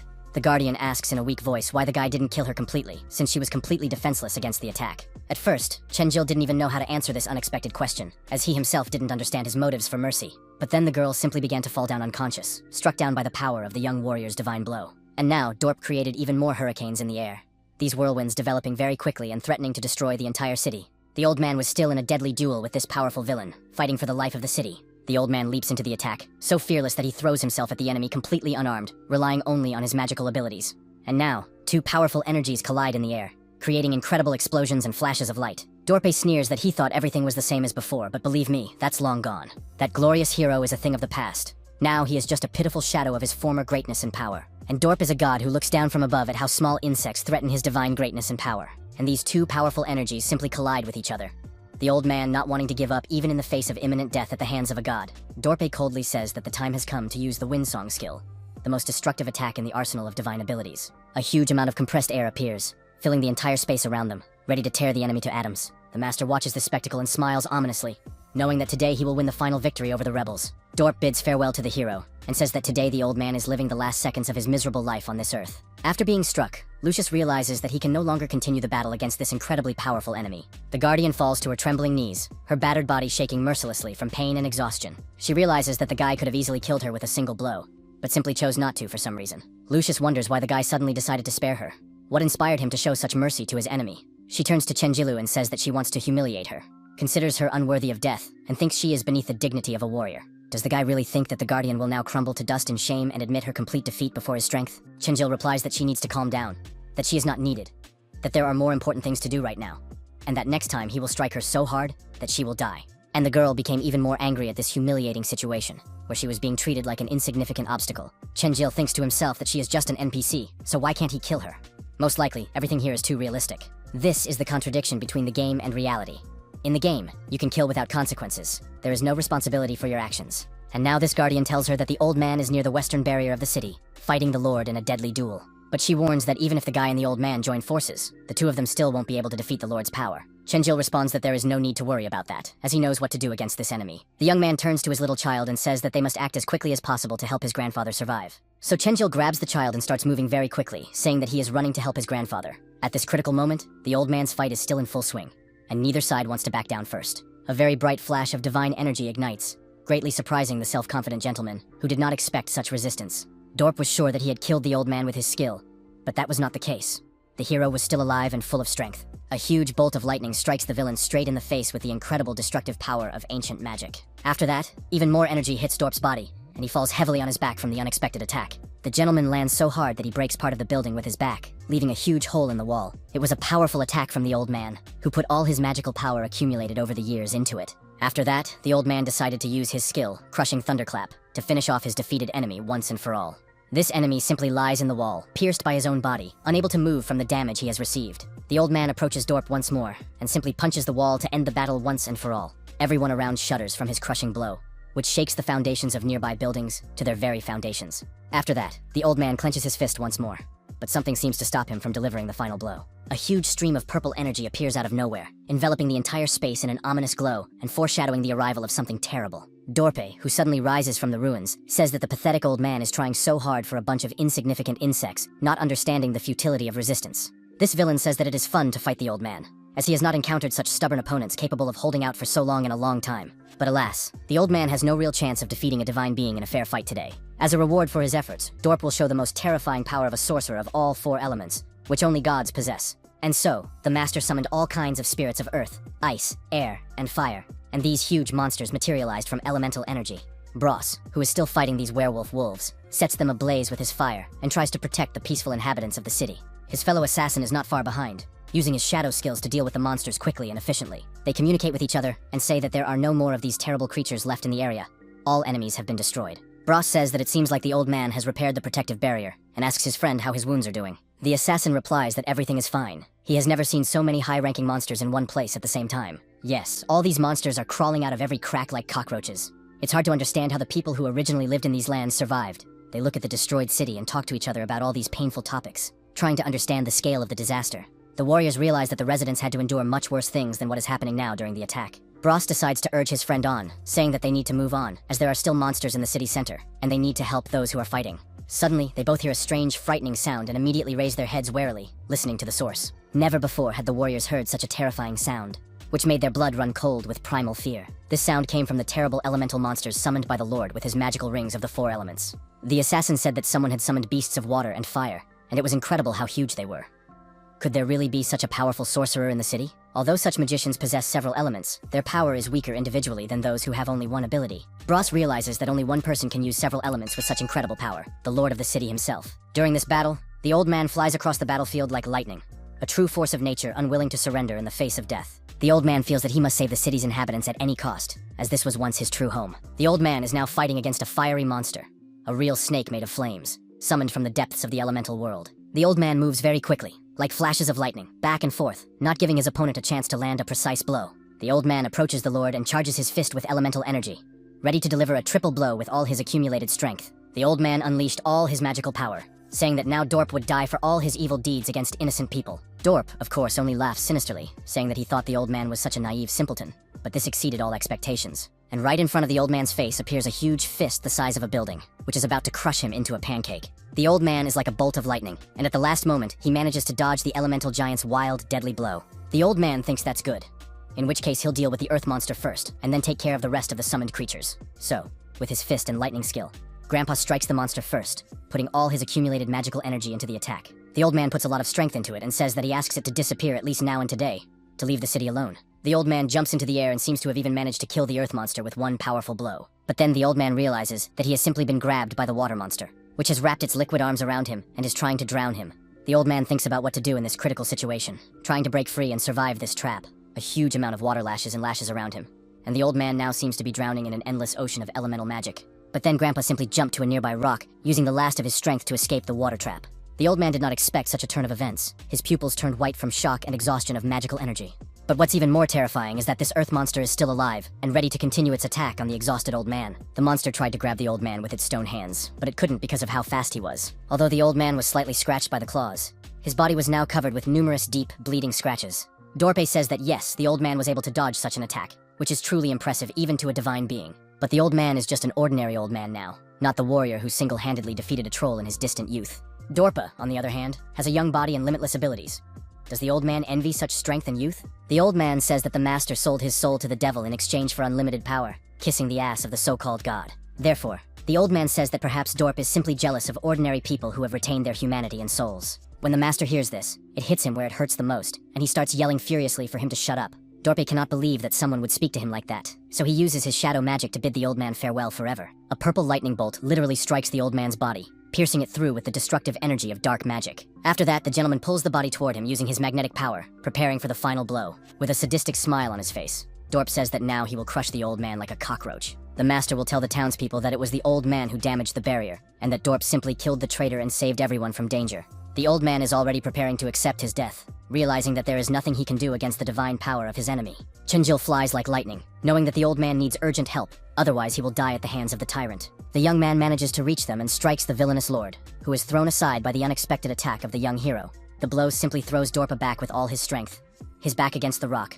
So powerful and unexpected was the blow from the young warrior who appeared as a savior at the critical moment. The old man is in complete shock that the young man managed to do everything so quickly, and save him from certain death at the hands of the tyrant. Dorpa, lying in a pile of rocks and dust, wonders who this bold mortal is who dared to strike a divine being. Chinjil carefully asks the old man if he is all right, and the old man says and asks why the young man is here, that he should be safe. The young man explains that the guardian told him everything about how this gentleman was going to kill his grandfather here, so he ran to help as quickly as possible.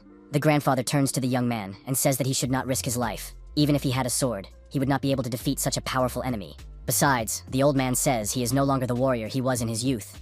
He is now an old man, and his body has become much slower and weaker. Therefore, the old man tells the young man that he has set up an evacuation portal near the garden, and that they need to take all the guys and run away from there immediately, while there is still a chance. But the young man responds resolutely that he would not even consider it, that he would never abandon his grandfather alone against such an enemy. Chenjil says that everyone here is almost like family to him, so he has no intention of leaving anyone here to fend for themselves. The young man says that under no circumstances should they abandon their beliefs and blindly submit to this cruel fate imposed by a tyrant. The young man says that they will definitely defeat the enemy and then go in search of the sacred temple, as they had originally planned. Chenjil says that after all this, they will definitely find a way to escape to the real world and leave this desert forever. The old man looks extremely concerned by the young man's bold words, Realizing that he does not understand the scale of the danger they face, Dorpe laughs ominously and says that the heroes really think they can get out of here alive after such insolence against God. The real horror unfolds in the sky, as countless red and purple energy gather into a huge destructive mass above the city. There is a huge blow that is simply impossible to describe in words.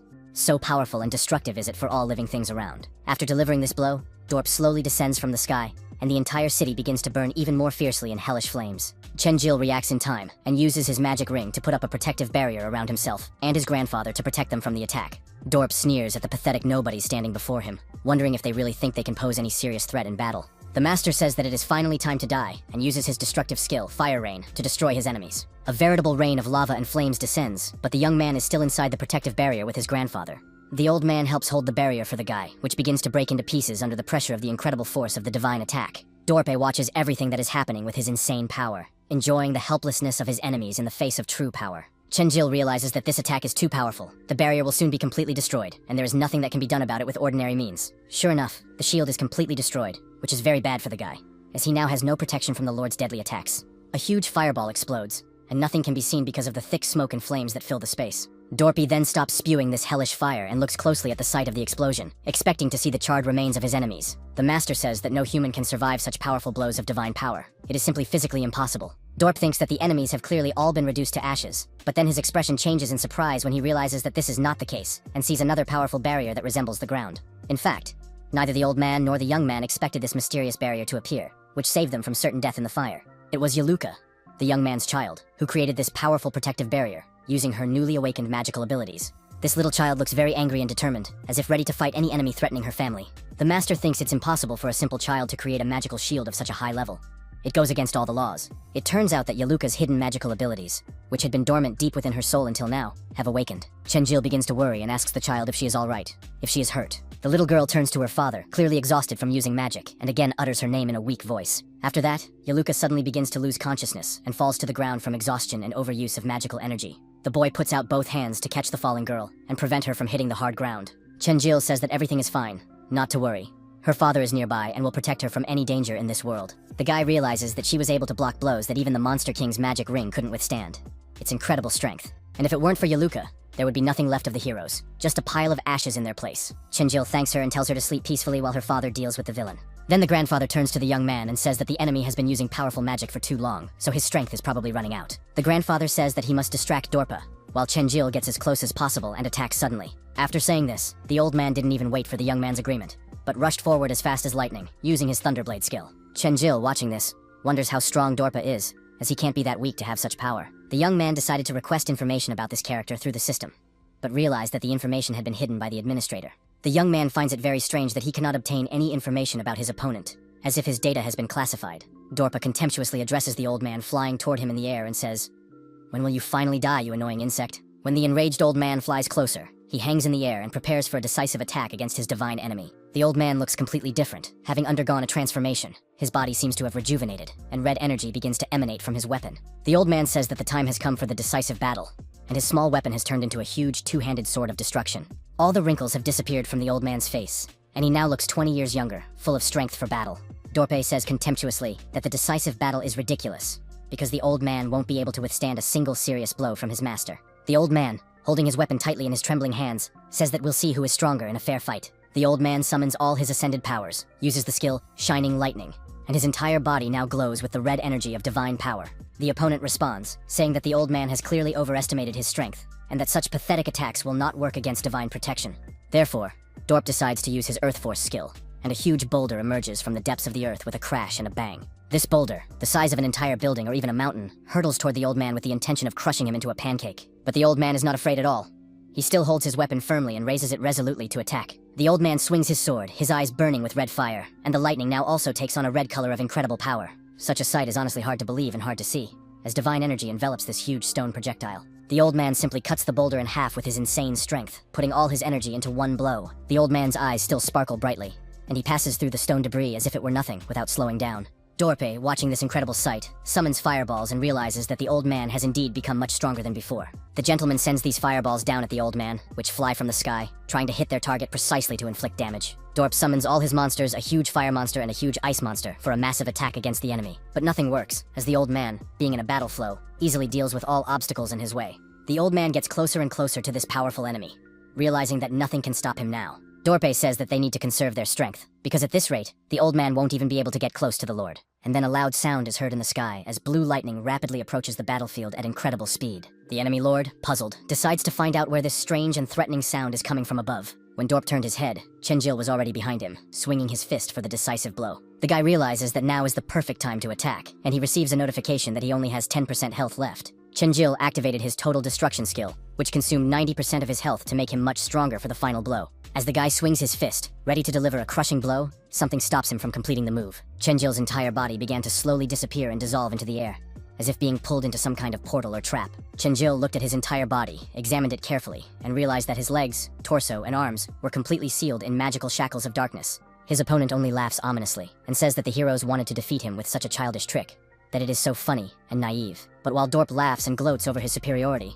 he is suddenly struck in the solar plexus. The Lord did not expect such a sudden turn of events, and blood immediately began to drip from his mouth due to internal injuries. Chenjil says that the divine path has been activated, 70 units of energy have been spent, and speed has been increased by 20%. The guy uses his divine strike skill, and begins to deliver countless blows with his fists at incredible speed. After that, Chenjil decides to use his divine skill, full destruction, swinging very energetically for the final blow. The young man swings his fist, and tells his opponent that he is about to die, all his strength concentrated in one hand for a crushing blow. The guy delivers this insane blow, after which it seems truly impossible for any living creature to survive. The old man also begins to rush to join the fight, realizing that now is the perfect time for a joint attack against the enemy. The old man swings his huge sword and says that Dorp has simply sold his soul to the devil, and gained incredible strength in return.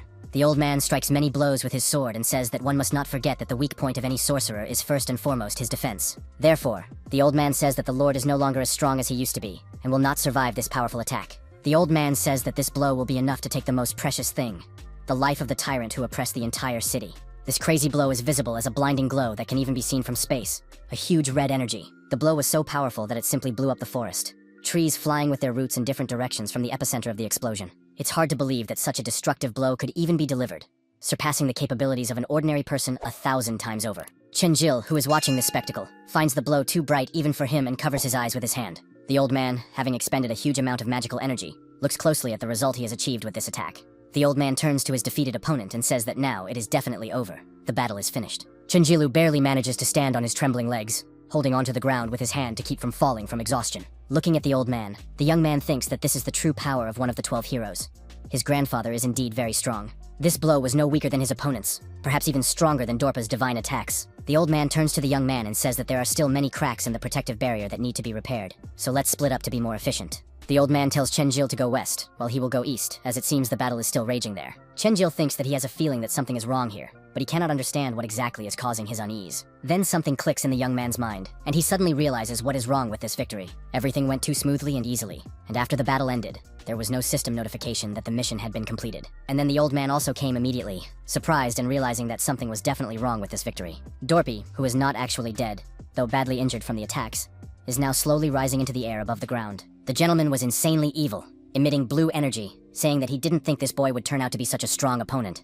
Dorpe allowed the heroes to get closer to him and attack, but it was a clever trap to study their abilities. But the gentleman says that the heroes cannot even imagine the insane power he possesses, and all his wounds begin to regenerate quickly. Chenjil, watching this, wonders why Dorp is suddenly regenerating like the wandering inhabitant he met earlier. The old man, with a troubled expression on his face, says that he is sorry, as he seems to have misjudged the situation and the strength of the enemy. The old man replies that their enemy does not get his power from the devil, but from Hades himself, the god of the underworld. Hades is a powerful god of the underworld who rules over the souls of the dead and possesses incredible dark powers. The old man says, "Remember, I told you about the man who killed his daughter's parents?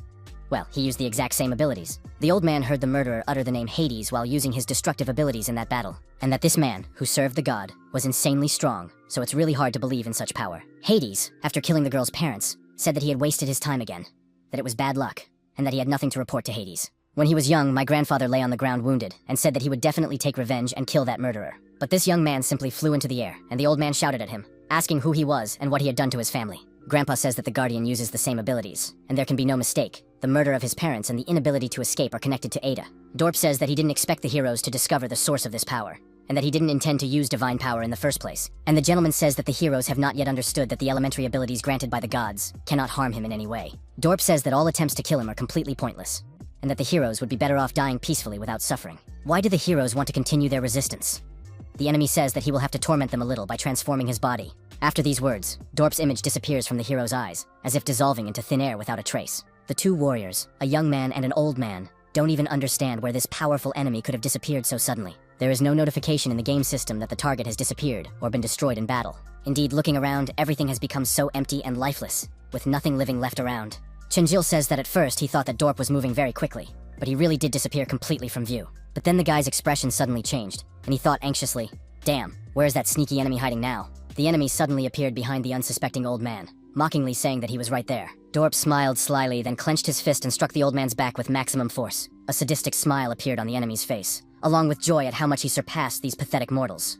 Then the gentleman delivered another powerful blow, this time not to the back, but directly to the old man's chest. Chenjil realized how deadly this was and quickly rushed to save his grandfather, shouting for him to hold on. The young man gets closer and closer to his opponent, clenches his fist, and prepares to deliver a saving blow to Dorpu. But Chenjil's attack fails, and he jumps back several meters from the unexpected result. The guy has no intention of giving up in this critical situation, running forward with determination in his eyes against the tyrant. The young man swings his fist again, but nothing happens, the blow passing through the air as if it were nothing. Chenjila was utterly shocked, wondering why nothing was working and what new abilities his opponent had.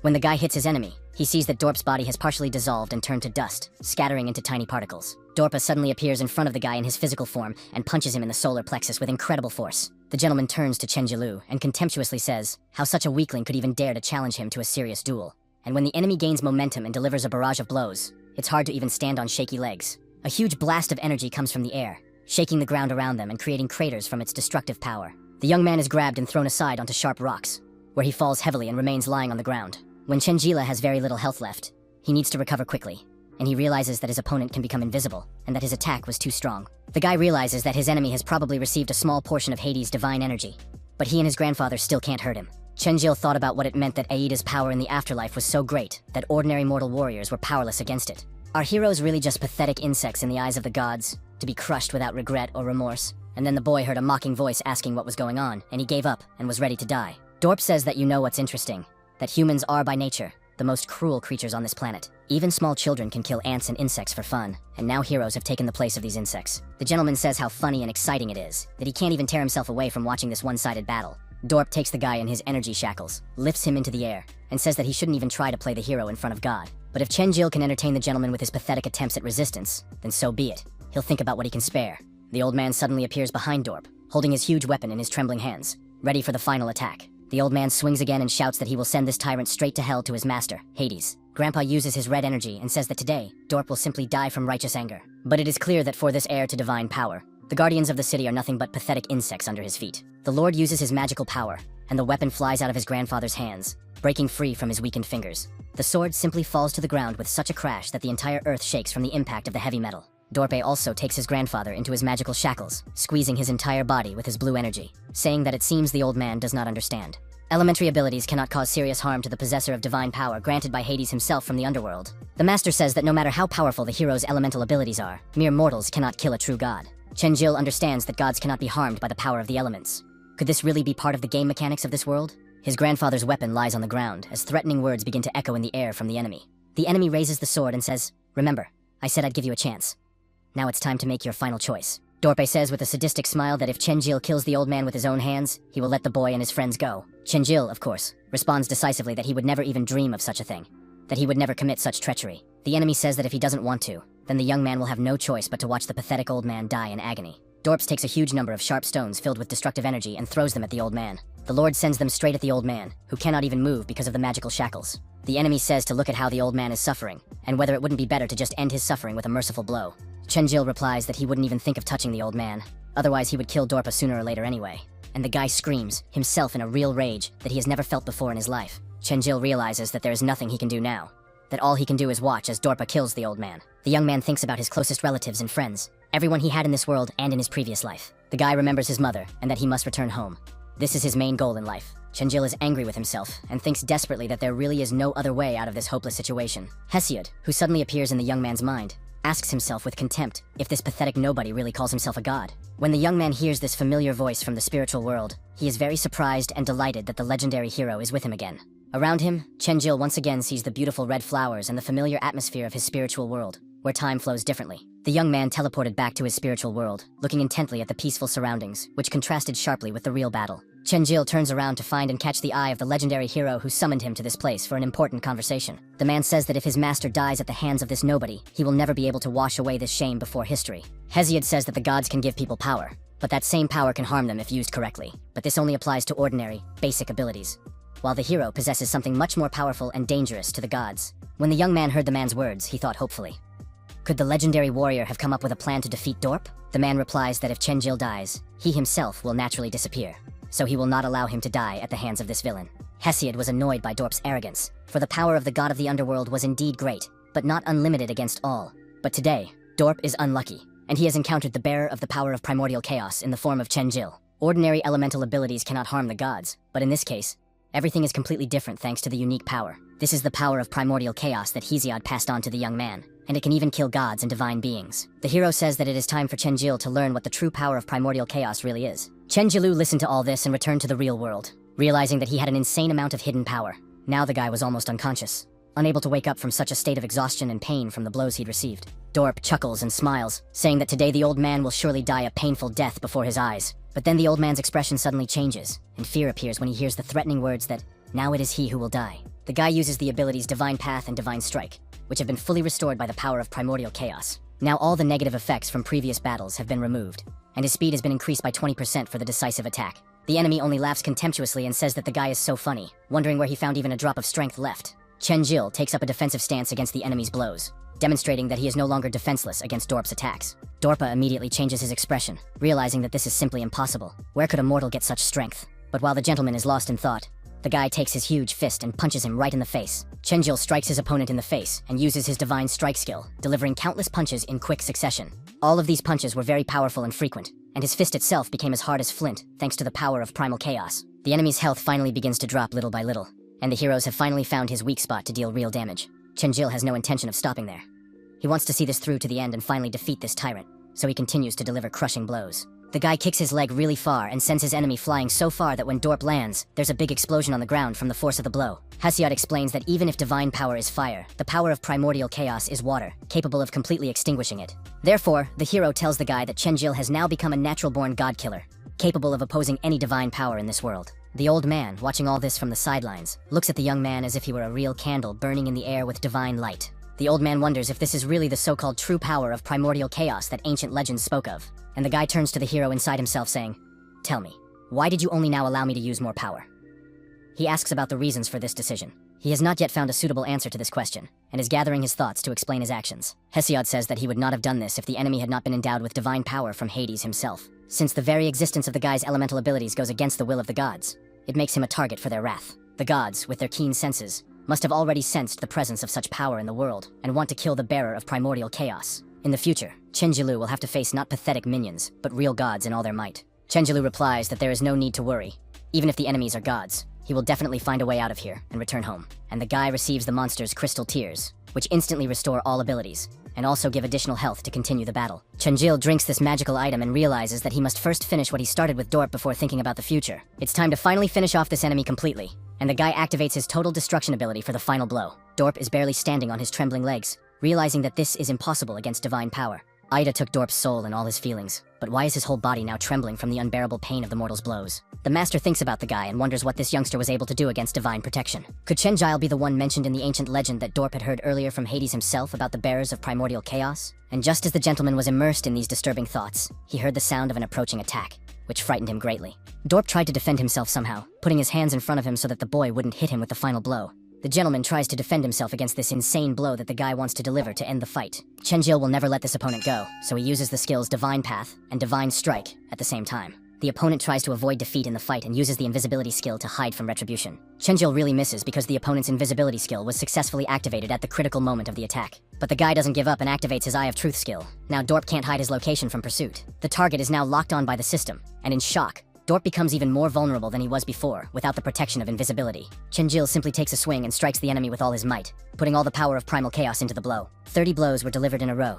The enemy took damage from the explosion 3 times, losing 3,500 health points from the combo attack. Now minus 2,000 health, the Divine Path ability was restored to continue the decisive offensive. The enemy's health is less than 10%, but the effects of the magic bottle will wear off in 2 seconds. The guy realizes that he has very little time left for the final blow, but he is completely confident in his increased strength.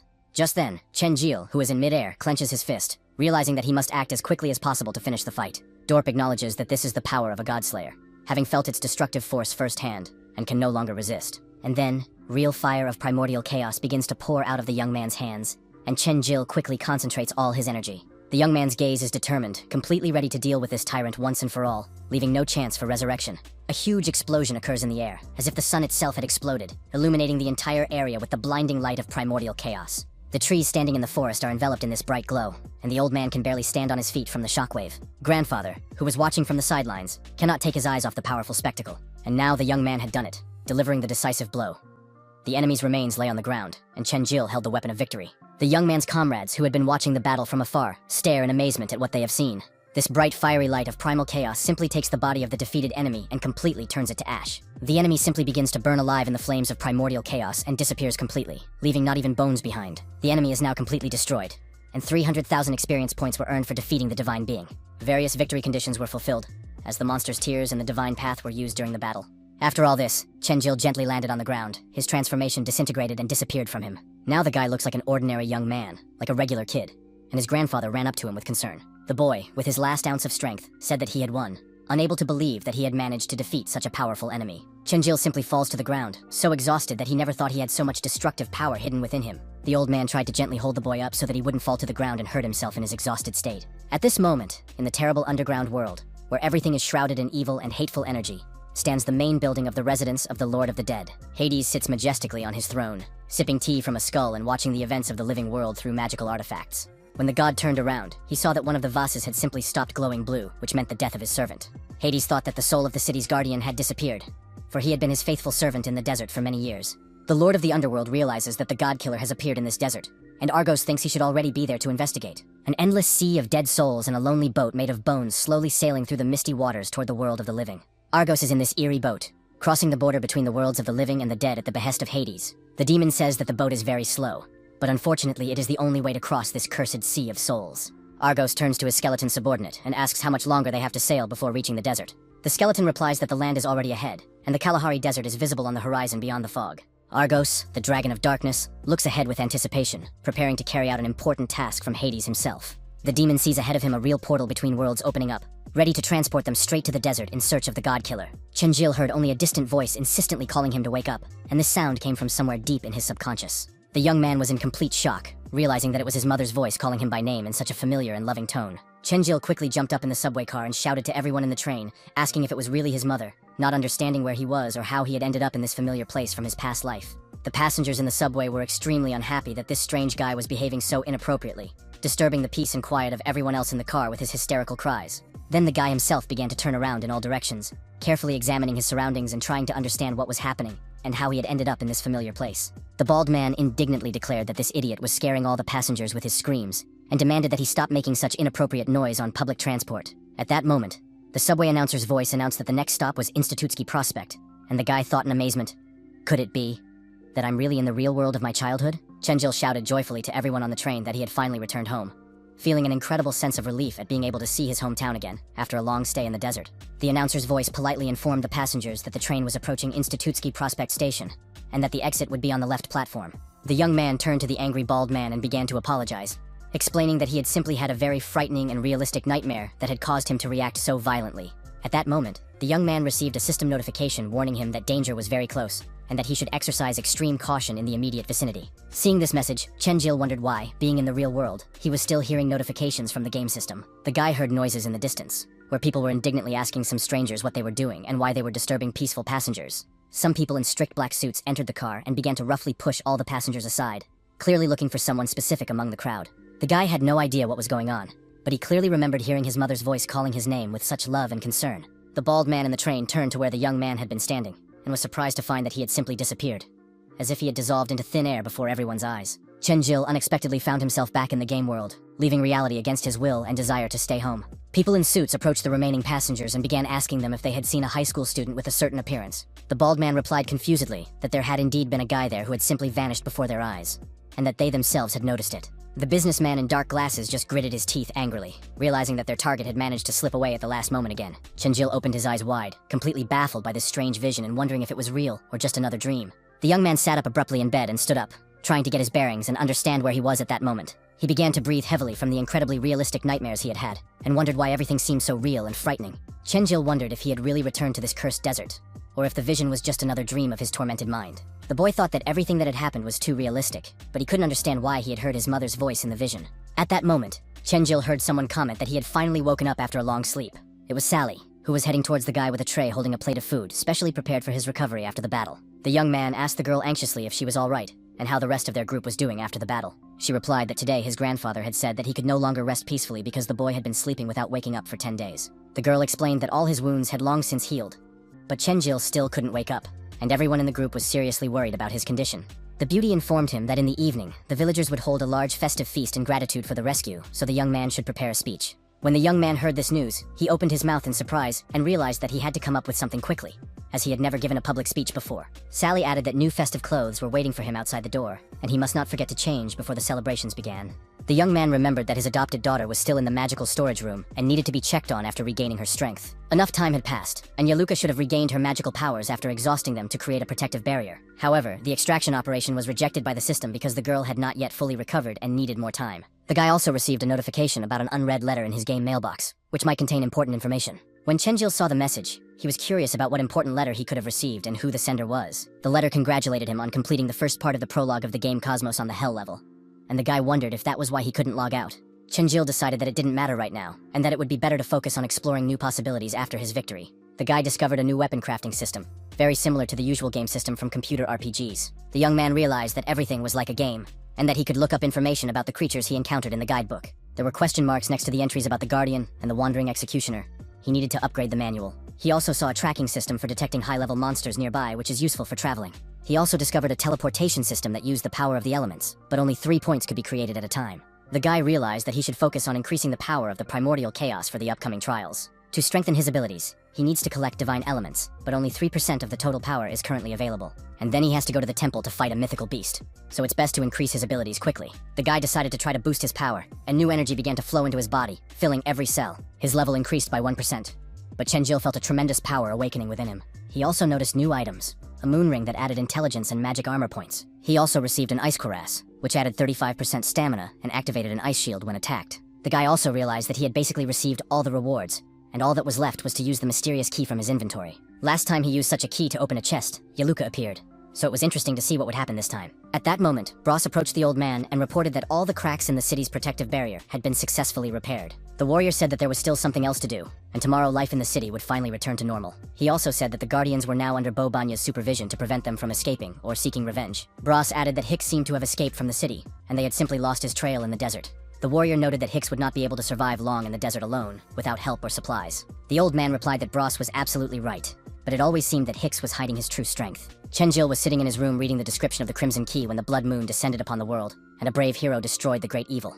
After completing the task, you can randomly obtain legendary weapons or armor, but if you die, your body will be destroyed by the system. When the guy heard these requirements, he thought that the system had said the same thing during the penalty trial. When he first arrived in the desert, the Wandering Executioner killed him, and a message appeared announcing the death of the group.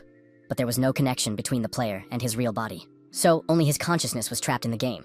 But how did his body end up in the subway of the real world? The guy started to get angry and wonder what was really going on here. Hesiod suddenly appeared behind him and asked if everything was okay with his protege. The guy was surprised to see the hero, but then realized that it was just a projection in his mind. The hero said he wanted to tell him that this wasn't a dream, that the guy had indeed disappeared from here for a short time but then returned. When Chenjil heard this, he wondered if he had really managed to leave this place temporarily. Hesiod confirmed that he had seen everything, that it was indeed true, and that the young man had teleported to the real world. Chenjil replied that the bald man was clearly looking for him, and somehow knew that he would end up in the subway. The guy wondered why he had heard his mother's voice, and why she had told him to run away from danger. Hesiod said that he had never heard of such a movement before, that the guy had not teleported using magic, but some kind of incredible energy, so there are only 2 possible explanations for what happened. The first is that the guy's consciousness remained trapped in the game the whole time, but the second option is much more complicated. He really did return to reality for a short time, but his unconscious body couldn't have been rolling around the subway the whole time. The guy realizes that it doesn't matter which option is correct, but all this only proves that this world is definitely not real. Damn it, so they really took his mother away. But why did he deserve all this? Why did he end up here against his will? What kind of organization is hunting him? The guy starts screaming at the top of his lungs out of despair and anger, wondering what kind of horror is happening in his life. Why it is his fate to be locked in a virtual world. The hero turns to the system and asks the guy if he should use the Crimson Key to complete the dangerous task, and Chenjil agrees to activate the item. If he does not make a final decision within 10 seconds, the system will automatically refuse to use the key and return it to the inventory. Chenjil turns to the hero and says that he wanted to ask if he had ever killed gods, and if he regained his strength, would he be able to defeat the strongest of them? Hesiod, upon hearing this serious question, does not even know how to respond, as the memory of his past exploits has not yet fully returned to the legendary warrior. He apologizes to the young man and says he is sorry, but he does not remember his deeds. His head is still empty, with no memories of his former greatness. The hero says that in any case, all the gods fear the destructive power of the primordial chaos, so if the young man has the opportunity, he must become stronger for future battles. When Chenjil heard this advice, he completely agreed with these words, knowing full well that he had room to grow and improve his fighting skills. This hero warns that the guy used a power that can kill gods, so very soon divine beings will come for his soul to take revenge. Chenjil puts on new festive clothes and a cloak, telling Hesiod that there is no need to worry, as he cannot die in this place. The young man puts on his new clothes and confidently declares that not only will he get out of there alive, but he will also find out what is really going on.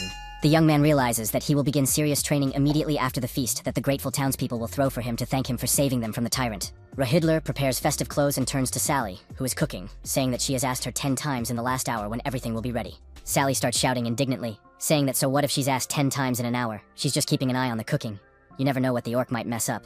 Bros turns to the old man at this moment and says that since arriving here, he has never felt so good and that they should enjoy the evening. The warrior says he knows Chenjil won't lose in future battles because he saw with his own eyes how he killed the Monster King in a fair fight. The old man replies that the Monster King is no match for Dorpu in terms of strength, as the latter received his power from Hades himself. When Bros hears this revelation, he is initially stunned, then asks in horror, "From Hades, the god of the underworld, the lord of all dead souls?" Chenjil arrived at this critical moment, and curiously asked his friend Bros why he was so frightened and had fallen down. What could have shocked him so much in his conversation with the old man? The young man asked in bewilderment if the old man was telling some scary stories or horror stories, or what serious conversation was going on between the warriors. And everyone present was overjoyed to finally see the young man who had come to them after sleeping for 10 whole days without waking up. The old man even bowed solemnly and proudly announced to everyone present that their great hero and savior had finally arrived for the victory celebration. All the townspeople began to shout joyfully and loudly, "Great hero, great hero," because the young man had indeed saved the entire town from the tyrant and destruction. The townspeople, holding burning torches in their hands, were madly happy and excited that the young man had come to their festive feast. Chenjil didn't even know how to react to such attention, as he had never experienced anything like this excitement of the crowd before in his life. The young man just stood there, watching everything with his mouth wide open in complete amazement at the spectacle unfolding around him. Sally gracefully stepped onto the makeshift stage, addressed the gathered crowd, and politely asked for everyone's attention. The girl solemnly announced to the crowd that their savior and great hero would now say a few inspiring words to lift their spirits. The old man encouragingly turned to the young man and told him to go up on stage, as absolutely everyone was waiting for Chenjil to give his speech. But the young man remained calm, not the least bit nervous, and honestly told the crowd that he did not consider himself a hero in the full sense of the word. In the end, Chenjil reminded everyone that he did not save the city from its enemies alone, and that all the other brave people who fought were also true heroes. The young man sincerely told those present that without the help and support of his loyal comrades, he would not have been able to defeat anyone in battle. Therefore, the young man declared that he could not simply take and unjustly claim all of these military merits and glory for himself. The old man wisely replied that all the residents understood perfectly well that the entire city had survived only thanks to the young man's heroic deeds. The old man added that people now especially needed a real hero who could give them hope for a better future and freedom. And Chenjil was totally worthy of being that hero, so he had to say a few nice and inspiring words to the people. All the other comrades unanimously supported the young man, saying that they should definitely listen to the wise old man, as he was absolutely right. The old man insisted that Chenjil become the hero who would lead all the people and tell them that there was a real chance to leave the cursed desert. And the young man, listening carefully to these convincing words, firmly understood that there was indeed deep truth and meaning in this proposal. Chenjil rose with dignity onto the makeshift stage to say a few pleasant and encouraging words to all the people gathered there. The young man deeply understood that the old man was absolutely right. After all the horrors of the Little War, people really needed someone they could rely on. Therefore, if Chenjil was going to call himself a hero, he had to truly become one, and sincerely protect all these defenseless people. The young man was surprised to realize what a wonderful feeling it was to feel that people truly needed him, and he sincerely liked it. And all these enthusiastic people raised their hands in unison and shouted loudly, "Hero! Hero! The true hero of our time!" The young man sincerely thanked the gathered residents for their trust, and solemnly promised to protect all the people of the city from any threats that might arise in the future. Chenjil confidently declared to the crowd that everyone, without exception, would definitely make it out of this cursed desert alive and well, despite all the dangers. Argos, a powerful servant of the god Hades, took his first decisive step into the desert in search of the mysterious god-killer he had been told about. The demon turned to his skeleton subordinate and sternly ordered him to wait there until his return, not to sail away from the shore. When Argolis stepped onto the desert sand, he thought with irritation that several centuries had passed, and the weather was still as disgustingly hot and unpleasant as ever. With a sinister grin on his face, the demon decided to go and explore the city and find traces of the god-killer. Argos quickly transformed into a huge black dragon, wondering if that fool Dorpa had really been killed by mere mortals. After the festive feast was over, Chenjil sat alone on the roof of his house, quietly longing for something, thinking about the future. The young man slowly drank a refreshing beverage from a glass bottle, enjoying the cool night air after a hot day. His loyal companions passed by and sincerely praised his speech, noting that it was very good for a first attempt. Bros remarked with admiration that Chenjil was not at all afraid of performing on stage in front of a large audience, something that the warrior himself would not have dared to do. The young man curiously asked his companions where his grandfather and his beloved granddaughter were, as he had not seen them since the celebration. Bros laughed and replied that the grandfather had clearly overindulged in strong alcohol at the celebration, so the caring Sally had taken him home to rest. The warrior asked Chenjil with interest if the grandfather had said anything about when they would set off in search of the legendary temple. Chenjil honestly replied that he was not yet ready for such a journey and wanted to first significantly increase his strength to fight the powerful temple guardian. The young man added seriously that he was sure that even the mighty Dorp would be nothing more than a helpless baby compared to the temple guardian. Chenjil firmly told his companions that all members of the group must become much stronger than they were now. After these important words, the guy, completely unexpectedly for everyone, simply jumped off the high roof. The young man said goodbye to his companions, telling them that he was going to train, and that they should go to bed early to recover their strength. Bros, watching his mysterious friend, thought that there was definitely something wrong with Chenjil, as he was always too mysterious. Chenjil found himself alone in a quiet forest, and opened the game menu to study his characteristics and plan his development. The guy noted with satisfaction that after defeating the powerful guardian, his actual level had risen to a respectable 78. His deadly ability, Total Annihilation, had also improved significantly, now additionally reducing the cooldown time of his other skills. After some thought, the guy decided to add 15 points to his intelligence stat, believing that this would be enough at his current stage of development. After unlocking the long-awaited access to the weapon store, Chenjila had only 11 free levels left for further use, but the guy understood that even the weakest magical weapon from the store would be much better than having no weapon at all in battle. Chenjil resolutely spent 30 accumulated levels to unlock access to the weapon store to purchase equipment. He carefully studied the offerings and saw an excellent sword called Golden Glory, but it cost a whopping 40 levels, which was too expensive for now. There was also another sword in the store with fairly average stats, but this blade had the ability to restore its owner's energy. The guy thought that it was probably time to complete that dangerous task, which was closely related to the mysterious scarlet key from his inventory. Chenjil realized that he was now strong enough to fully utilize this mystical key to open a portal to another dimension. A huge red portal suddenly opened before the young man, pulsing with ominous energy and promising dangerous adventures in an unknown world. A warning notification appears on Chenjil's game screen, reminding him to make sure he has all the necessary equipment, armor, medicine, and weapons. A countdown begins on the screen. 5, 4, 3, 2, 1, ready for teleportation. With a determined expression on his face and a steady gait, the young man stepped straight into the pulsating red portal without looking back. When Chenjil passed through the portal, he was surrounded by a bright, blinding light that covered absolutely everything around him. Inside this mystical world, only a crimson moon hangs in the sky, and the entire surroundings are covered in thick, impenetrable darkness. The boy enters this sinister world, where water splashes below, reflecting an ominous crimson color under the light of the blood moon. A system notification appears, informing that Chenjil has entered a dangerous crimson dimension, where completely different laws of reality reign. According to the description, countless murders committed by the powerful goddess Basket have stained this world with blood. So much so, that even the moon has turned red from the spilled blood. The guy thought that this was a familiar name of a goddess from legends, which was quite surprising, and could mean serious danger. Chenjil realizes that he could receive a nice reward, not only a legendary weapon, but also a huge amount of experience points for the victory. But in this world, he must find the goddess herself before the crimson moon sets and fight her in a deadly duel. Looking around, the guy realized that there were no signs or clues here, and he didn't know where to go. If Chenjil went at random, he might not find the goddess before the moon set and fail his important mission. Then the guy stopped and remembered the exact wording of the task, before the moon sets, and began to think even more about this mysterious phrase. And then Chenjil, with a satisfied grin, realized that he knew exactly where the goddess was, having figured out the hidden meaning of the clue. It was just a clever riddle. The phrase, before the moon sets, indicated not only a time limit but also a specific location. The guy headed in the right direction and was already approaching his goal when he noticed some strange smoke gathering in the air. Chenjil wondered warily what this strange phenomenon was, and whether it portended danger. Suddenly the guy heard the sharp claws of a wild animal scraping the grass as it approached his location.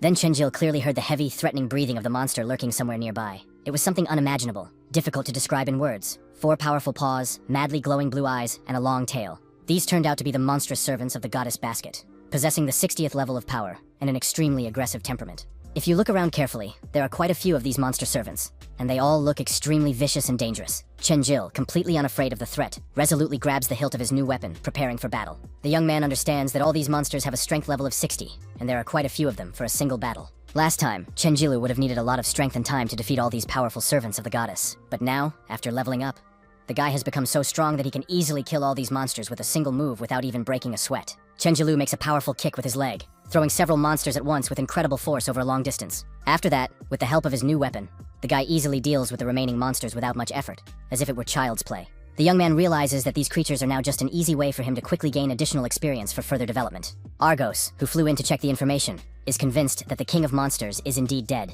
and no longer poses a threat. This powerful dragon thinks that Dorp certainly did not possess true divine power, but mere mortals could not have defeated him. Everything here reeked of pathetic humans, and the disgusting smell of human flesh was simply awful to the dragon's sensitive sense of smell. But then Argos sensed a very familiar smell, and wondered if a real human had really been here recently. The demon decided that this couldn't be true.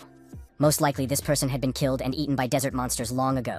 Standing in the lair of the Monster King, Argos looks at the large pile of decomposing corpses lying on the ground. With a sinister smile, this servant of Hades says that the killer of the gods is still alive, and may even have gained new allies. At that moment, in the city, the old man cannot sleep and reads an ancient book by candlelight in his room. The old man understands from the text that the imprisonment of the evil god is not the end of the story, but only the beginning, and that the appearance of the hero has made the gods fear. The goddess Gevion read in an ancient prophecy that one day a god killer would appear among humans, and then all the gods would be brought to justice. The gods could not accept that the people they themselves had created could pose a mortal threat to them, so they began to exterminate them. But the people, who were under the cruel oppression of the gods, would sooner or later rebel, and then the god killer would lead them. There is no doubt that Chenjil is the legendary god killer from ancient prophecies. Is a great war between humans and gods really coming?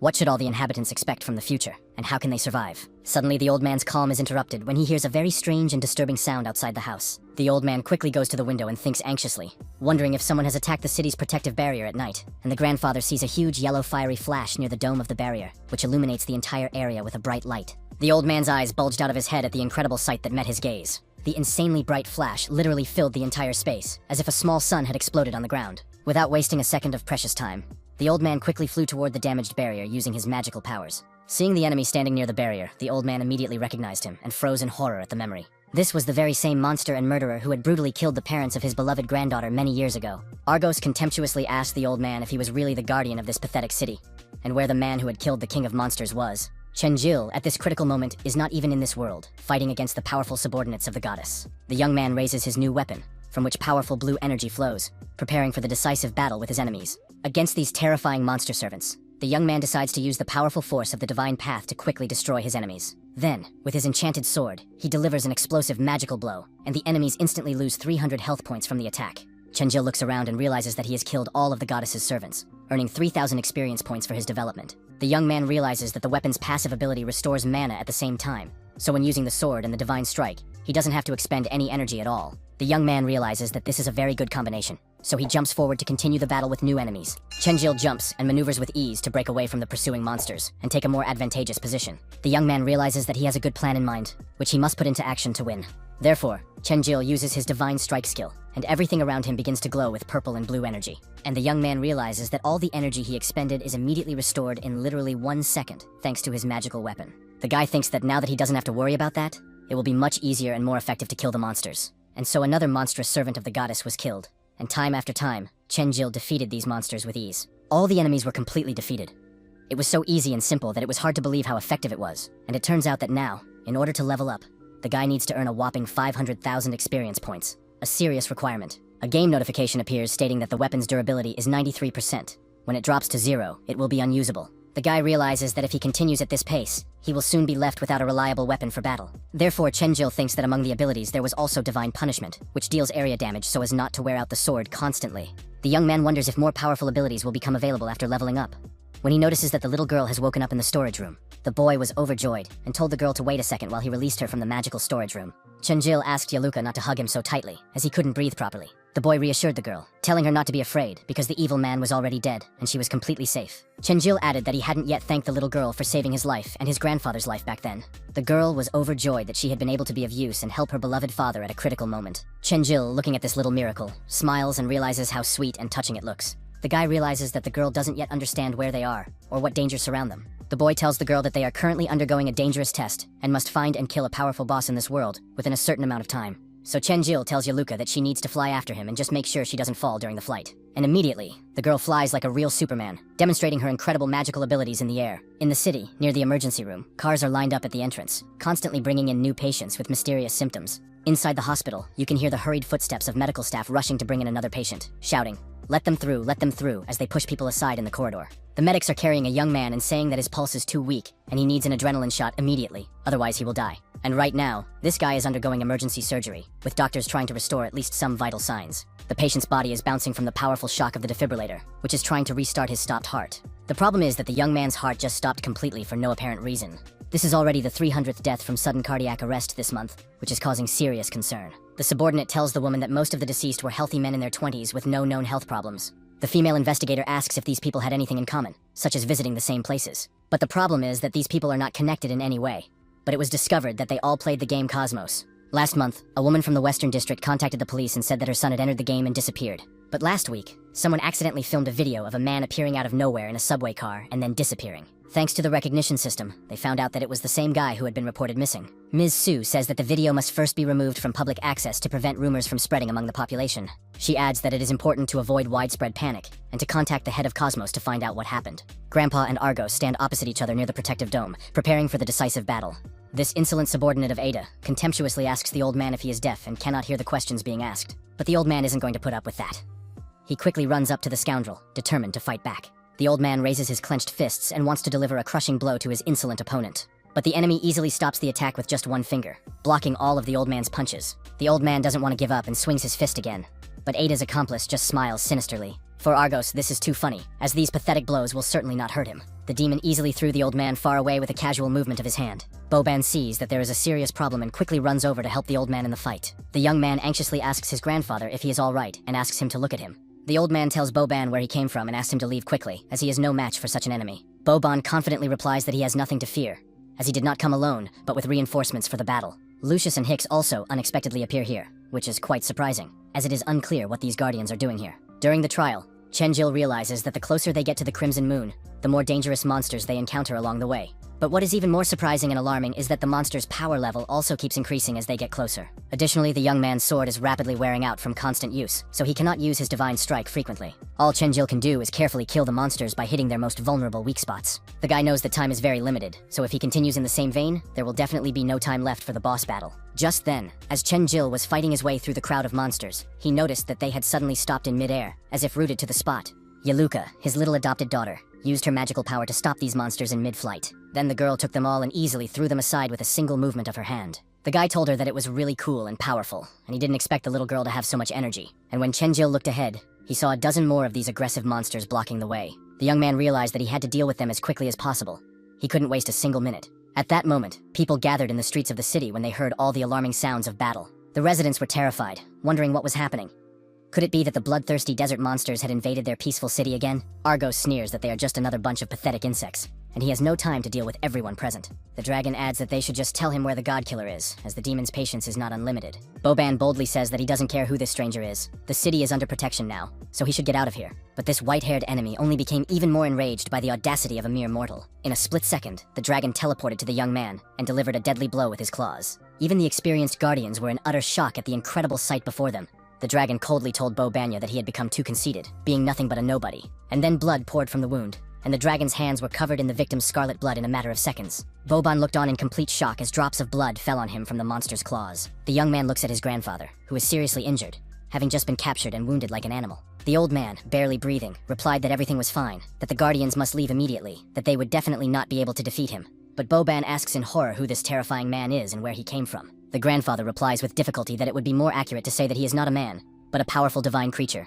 It is the dragon Argos, a loyal servant of Hades himself, the god of the underworld and lord of the shadows. With pain in his voice, the old man tells Boban that it was this ruthless dragon who killed the city's guardian and Sally's innocent parents many years ago in a brutal massacre. The old man resolutely declares that elementary abilities will be of no use against such an enemy, so he will delay Argos, while the rest should simply run away as fast as they can.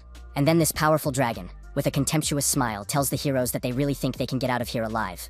But believe me, it's too late to run. And so all the guardians of the city prepare to defend this sacred place against this terrible deity, not intending to retreat in the face of death. The guardians proudly declare that they will not leave the battlefield, for they are not cowardly rats who run away at the first sign of danger. Boban furiously declares that this monster killed the girl's parents, and he doesn't care if it's a god or a man, he won't let it get away with it. The boy confidently tells his grandfather that if everyone joins forces and fights together, they will surely defeat this enemy. And so all these brave heroes prepare for battle and declare that they will destroy this tyrant once and for all. But the dragon only laughs ominously at these words, and contemptuously declares that he has never seen anything more foolish in his long life. Behind Argos, a huge creature hundreds of meters long suddenly appears, a real ancient dragon in all its terrifying glory. During the mission, Chenjil realizes that all the monsters on the way are finally gone, and it's time to take a break. He turns to his adopted daughter and asks her how she's doing, offering to take a break together. The young man knows that they have killed a lot of monsters and spent a lot of energy in battle, but their level has only increased by 1. On top of that, the weapons wear out much faster than Chenjil could have imagined when he bought them in the store. The guy realizes that his abilities are quite helpful in solo battles,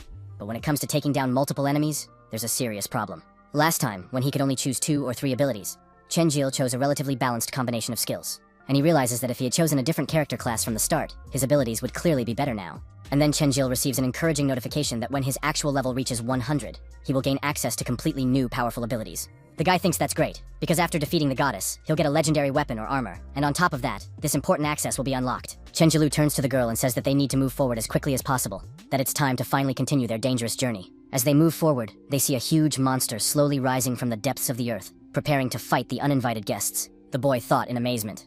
Could this really be the legendary goddess Basket mentioned in the quest? Chenjil hears this devilish roar that shakes the ground and sees a large cluster of dark energy rising ahead. A powerful explosion occurs, unlike anything the boy has ever seen before. After the explosion, the very monster appears before the heroes, materializing right in front of them in all its terrifying power. Basket, a level 120 fighter, has a golden crown on his head, symbolizing his divine status. Chenjil says with slight disappointment that it turns out to be just a big cat, and he thought it would be something more serious than that. Chenjil seriously tells the girl that she needs to be very careful, because if she dies in this world, he will die with her. He then adds that he knows about her strength, but she still needs to be as careful as possible, and not take unnecessary risks in battle. Recently, there have been numerous unexplained cases of sudden death of healthy young people around the world for no apparent reason. A news reporter says that mass protests are happening all over the world, with people demanding that the government tell the truth about what's going on. This morning, the government invited the heads of other countries to an emergency meeting and an important announcement about the mysterious deaths. Right there on live TV, another person dies on the street, and you can hear people shouting for someone to call an ambulance. A female reporter says she will continue to keep viewers informed of developments and the latest news on this topic.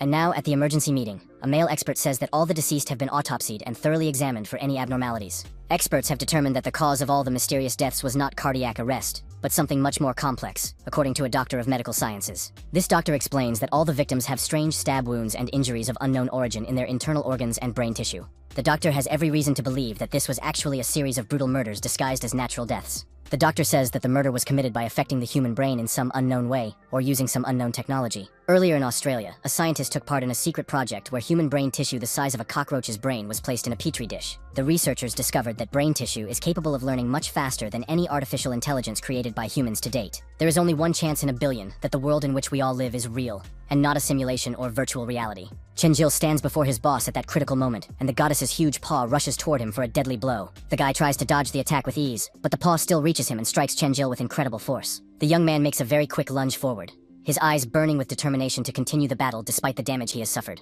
And this powerful monster bares its sharp teeth viciously, demonstrating its aggression and readiness to continue the deadly battle. A protective dome suddenly appears above the young man, created by his adopted daughter to protect him from the goddess's next blow. Yaluka stands aside from the battle, and helps the young man in this way, using her magical abilities to support him. Chenjil himself realizes that this is indeed a powerful and reliable barrier that can withstand several enemy attacks. But the boss in this trial is clearly no match for the Monster King in terms of physical strength and defensive capabilities. So, if this attack had hit the guy directly right now, he's afraid he definitely wouldn't have been able to stay on his feet. Chenjil realizes that he still doesn't understand what abilities this huge cat has, but he definitely needs to use his Divine Path skill. The guy runs very fast toward this huge goddess, preparing to deliver a crushing blow with all his accumulated strength. For some reason, the goddess herself suddenly stops for a second, as if she is thinking about something important or sensing danger. Chenjil, watching this strange behavior, wonders what is going on, why she doesn't want to move and attack further. Chenjil thinks that this is the perfect moment to attack, takes a powerful leap forward, and prepares to deliver a crushing blow to his opponent. But the guy quickly analyzes the situation, and thinks that maybe the goddess is just being cunning and wants to lure him closer into a trap.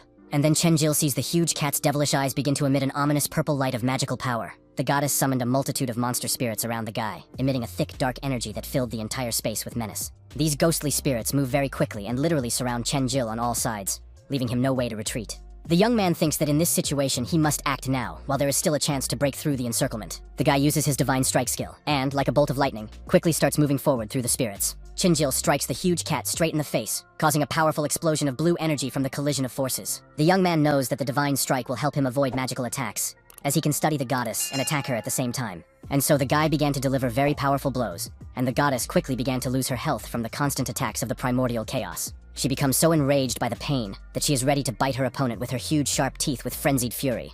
Chenjil looked at her and definitely didn't like what he saw. He thought everything would be different. The goddess is simply enveloped by countless purple powerful energies, preparing for a devastating counterattack against the guy. The young man began to fall simply because he did not expect such a powerful blow. But his daughter quickly ran to his aid. This enraged monster wants to continue attacking the young man and swings its large paw to deliver a fatal blow. But Chenjil continued his rapid fall from the air straight to the hard ground under the influence of magical power. At the last moment, the guy regained consciousness and was able to save his daughter by holding her tightly against him to protect her from the blow.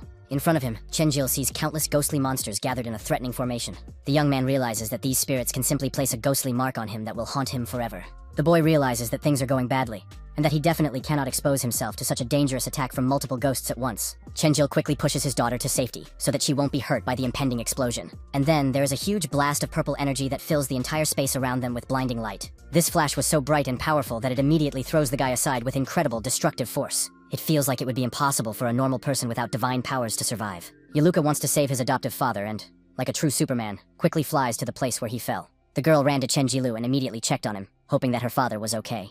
The guy thinks that it is impossible to dodge this explosion. It feels like no matter where he goes, he will still get hit. Chenjilu receives an alarming notification that this goddess can place a phantom mark on her opponent, after which damage will be inflicted on the target regardless of their defense. The guy realizes with confusion that this cat is so fast that she managed to place this dangerous mark on him without him noticing. Chenjilu glared at the goddess with a malicious look, and thought hard about what he needed to do to survive in this critical situation. Huge blows and quick blinding flashes occur everywhere, creating chaos and making it difficult to orient oneself in space. Chenjil grips his weapon tightly, preparing to continue the deadly battle with the powerful goddess. Then the young man takes a swift leap backward, trying to increase the distance between himself and his dangerous opponent. The young man thinks anxiously that the devil take them. This goddess's minions have become much faster and more dangerous than before. Chenjil tells his daughter to be careful, as the enemy's speed has increased significantly. Just as the boy is distracted for a second by his daughter's warning, his expression suddenly changes from horror. The young man sees the goddess's huge paw rushing toward him, which ends up pinning him to the hard ground with all its weight. This huge cat strikes with its paw and presses Chenjila very hard to the ground, preventing him from moving. The goddess's purple eyes glistened ominously, and her sharp teeth bared menacingly in anticipation of her revenge on her enemy. But fortunately, at the very last critical moment, the guy's daughter was able to put up a protective dome that saved him from death. Chenjila himself did not expect such an unexpected turn of events, thinking that he was already doomed to die at the hands of the monster. And when the goddess loosened her grip, the guy ran forward, jumped, and used his divine strike with maximum force. He hits the creature right in the eye, and the goddess begins to scream loudly from the unbearable pain. It was another very good blow, which immediately dealt 2,000 to 3,000 points of damage. It was insanely powerful and effective, and the guy doesn't want to stop there, continuing to attack. After delivering several such powerful blows, Chenjil jumps back a little to think about what to do next in the fight. The guy carefully asks the little girl how she is feeling, as he realizes that she has already expended a lot of energy. Chenjil realizes that all he can do is use his daughter's protective shield to get as close to the cat as possible. The guy realizes that if the cat moves too fast, he may not be able to hit it and strike back. When Chenjil looks at his daughter, he realizes that she is also too tired to maintain her defense for much longer. The young man thinks that he needs to try to finish off this goddess cat before he is completely exhausted. He knows that he still has to fight off her powerful spirit minions, who are constantly chasing and attacking him. And so Chenjil realizes that he is at a real impasse and thinks hard about what he needs to do now to win. The guy remembered that when the hero was training him, he used a special ability that allowed him to inflict damage with his sword from a safe distance. And the guy realizes that if he can master this technique, he will easily be able to defeat this powerful goddess in a fair fight. Chenjil turns to Hesiod and asks if he knows how to kill this huge cat, which is stronger than all of his previous opponents. The young man persistently turns to the hero again and asks if he can hear him at all at this critical moment. The young man thinks anxiously that something is wrong, that surely the hero cannot communicate with him at all while he is undergoing the trial. But Chenjil thinks that when he returned to reality, he left the desert with Hesiod, and he only has 130 minutes left. There is very little time left. Will the young man lose the opportunity to receive such a great reward for passing a difficult test? The young man realizes that the only thing he can do now is to at least dodge the attacks of the goddess and her minions. But the guy thinks that no, things can't go on like this. If he doesn't pass the test, he can't hope to get out of the desert. Chenjil realizes that he cannot give up. There must be some way to defeat this insolent goddess and her magical powers. And when the guy looks at his enemy, he realizes that the cat is quickly approaching him for the next attack. The young man wonders how this could be. How could the goddess have become even faster than she was at the beginning of the battle? This huge animal strikes the young man with its massive paw with incredible destructive force. From such an insanely powerful blow, Chenjila was simply pinned to the ground, unable to get up and counterattack. The guy barely manages to withstand this powerful blow only thanks to his constant training and physical conditioning. The young man sees the swift cat heading straight for him again to deliver the final deadly blow. A huge explosion occurs with a purple flash that blinds and deafens everyone within a radius of several meters. This goddess was sure that she had finally defeated the guy, and would no longer face any resistance from him. Then an alarming notification appears, stating that his health is below 10% and must be restored as quickly as possible. The guy realizes that the goddess is moving even faster, and with his current health, if he gets hit, he will die forever. And all Chenjil can do now is use total destruction, drink the potion, and activate his daughter's shield. But then the young man thinks that right now, the forces of primordial chaos and all abilities are only being used in accordance with the system's prompts. The guy is almost certain that when the hero delivered a long-range sword strike, he concentrated all his elemental power on his weapon. Therefore, if Chenjil concentrates the power of primordial chaos in his sword, will he be able to achieve the same result as Hesiod? And the guy realizes that this is exactly what he needs to try now. There is simply no other option for victory. All his elemental power begins to envelop the weapon in red energy, filling the blade with incredible destructive power. Chenjil realizes that he seems to be doing everything right.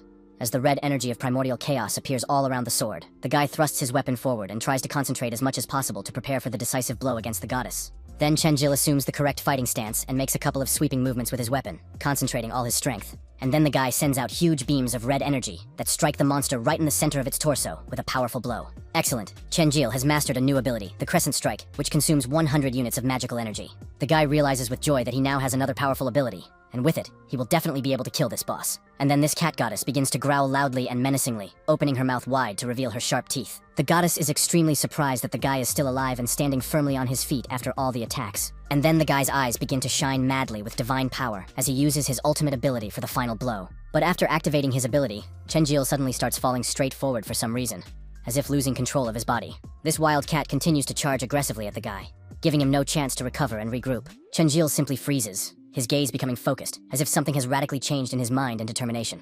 The guy looks at his weapon and tries to gather all the strength he has left for one last attack. And the young man uses his new skill, the red energy of primal chaos, sweeping away absolutely everything around him in a powerful wave. And Chenjil simply cuts the huge cat in two with a single stroke, like a true professional swordsman. The boy's gaze is determined and triumphant, insanely happy that he has finally mastered this complex long-range technique. Chenjil can barely stand on his trembling legs after such a powerful blow, having expended a huge amount of energy. The young man realizes that after using this ability, he feels as if his body is stuck in quicksand and completely unable to move. The guy realizes that fortunately everything went well, and he managed to defeat this huge monster in a fair fight. And Chenjilu receives a solemn notification from the game system that he has successfully defeated the merciless goddess in battle. Therefore, the trial of the Crimson Moon is now completely past, and a powerful beam of light strikes directly from the moon in the sky. Looking at this phenomenon, the guy wonders what it is and where this light suddenly came from. And then a very bright yellow beam shines directly from the Crimson Moon onto the guy, enveloping him in radiance. 200,000 experience points were gained, and Chenjil also received a significant level increase for his victory. Now the guy's actual level has risen to 100, which feels great. And thanks to the increase, his wounds are healing quickly. The guy gained a new skill that, when combined with his divine strike, would allow him to deal really good damage to his enemies. Chenjil also received an amethyst moon key and another rare divine element to enhance his abilities. The young man thinks about how defeating this devil also grants a divine element, which is very unexpected. The guy thinks that this amethyst key, like the crimson one, is most likely used to activate a new complex trial. Chenjil is a little afraid to open this chest after receiving a child from his last chest, which was a real surprise and unexpected for the young man. But then the young man quickly tells the girl not to think badly of him, that he's just joking because he doesn't want to upset her with his doubts. And then the magical chest slowly opens to the sound of a solemn melody, and the system congratulates him on receiving rare legendary equipment of the highest quality. An insanely beautiful white cloak appears in the air, hovering above the ground, the so-called Jacket of Luck with incredible magical properties. This magical Jacket of Luck increases the chance of obtaining magical equipment by a whopping 20%, which is extremely useful for further adventures. Chenjil also received huge earrings of the god, which add 20 to strength, agility, intelligence, and significantly increase health. The young man realizes that this equipment is not called legendary for nothing, as the earrings give a significant bonus to absolutely all of the character's main characteristics. And the young man thinks that since his ears aren't pierced for earrings, he just needs to press a special button to activate the equipment. And so Chenjil reaches out with his finger and wants to activate the equipment, after which the earrings automatically attach to his ears without pain. The rest of the legendary equipment is also automatically drawn to the young man's body, perfectly adjusting to his size and providing maximum comfort. The Crimson Moon trial was completed with flying colors, and the portal to return to the main world was ceremoniously opened. Chenjil turns to his adopted daughter and tells her that they need to go back, as they have successfully completed the difficult trial and received their rewards. And so the boy enters the bright blue portal, not even knowing what is happening outside in the real world. The young man teleports back to the desert. It happens very quickly, and he thinks he has returned, but why is it still evening? Chenjil thinks with surprise, could it be that when you pass tests in another dimension, time completely stops and does not flow here? But then the guy saw something that surprised and shocked him so much that his eyes popped out of his head at the sight. The young man saw that the entire city was now teeming with bright fires and destruction, as if a real war between powerful forces had taken place here.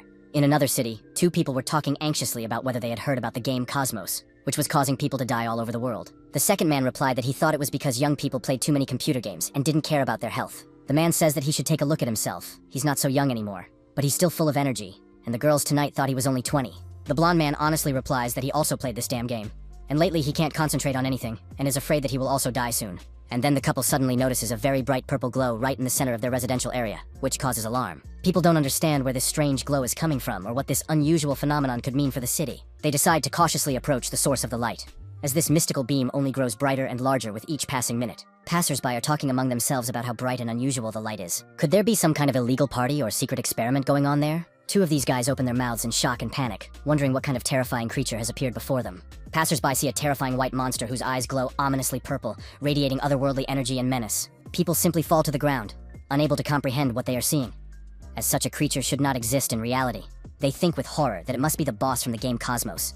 But how did it get here in the real world among ordinary people? Suddenly, an unfamiliar girl with bright red hair and a determined expression appears, ready for battle. This mysterious girl performs very fast acrobatic jumps and lands right in front of the monster, shielding the frightened people. The stranger takes a fighting stance after landing a couple of precise blows on the hideous creature, demonstrating her combat skills. The girl's gaze is sad, but at the same time, she seems completely indifferent to what is happening, as if she is used to fighting such creatures. At that moment, Chenjil is walking through his hometown and doesn't recognize it at all, surrounded by nothing but ruin and destruction. The guy thinks anxiously about what could have happened in the city while he was away on his trial for just one evening. Could it be that time in the trial dimensions is exactly the same as in the desert, without any time distortions? Hesiod, who suddenly appears next to him, addresses the young man and says that he has finally returned from his dangerous trial. Chenjil asks the hero where he has been, to which Hesiod replies that it turns out the young man can expel him from the spiritual world.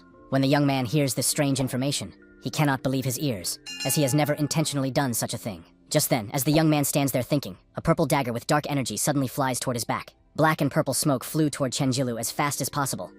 What kind of ambush attack was this? But the guy quickly drew his weapon and easily blocked the sudden blow, demonstrating excellent reflexes. The young man wonders what kind of shadow attack this is, and why someone decided to attack him.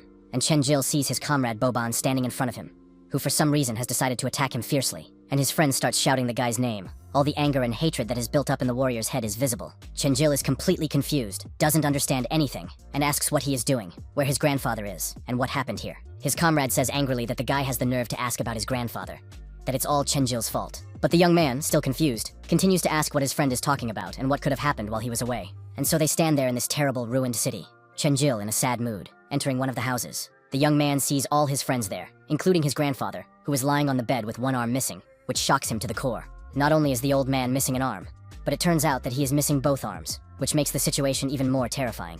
The ends of the grandfather's limbs are bandaged with bloody bandages, indicating recent serious injuries and suffering. The young man looks at this terrible sight in horror, and wonders what could have happened while he was away. Chenjil cannot believe what is happening, saying that he was only gone for one evening, and that something so terrible could have happened here. But all of Chenjil's friends don't even want to talk to him, or look in his direction. They just remain silent, and don't answer his questions. The guy notices the cold and hostile atmosphere in the room, and anxiously wonders what happened to his friends while he was away. Chenjila turns to the orc and asks if Rahidler can at least explain to him what happened while he was away. Rahidler bitterly says that his brother has been gone for 3 whole days, and everyone has already decided that he left without even saying goodbye to his friends. When the young man hears this information about the 3 days, he cannot believe his ears, as it feels like only one evening has passed for him. Boban angrily says that Chenjilu should stop pretending that he cares, as he had always said that he would protect everyone, but ran away at the crucial moment. The angry comrade adds that the guy understands that 1,000 people died because of him and his cowardly escape from responsibility. Boban asks who Chenjilu is and why this god is so desperate to find him among all people. Chenjilu's anger grows as he still doesn't understand what happened and why his friends are treating him this way. At the city police station, a police officer sternly tells the two that if they continue to talk nonsense, she will have to arrest them for giving false testimony. The 2 guys who encountered a real monster beg her to believe that they are telling the absolute truth about what happened. And so these 2 come to the station and start talking complete nonsense, claiming that they saw a living monster in the city. These guys insist to the police that it's true. There was a giant monster, and there was also a flying girl with red hair. And when the policewoman heard their testimony, she said, "Okay, you can go, but if you come back with stories like that, you won't get away so easily." Someone called the female police officer on the phone. It was her boss, and she began to talk to him actively and seriously about the emergency. The boss reported to his employee about unknown creatures that had suddenly appeared in different parts of the city and were attacking people. She replies to her boss that she has orders to gather all the officers immediately and await further instructions. And now everyone present at the station is wondering what on earth has been happening in the city lately. The police officer announces that the chief has just called and declared a state of emergency in the city because terrible monsters are attacking residents. At that moment, Boban aggressively asks the young man why he is silent. Does he really think they will just let him go without an explanation? Chenjil doesn't even know what to say, seeing this aggression directed at him, but at the same time, he doesn't understand the situation. And then his friend suddenly yells at him, saying that he knew this guy was coming for him and just left, thinking only of himself. Bros and Sally still say nothing in Chenjil's defense. They just remain silent in this tense situation. Boban continues to shout and say that the guy isn't even trying to deny the accusations, that he's just a piece of moral trash and nothing more. The warrior swings his fist to hit his friend, but Chenjil easily stops the blow, demonstrating his increased strength. Bobon feels even more anger toward his former friend, unable to forgive what happened to his grandfather and the townspeople. Chenjil painfully says he is sorry, but Bobon misunderstands him. The young man did not know anyone was coming after him, and had no intention of abandoning his comrades. The young man honestly says that in any case, everything that happened was his fault, and he is ready to take full responsibility for it. Bros says desperately that it is impossible, that they will never be able to defeat this powerful god and his forces, and everyone present asks the question that interests them. Why is someone so persistently searching for Chenjila? And the guy honestly answers that it's because he has the power to kill gods. When fighting the enemy, he noticed that ordinary elemental abilities couldn't harm him, and it turns out that this is because the enemy sold his soul to Hades, the god of the underworld, in exchange for such incredible divine power and protection. And when all three of them heard the terrible name of Hades, they were literally petrified with horror and understanding of the scale of the threat. Chenjil says he doesn't know how it happened, but it turns out that his elemental ability is the power of primordial chaos. And most likely, the powerful Hades noticed the young man just as he was fighting his subordinate and displaying this power. Argos, with his huge wings, slowly lands on the ground where Chenjil had recently fought. The dragon tries to find the guy by following the remaining traces, thinking that he sees signs that the god killer was also here. The temple mentioned by the great Hades is a sacred place of imprisonment for the most ancient gods who rebelled against the order. Argos stands in the center, and a red, mad seal appears beneath him, activating ancient search magic. After that, the demon realizes that yes, this was definitely the godslayer they were looking for. And from the ground, the sand temple of Kepri literally rises, materializing from nothingness by the power of ancient magic. Chenjil thinks in amazement. Could this really be just an ordinary virtual world created by a computer? The young man thinks that absolutely everything feels so real that it is really hard to believe and accept as fact. The young man realizes that self-awareness and emotions of sadness and joy are what separate them from soulless machines and programs. Therefore, before leaving the game forever, Chenjil must avenge his grandfather and all the innocent people who died. The boy thinks that there is probably something in the medicine store that can help his grandfather regain his lost limbs. He finds the patron's item, a magical medicine created by the god of medicine that instantly restores damaged parts of the body. Chenjil realizes that this is exactly what he needs and immediately gives it to his grandfather so that he can fully recover. But then the young man's thoughts were suddenly interrupted by a loud explosive sound ahead in the desert. This powerful explosion clearly intrigued the young man. What could have happened there that was so large and destructive? The young man thinks that it was so strong that even in the city itself, the ground shook from the shockwave. It was such a powerful release of energy that the concerned young man wondered what could have actually happened there. And then Chenjila's pupils turned red, showing signs of the activation of the power of primal chaos in response to the threat. Chenjilu received an important notification from the system that the very temple he needed to complete his quest had been unexpectedly activated by an unknown force in the desert. The young man realized with surprise that it was the very temple his grandfather had spoken of, and he looked toward the bright glow in the distance in the sands. And the young man realizes with alarm that he is almost certain that the temple was activated by the very demon who caused all this destruction in the city in search of the god killer. This powerful subordinate of Hades cautiously enters the ancient temple and takes careful steps across the sacred slabs, preparing to face danger. Argos thinks reluctantly that if it weren't for the direct order of his great god Hades, he would never have come to this cursed place of his own free will.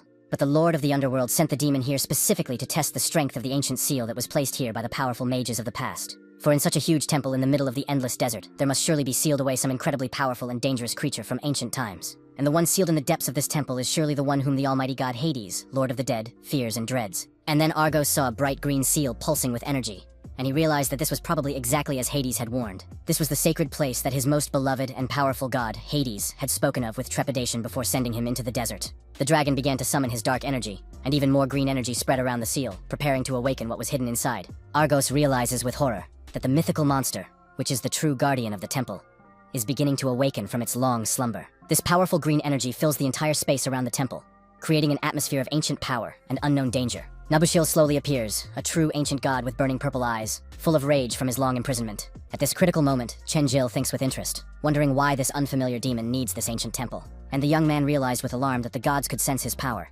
and if the demon came looking for him again, the remaining inhabitants of the city would surely suffer. Hesiod turns to his protege and explains that the gods know where the bearer of power is, as he must know something about it. This ancient hero says that when Chenjil uses his power of primordial chaos, his body begins to emit a certain magical scent that the gods can smell. The only way to completely get rid of this cursed smell that reveals his location is to die or find a way to hide his power. Hesiod warns that the young man must know that the price of possessing such power is truly great, and could cost the lives of all those close to him. The only thing left for Chenjilu to do in this situation is to kill only those gods and demons who stand in his way to freedom. When the young man heard these harsh words, he thought that there were other gods who were looking for him and wanted to kill him, so he should go to the temple as quickly as possible to remove the seal. The young man understands that he must do this first and foremost for the safety of his loyal friends and the innocent inhabitants of the city. Chenjil realizes that all his comrades are right in their accusations, that everything that happened only because he came to this peaceful city. The young man has brought real trouble upon all his loved ones, and he feels incredibly ashamed before each of the victims. Chenjil's grandfather was seriously injured, and the young man does not yet know exactly how many innocent people died because of his presence in the city. The young man apologizes painfully to Sally, his grandfather, and everyone else, realizing that it will be very difficult to forgive him for such suffering. Orkra Hitler, who approaches the young man, says in surprise, "Hey brother, when did Chenjil manage to get here? He's been gone for so long." Chenjil replies that he arrived just a minute ago. His granddaughter had just returned from the doctor and asked him to give his grandfather some medicine. The orc says understandingly that his brother shouldn't be angry with everyone else, that he should understand that a great misfortune has happened, and that everyone is having a very hard time because of it. Chenjil, upon hearing these wise words from his friend, understands everything perfectly and does not hold a grudge against his comrades for their reaction. But the boy takes out a magic bottle and says that this magical medicine will completely heal his grandfather's wounds, and that it is essential to give it to him to drink. The young man adds that he will take a walk around the city, and Rahidler should take care of his grandfather, as that is the most important thing for everyone right now. When the guy leaves the house, he realizes that he cannot return everything to the way it was before, but at least he must protect the remaining inhabitants of the desert. Chenjil apologizes to his friends in his mind and says that they will forgive him for leaving without saying goodbye properly.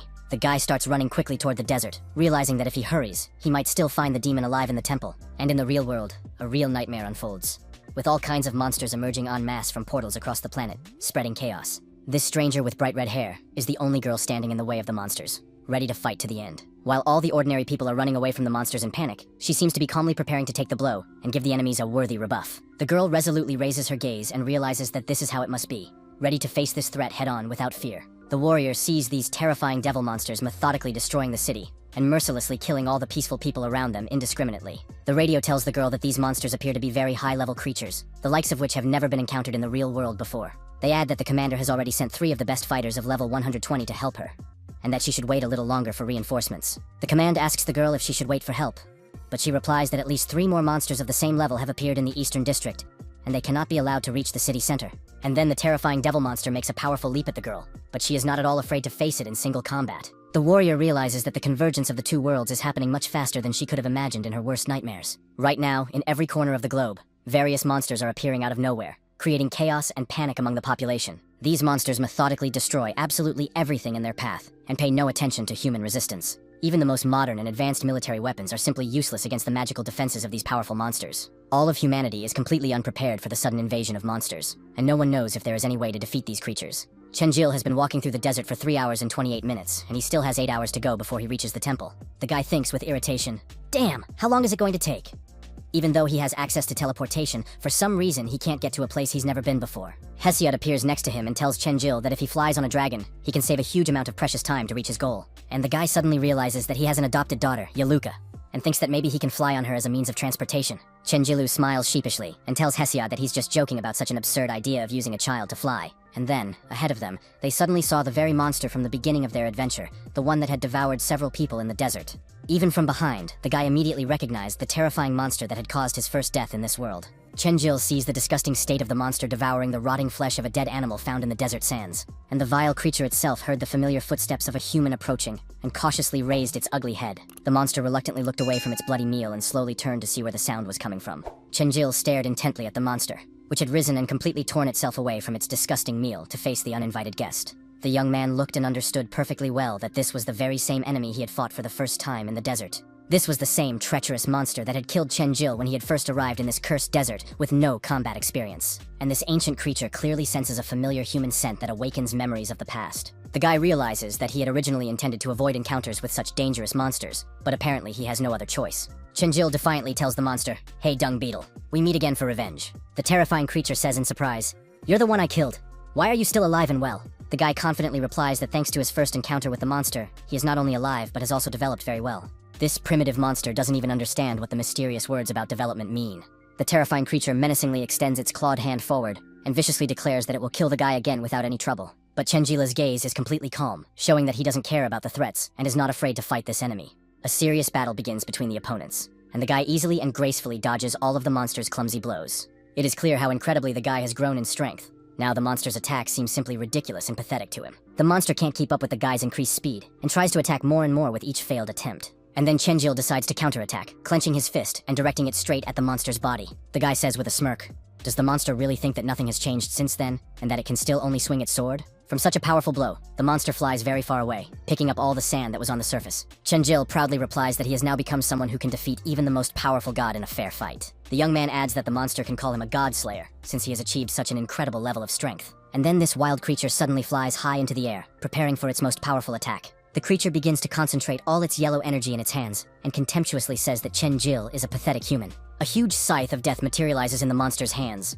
and the creature threatens that if that's the case, the guy knows what will happen next. The monster says furiously that in that case, it will simply tear Chen Jil to pieces, a terrible and annoying man. And the guy calmly replies that it seems to be the monster's basic ability, and he doesn't see anything special about it. Chenjila's eyes reflect confidence, as last time all the monster's stats increased 100-fold, but the guy still killed it with ease. However, after his recent victory over the goddess basket, the guy's level has risen to 100, so he also has legendary equipment to strengthen himself. Chenjil understands that if he can't defeat this monster now, then he can forget about going to the temple forever.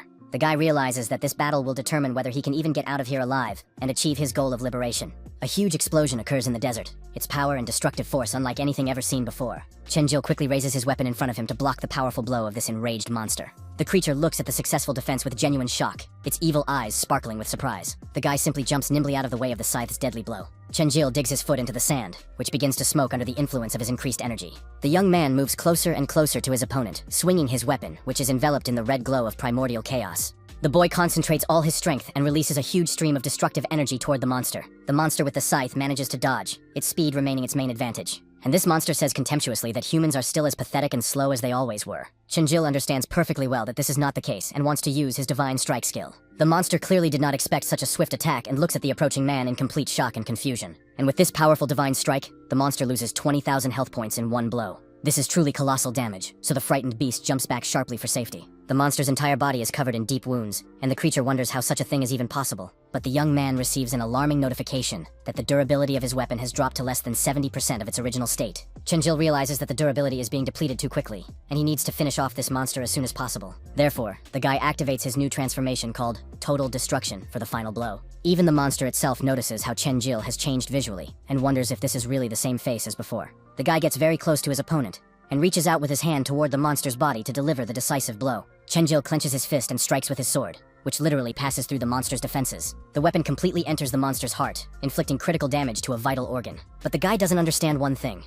Why did the monster give up so easily and not dodge this final blow? The monster simply gave up, and one thought runs through his head. Such power is simply impossible for a human. The monster looks at the guy and begins to tremble with fear, saying with horror, "Could this really be the same man?" After that, the monster reverently says again that he cannot believe that Chenjil is his true master and lord. At that moment, in the real world, a military plane is flying over the ocean, reporting that a large number of unidentified objects have appeared in the eastern Pacific Ocean. Various countries around the world have sent joint rescue teams to investigate and neutralize the threat. The commander sternly asks the developer if he can explain why monsters from the game Cosmos have suddenly appeared in the real world. The company representative replies that they are game developers, and understand that code is just a computer program. But why the monsters are appearing in the real world is not a question for the game developers. But the female officer, on behalf of the government, asks them to shut down the game server immediately until a full investigation is conducted. The game developer explains that the woman must understand that all game servers are located in Europe under a different jurisdiction, and the company does not have sufficient authority to conduct such a large-scale international investigation. The representative adds that he has other matters to attend to, so it is best to leave the meeting. The developer also wants to remind everyone that the game monsters were not invented by the company from scratch. Their images are based on ancient legends. The man says that it would be better to study these legends thoroughly, as they can be found in the archives of various companies. The female officer thinks with horror, does the developer really mean that these monsters are real? For the first time, it becomes clear that 3 monsters of the highest level have appeared in one dangerous place. And the most interesting thing is that these 3 monsters are completely different from each other in terms of abilities and strength. The players are worried, saying that last time, a squad of 4 experienced fighters was sent to battle a single monster like this. Now, there are only 3 participants, who definitely won't be able to handle these 3 powerful monsters at the same time. The guy with the eye patch says firmly that in that case, they need to prepare for a deadly battle. But then, unexpectedly, the 3 fighters are shocked, wondering in horror what is happening. They see another huge monster emerging from the glowing portal, completely unprepared for such a turn of events. The players panic and ask questions about this strange place and where all these monsters are coming from. It's truly amazing that the monster that emerged isn't even S rank, but a higher rank, which is extremely dangerous. Chenjil stands in front of this monster in complete bewilderment, wondering what is really going on, and why the monster has fallen to its knees. The guy asks in surprise, "Master, what is the monster talking about?" He doesn't understand the situation, and the monster respectfully replies that it senses the master's power, the all-explaining power of the true ruler. Once again, when Chenjil hears this, he does not understand what the monster is talking about. Suddenly, a powerful explosion rocks the ground in front of Chenjil, and the guy quickly jumps aside to avoid being hit by debris. This monster, which has no aggressive force, repeats the same words over and over again. "Master, master." The guy asks the monster in confusion, "Hey dung beetle, what are you planning to do now?" But But the monster seems completely unwilling to answer the guy's direct and logical questions. The monster asks itself maliciously why the master's power is in the hands of an ordinary person. What has happened? And Chenjil turns to Hesiod and asks the hero if this master is by any chance himself. The man answers honestly that he remembers nothing at all, and even if it were true, he couldn't confirm it. The young man thinks with interest that perhaps this legendary hero really was the monster's master in the past. So Chenjil decided to ask the monster if his master was a man with white hair and a heroic appearance. But the monster replies that no, its master is not a human, but a supreme god, the powerful god Ra from the Egyptian pantheon. The guy realizes with horror that this is the strongest of the 9 main gods of the ancient world, an incredibly powerful being. The monster says that it doesn't matter who Chenjil is. His master's power now belongs to him, so now the guy is his master, and he kneels before him. And the guy receives a new entry in the illustrated reference book called Servant of God, which expands his knowledge. And then the monster humbly says, "Please accept me into your service and become my new master and ruler." And the guy realizes that this monster is Hepri, the very same god. And he doesn't like the task of avenging Hepri at all, but defeating Nabusela with his assistant will be much easier. Therefore, Chenjil understands that he has no other reasonable option but to accept this creature into his service. The god Hepri has now become the boy's servant, and in battle, he can use the ability of the ghost servant to summon him for help. And the young man realizes with joy that it would be great if he had several such servants, so he would no longer have to fight alone. But there is a limitation. Each servant receives only 30% of their master's experience, which slows down their development. Chenjil thinks that it's not that simple. The more servants you have, the less experience you get. And if a servant dies, all the experience you've spent will be wasted. The guy will think about it later. If he had had this servant earlier, he could have distracted his enemies much more effectively. Therefore, Chenjil decides to use the servant's summoning ability, and everything around him begins to glow with a bright yellow light of magic. This god appears in physical form, emanating a very bright yellow energy of divine power. The guy turns to the servant and says that he must tell him absolutely everything he knows about the temple and Nabusile. At that moment, urgent negotiations are taking place at the Pentagon on Earth, as the boss has just received a call from headquarters. It is reported that unknown monsters are appearing in many large cities around the world, causing panic among the population. Superiors also demand that the officer urgently travel to the capital to discuss necessary countermeasures against the threat. The female officer responds to her subordinate that she will inform her superiors that she will be ready to depart in 15 minutes. The head of the Special Affairs Department reports that photos have just been sent of a mysterious girl who killed one of the monsters in an urban area. The lady took the photos to look closely at who was depicted in these important photos for the investigation. She is also informed that 3 additional photos have been received from the Marine Patrol, and 3 more dangerous monsters have appeared in the Eastern Sea. A subordinate informs the lady that he has sent the photos to experts, who have confirmed that all the monsters are exact copies of the monsters from the game Cosmos. The captain's mind is filled with the words of the game developer, who said that if they want to study these legends, they should not meddle in the company's affairs. And so, in the open sea, where the waves are raging violently, the heroes try to kill these sea monsters with their own strength. A muscular guy resolutely says that he will hold off the SS-ranked monsters, while his companions should first deal with the 2 lower-ranked monsters. All his companions, hearing this plan, agree and prepare for a difficult battle with the monsters. The archer draws his bow and clenches his teeth from the tension, aiming at the enemy's weak spots. The archer tries to hit the dragon's eye precisely to deal critical damage and take it down quickly. But then something happens that greatly surprises and shocks these experienced players. A muscular guy tries to strangle this huge and dangerous dragon with his magical chains, but the hero simply cannot do it. The dragon is much stronger and begins to pull the chains toward him. Then another monster with an iron club in its hands and burning red eyes makes a powerful leap upward. And so the muscular guy falls into the cold water from such an unexpected blow from above. The rest of his companions also fell one after another into the turbulent and raging sea.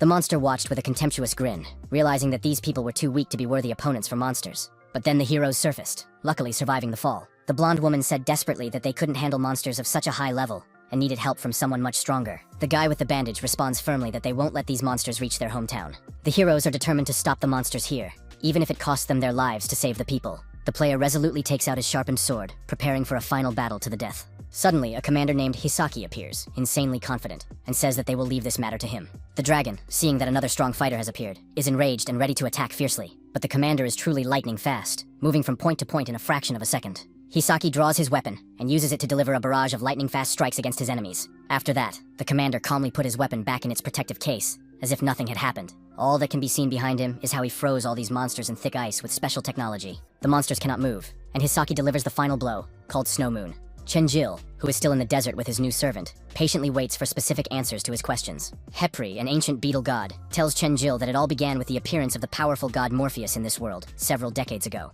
The servant explains that after the Great War of the Titans, the brothers Zeus, Hades, and Poseidon were greatly angered by the fact that people had begun to worship other gods instead of them. Therefore, the 3 brothers summoned the god Morpheus to punish the rebellious humans, which, of course, immediately caused serious discontent among those who believed in the god Ra.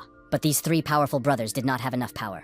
So Hades tricked the god Ra with a cunning plan, causing him to be imprisoned in this cursed desert. This loyal servant says with pain that he had to find his master and spent 10,000 years crossing this endless sea in search of him. But the young man asks with interest why Hades sent people to this harsh desert in the first place.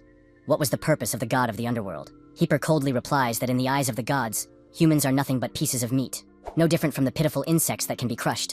Hearing these cruel words, the young man realizes that the secret of this desert has finally been revealed. But he has even more questions about the truth. Chenjil wonders why the servant said he had the power of a god.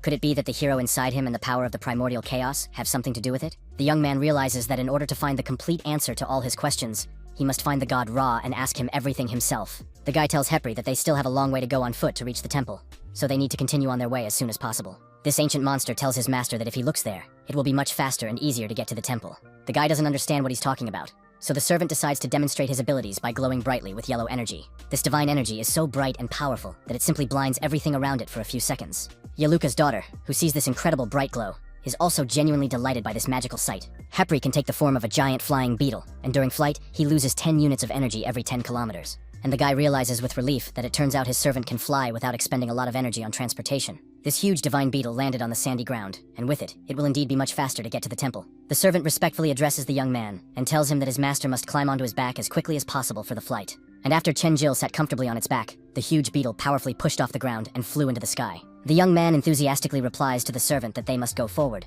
for they will surely rescue the mighty god Ra from his centuries-long imprisonment. There he is, flying on the back of this beetle, and quickly moving across the endless desert toward his cherished goal. At that moment, in the real world, the sea is still raging violently, and the heroes are standing on the shore, assessing the situation with the monsters. A subordinate reports the information to the commander, and a girl with red hair says that the situation is completely out of the authorities' control. The subordinate says with alarm that if nothing is done urgently, humanity will be completely wiped off the face of the earth. The girl in military clothing replies that she fears the destruction not only of the inhabitants of Earth, but also of the people from the virtual world of Cosmos.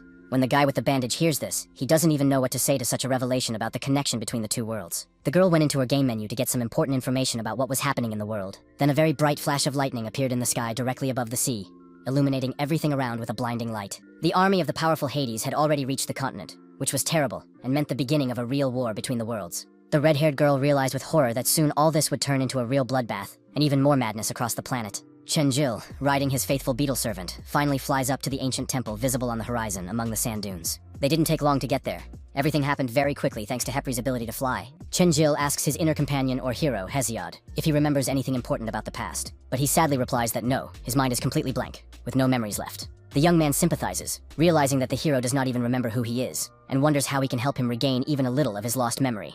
Chenjil decides that the best thing to do is to put his hand on Hesiod's shoulder and tell him not to worry about the past. The guy adds that the hero shouldn't worry, because they will definitely come up with something to restore his memory. Chenjil looks at the map and realizes with satisfaction that he has reached the southernmost temple in the desert. The temple is already visible on the ground, getting closer and closer as they approach it. The guy doesn't even know what to expect, or what he will see in this ancient and mysterious temple of the gods. Therefore, Chenjil orders his loyal servant to carefully descend for landing. And this huge beetle, hearing its master's clear command, immediately decided to obey without delay. Hepri rapidly began to descend, deliberately aiming to land softly near the temple entrance. A subordinate of Hades named Argos is still inside the temple, patrolling the corridors in anticipation. The demon immediately sensed the familiar scent of the god killer, realizing that the guy had arrived somewhere near the sacred place. After setting the young man on the ground, Hepri changed his appearance back to his previous human form. The servant respectfully says that it was a great honor for him to help his master on his journey. And then the guy sees a real majestic Egyptian temple in front of him and realizes that he has finally reached the goal of his journey. But Chenjil knows that the only thing he needs to do now is defeat the powerful guardian of this sacred place.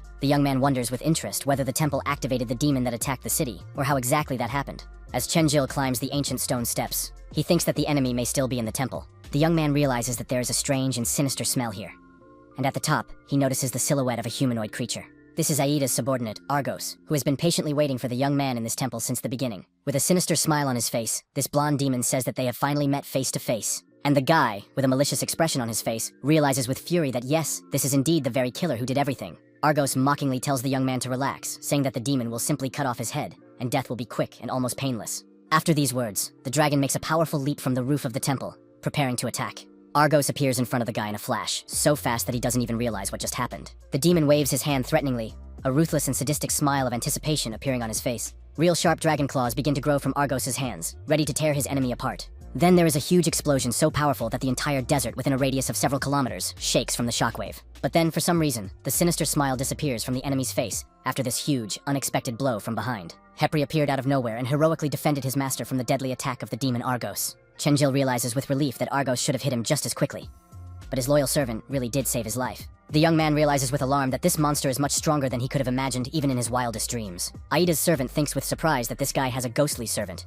But such abilities are only possessed by true gods. Argos thinks that Ada is probably right to be worried, and then the servant grabs his arm tightly. But it turns out that it is not a servant, but Lucius's guardian, who has enveloped the demon in her powerful energy to attack. A large amount of various elemental energies are directed straight at the monster's back, creating a powerful combined attack. A huge stone snake suddenly emerges from the ground to help in the battle against Hades' subordinate. A very bright glow appears, and these blows come in countless waves from all sides at once. This dragon, a servant of Hades, is simply taken and chained deep into the ground with the combined forces of all participants. The guy is in shock at how quickly and unexpectedly the whole situation has been resolved in their favor. Chenjil hears familiar footsteps approaching him and does not understand who it could be. The young man sees all his loyal friends, who reproachfully ask him why he left them alone. Chenjil asks his companions in surprise how they found this remote place in the desert. Sally replies that it was all thanks to the incredible abilities of the guardian Lucius. The guardian explains that her wolves remembered the young man's scent, so they initially followed his trail through the desert. But when Chenjil's scent disappeared after the flight, they decided to just keep going without changing course. Bros adds that fortunately, his grandfather felt a powerful surge of energy near their location,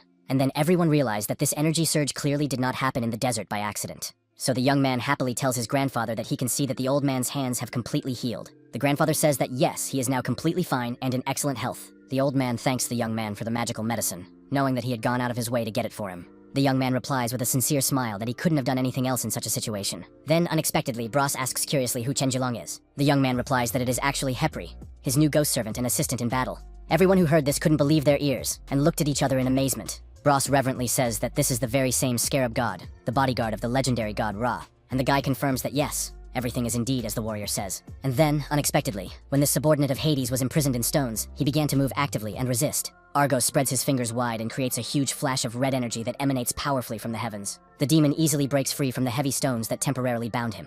All the guys who were watching this scene were even more surprised by what was happening, as they thought they had finally dealt with this demon and defeated him. The old man was the only one who didn't even flinch or show any surprise at the spectacle, as if he had expected this turn of events. Argos, with undisguised malice, tells the heroes that they are just cursed, pathetic insects and nothing more, unworthy of his attention and time. A devilish red glow emanates from the demon's powerful body, filling the surrounding space with sinister energy. In his muscular hand, Argos materializes a real bolt of lightning that literally shoots out of his palm, crackling with power. The dragon releases a huge destructive flash from his hand and viciously tells the heroes that they should just die here and now. It seems that this red demonic energy will now engulf absolutely everything within a radius of several kilometers, leaving nothing alive. A terrifying blow of incredible power strikes the desert, but suddenly a protective golden dome appears around the heroes.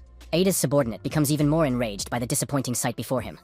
All the heroes are still alive. Hepri turns out to be the one who heroically protected all his comrades from that terrible deadly blow with his magical golden energy. All the heroes clearly did not expect such a turn of events and look at their new ally with serious and grateful expressions. Chenjil asks his loyal servant in surprise what he is doing, risking his life to protect the group. But Hepri resolutely replies to his master that he will deal with this nobody himself, and Chenjil should hurry up and find the seal in the temple.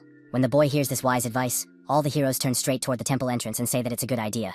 But they need to be careful. The dragon Argos, who sees this, is clearly extremely dissatisfied with this turn of events, and the heroes' plans to enter the sanctuary. The demon threatens that the heroes want to enter the temple, but do they think he will let them do so unpunished? But the young man's loyal servant resolutely stops the red stream of demonic energy with his defensive abilities, preventing the attack from passing.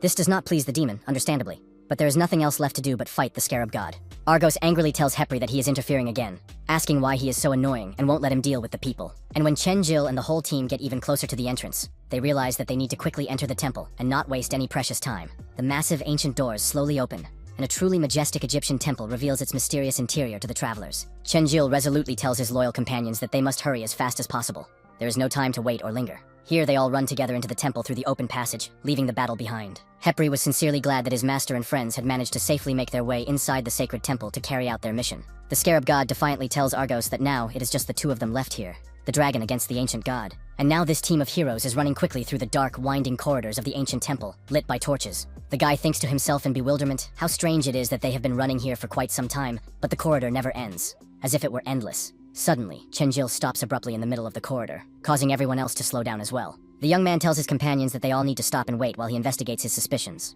The heroes begin to look around anxiously and ask Chenjil why they are stopping, whether he senses someone's hostile aura nearby. But the young man replies with a serious expression that no, that's not it at all.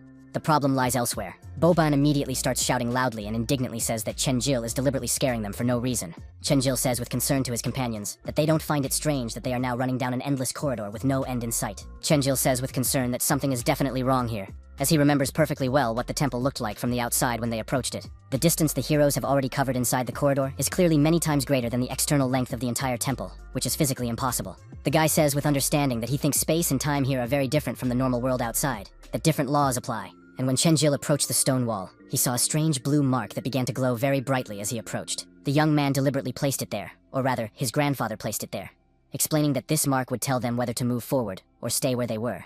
The old man tells his companions that they should go further to test this theory about the looped space as soon as possible. Chenjil completely agrees with the wise plan proposed by the experienced grandfather to solve the mystery of the temple. The young man runs forward and thinks with surprise that for some reason he cannot open the game map while inside this ancient temple. The young man realizes with alarm that there are no tasks or hints from the system that would help him complete the current mission.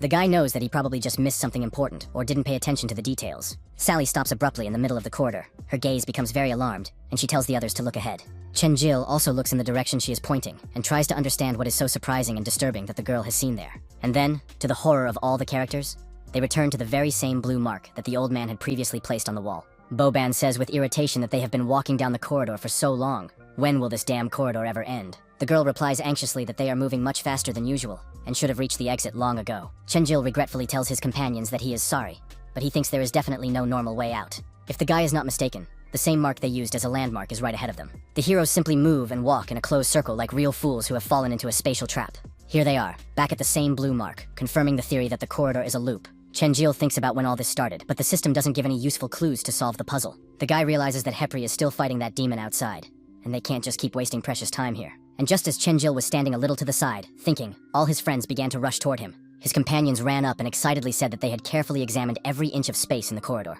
The heroes examined all the walls and floors, but there were no secret doors or hidden mechanisms to allow passage further. Even magical circles and protective barriers were not found during a detailed examination of all surfaces. The guy asks his companions if they checked the ceiling, if they really didn't find anything suspicious there either. Bros tells Sally that his granddaughter should try to break through the wall with a fireball, just in case something works. The girl replies shyly, asking if it's really okay to do that to an ancient temple. But now, the heroes simply have no other reasonable way out of the situation. The most important thing is to at least try something. Sally understands perfectly well that apparently, the last hope of escaping the trap really does rest on her fragile shoulders. The girl steps aside a little, a magical seal appears under her feet, and she begins to perform an ancient dance of fire. The air around Sally becomes much hotter, and the fire slowly fills the entire room with powerful energy. Then, from her hands, the girl releases a powerful burst of fire that is directed straight at the stone wall in front of them. This red-hot fireball flies very quickly and accurately toward the wall, ready to break through the ancient stone masonry. There is a deafening explosion. A strong wind and thick dust rise up, filling the entire corridor with smoke. The girl happily and excitedly tells her companions that she has indeed succeeded in destroying the wall. The heroes see that they have indeed managed to make a large hole in the wall. Sally's fire has melted and destroyed the stones. Bros happily approaches the girl and tells her that it was excellent, that she really has a very useful and powerful ability.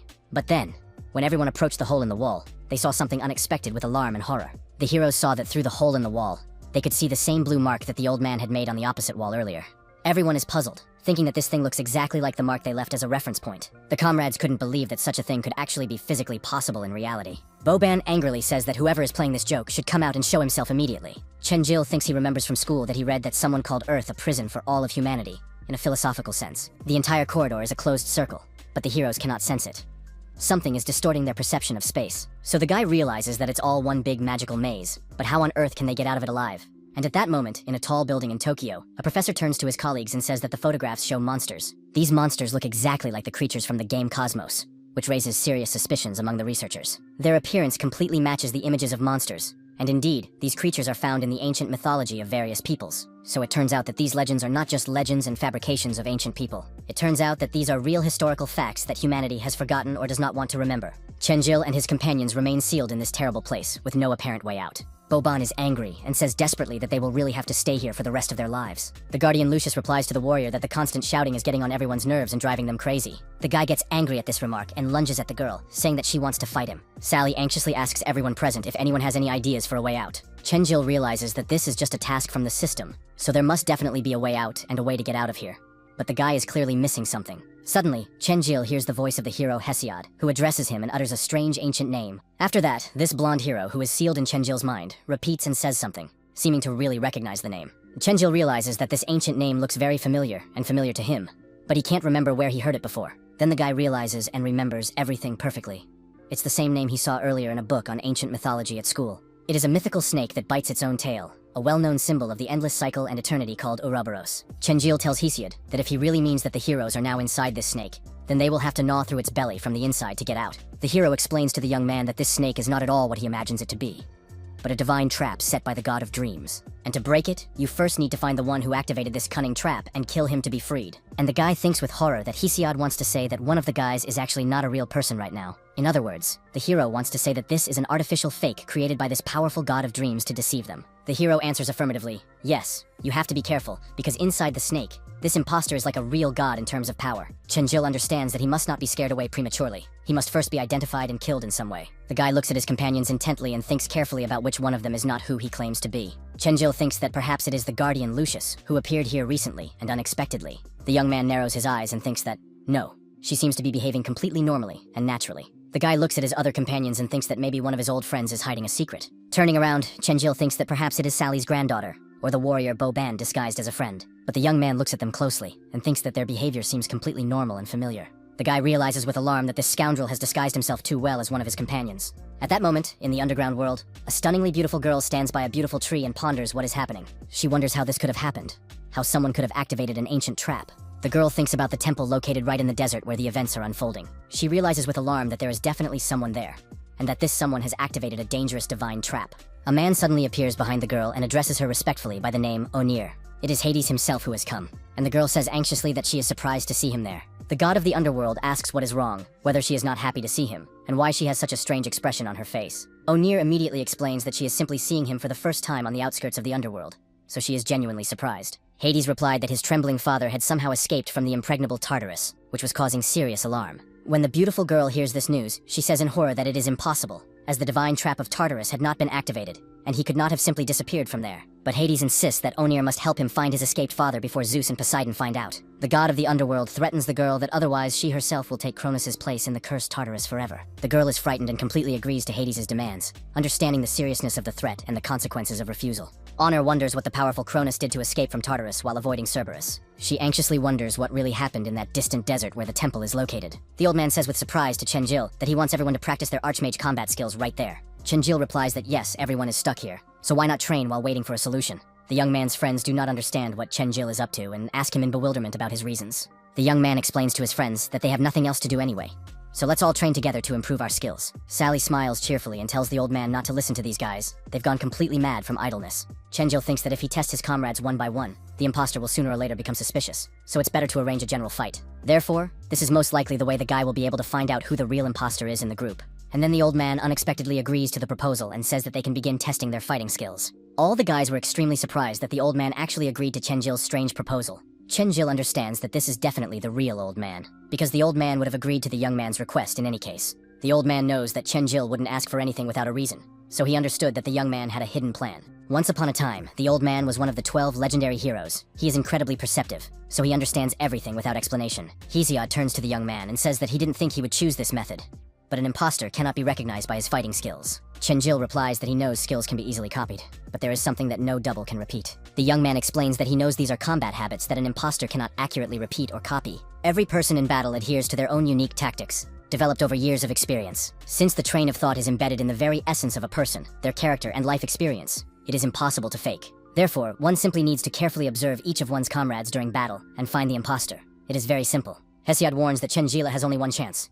If the imposter reveals the plan, everyone will be trapped in this loop forever. The young man confidently replies that there is no need to worry. He will definitely succeed, as he knows his comrades well. The old man solemnly announces that the training is about to begin, so everyone must be careful and ready. All the boys immediately prepare for battle and look at each other intently, getting ready for the test. And now this team is completely ready to train in battle against their own magical clones, created by their grandfather. Chenjil resolutely tells his friends that it is time to begin the test, and everyone is ready for battle. And so begins a fierce battle, with the boy jumping high into the air, ready to attack the artificial clones of the entire group.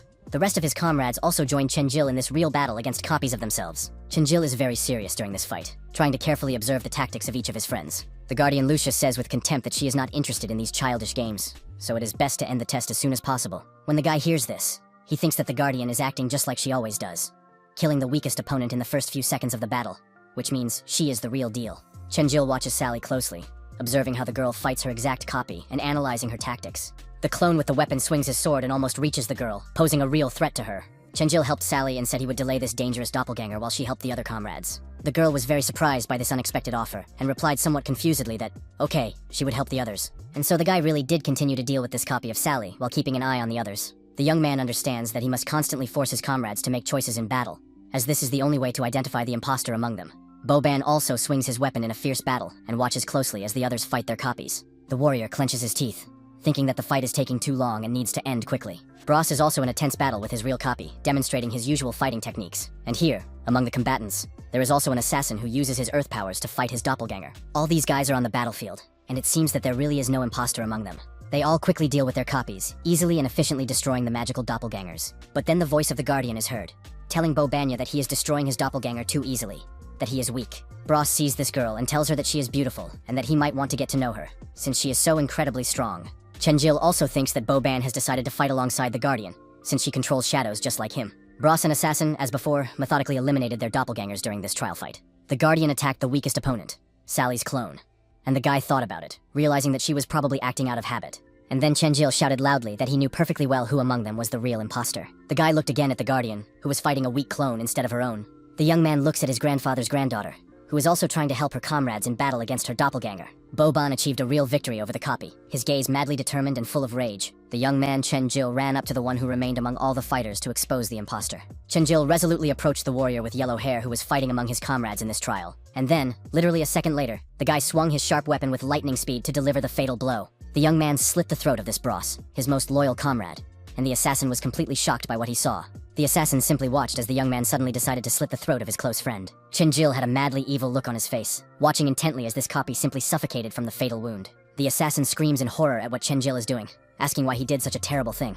But all the other guys are also in shock, wondering what's wrong with the guy, if he's gone mad. But the heroes see the body of their slain comrade begin to strangely disintegrate into a multitude of small, colorful butterflies. Then this copy of Bros simply turns into golden pollen and disappears. When his friends see this magical transformation, all their questions and suspicions disappear forever. Chenjil realizes with relief that his suspicions were correct, and that this was indeed not the real Bros. After this revelation, the walls of the temple immediately began to behave differently, and cracks appeared in the stonework. A bright purple light began to appear from above, and all the heroes looked up in amazement at the sight. The light grows brighter and brighter, blinding everyone present. A huge flash of energy appeared from above, filling the entire temple with a dazzling glow. Chenjil covered his eyes with his hands, hoping that everything would be all right with his companions. And then, when the young man opened his eyes, he was shocked by the incredible sight before him. The young man sees that everyone in the temple has fallen to the floor, knocked down by the intense, blinding light.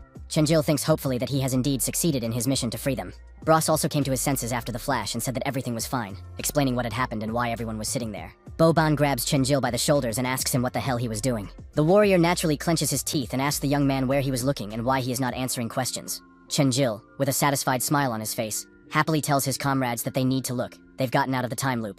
And the heroes notice that two very tall doors have indeed appeared before them, which were definitely not there before. Hepri is still engaged in a fierce battle with this powerful subordinate of Hades outside the temple. The scarab god says that the dragon of the underworld who sold his soul is actually a weak and insignificant creature. Hepri adds that he thinks the battle with Argos will be much more interesting, and that this is also boring and predictable. Hepri grabs Argolis by the throat with a powerful grip, barely lifting the demon into the air with his strength. The scarab god tells the demon that if he really wants to know his name, he must go to hell and ask his vile master. Hepri simply grabs and begins to squeeze the throat of this arrogant subordinate of Hades with all his divine strength. Argos begins to choke from the powerful grip, his eyes rolling back from lack of air and pain. The demon's body slowly rises into the air, igniting with a dark flame from the divine power. And then a huge amount of blue energy appears around the combatants, creating an incredible spectacle of a battle of the gods. Everything around them begins to slowly disappear into a thick haze, creating a sense of unreality. Hepri realizes with horror that this was a cunning divine trap set by Hades himself, aimed against him. It turns out that inside this dragon of Argolis was hidden the very real energy of hell to protect it from attacks. And unfortunately, Hepri begins to burn with a blue divine glow,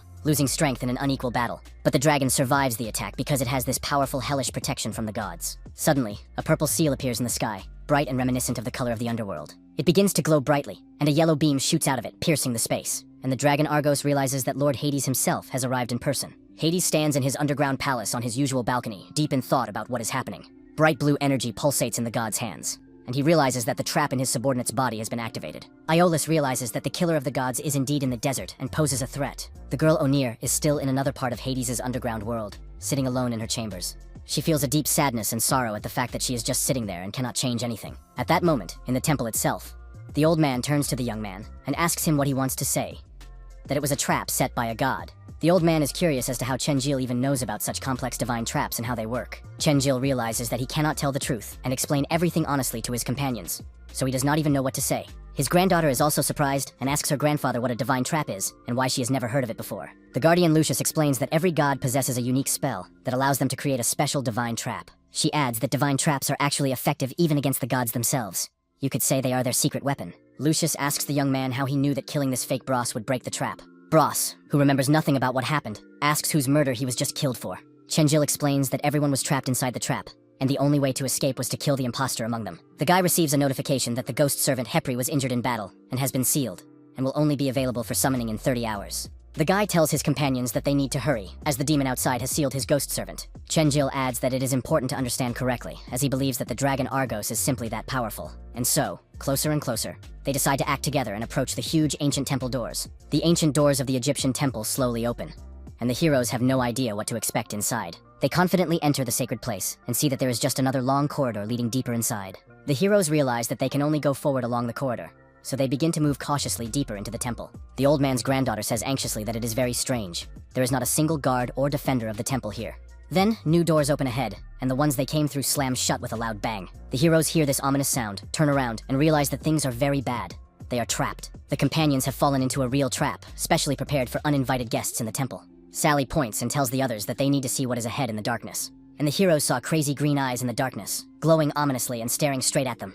Then they all hear footsteps that sound like human footsteps, but with an unnatural sound on the stone floor. And the companions saw before them a huge number of monsters, mummies, skeletons, and other undead creatures emerging from the darkness. There were so many of them, and these creatures had only one goal: to kill all living beings who had invaded the temple. These monsters are insanely terrifying, reminding one only of death and the decay of flesh. Bros says that he knew monsters would be waiting behind the door, but he didn't think there would be so many. But it's not just the numbers. Their level far exceeds that of the ordinary monsters in this desert. These monsters are only 20 levels higher than the monstrous servants, but there are too many of them, and they attack all at once. The guy realizes that there is too little room to maneuver, and the oppressive atmosphere gives the enemies a numerical advantage. Chenjil knows that the atmosphere has caused the guys to involuntarily feel a paralyzing fear that will distract them from the battle, and so a new task called the Devil's Eye is activated to test them. The conditions for completion are that the Devil's Eye will continuously summon monsters, and all of them must be killed to win. Successful completion of the task will summon the temple guards for the final battle with the heroes. And then countless monsters began to emerge in waves from the eye that appeared there. These monsters are coming out of the eye, so you have to destroy it and stop the flow of undead.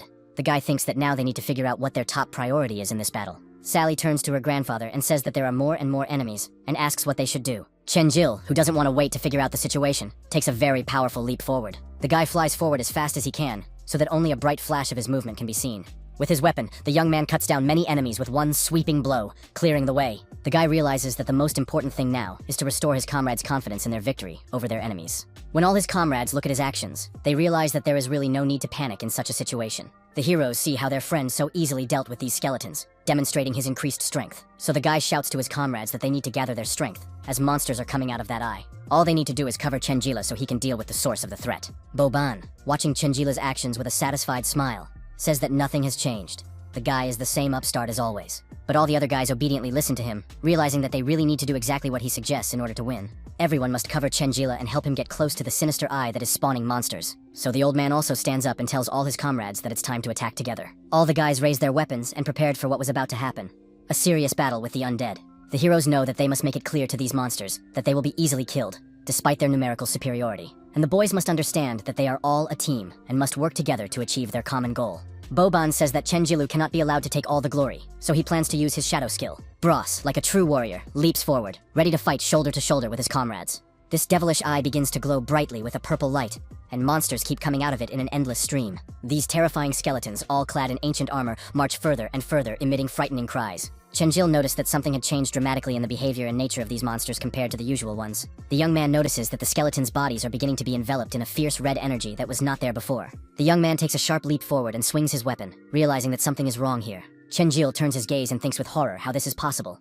It turns out that these monsters have taken the form of spirits. The only problem is that these monsters are now immune to physical damage from weapons. Chenjil realizes that this is really bad, and wonders how to fight them in the usual way. The guy's main damage is obviously physical, as all his stats and character development are geared towards that. Bros also says with concern that their attacks seem to have become completely useless against the spirits. An unexpected red flash of light occurs, which simply distracts and disorients everyone in the area. Chenjil realizes that there is only one mage among them, and it is Grandpa Sully's granddaughter. These spirit monsters begin to surround the heroes, their numbers growing rapidly and forming a tight circle. Armored skeletons rush forward, threateningly waving their ancient weapons to attack. A red, fiery protective dome forms between the monsters and the team of heroes, blocking the attacks. Sally and Yaluka try to protect their comrades and, with joint efforts, put up this magical barrier. The sorceress then raises her hand and says she will now use the fire prison spell.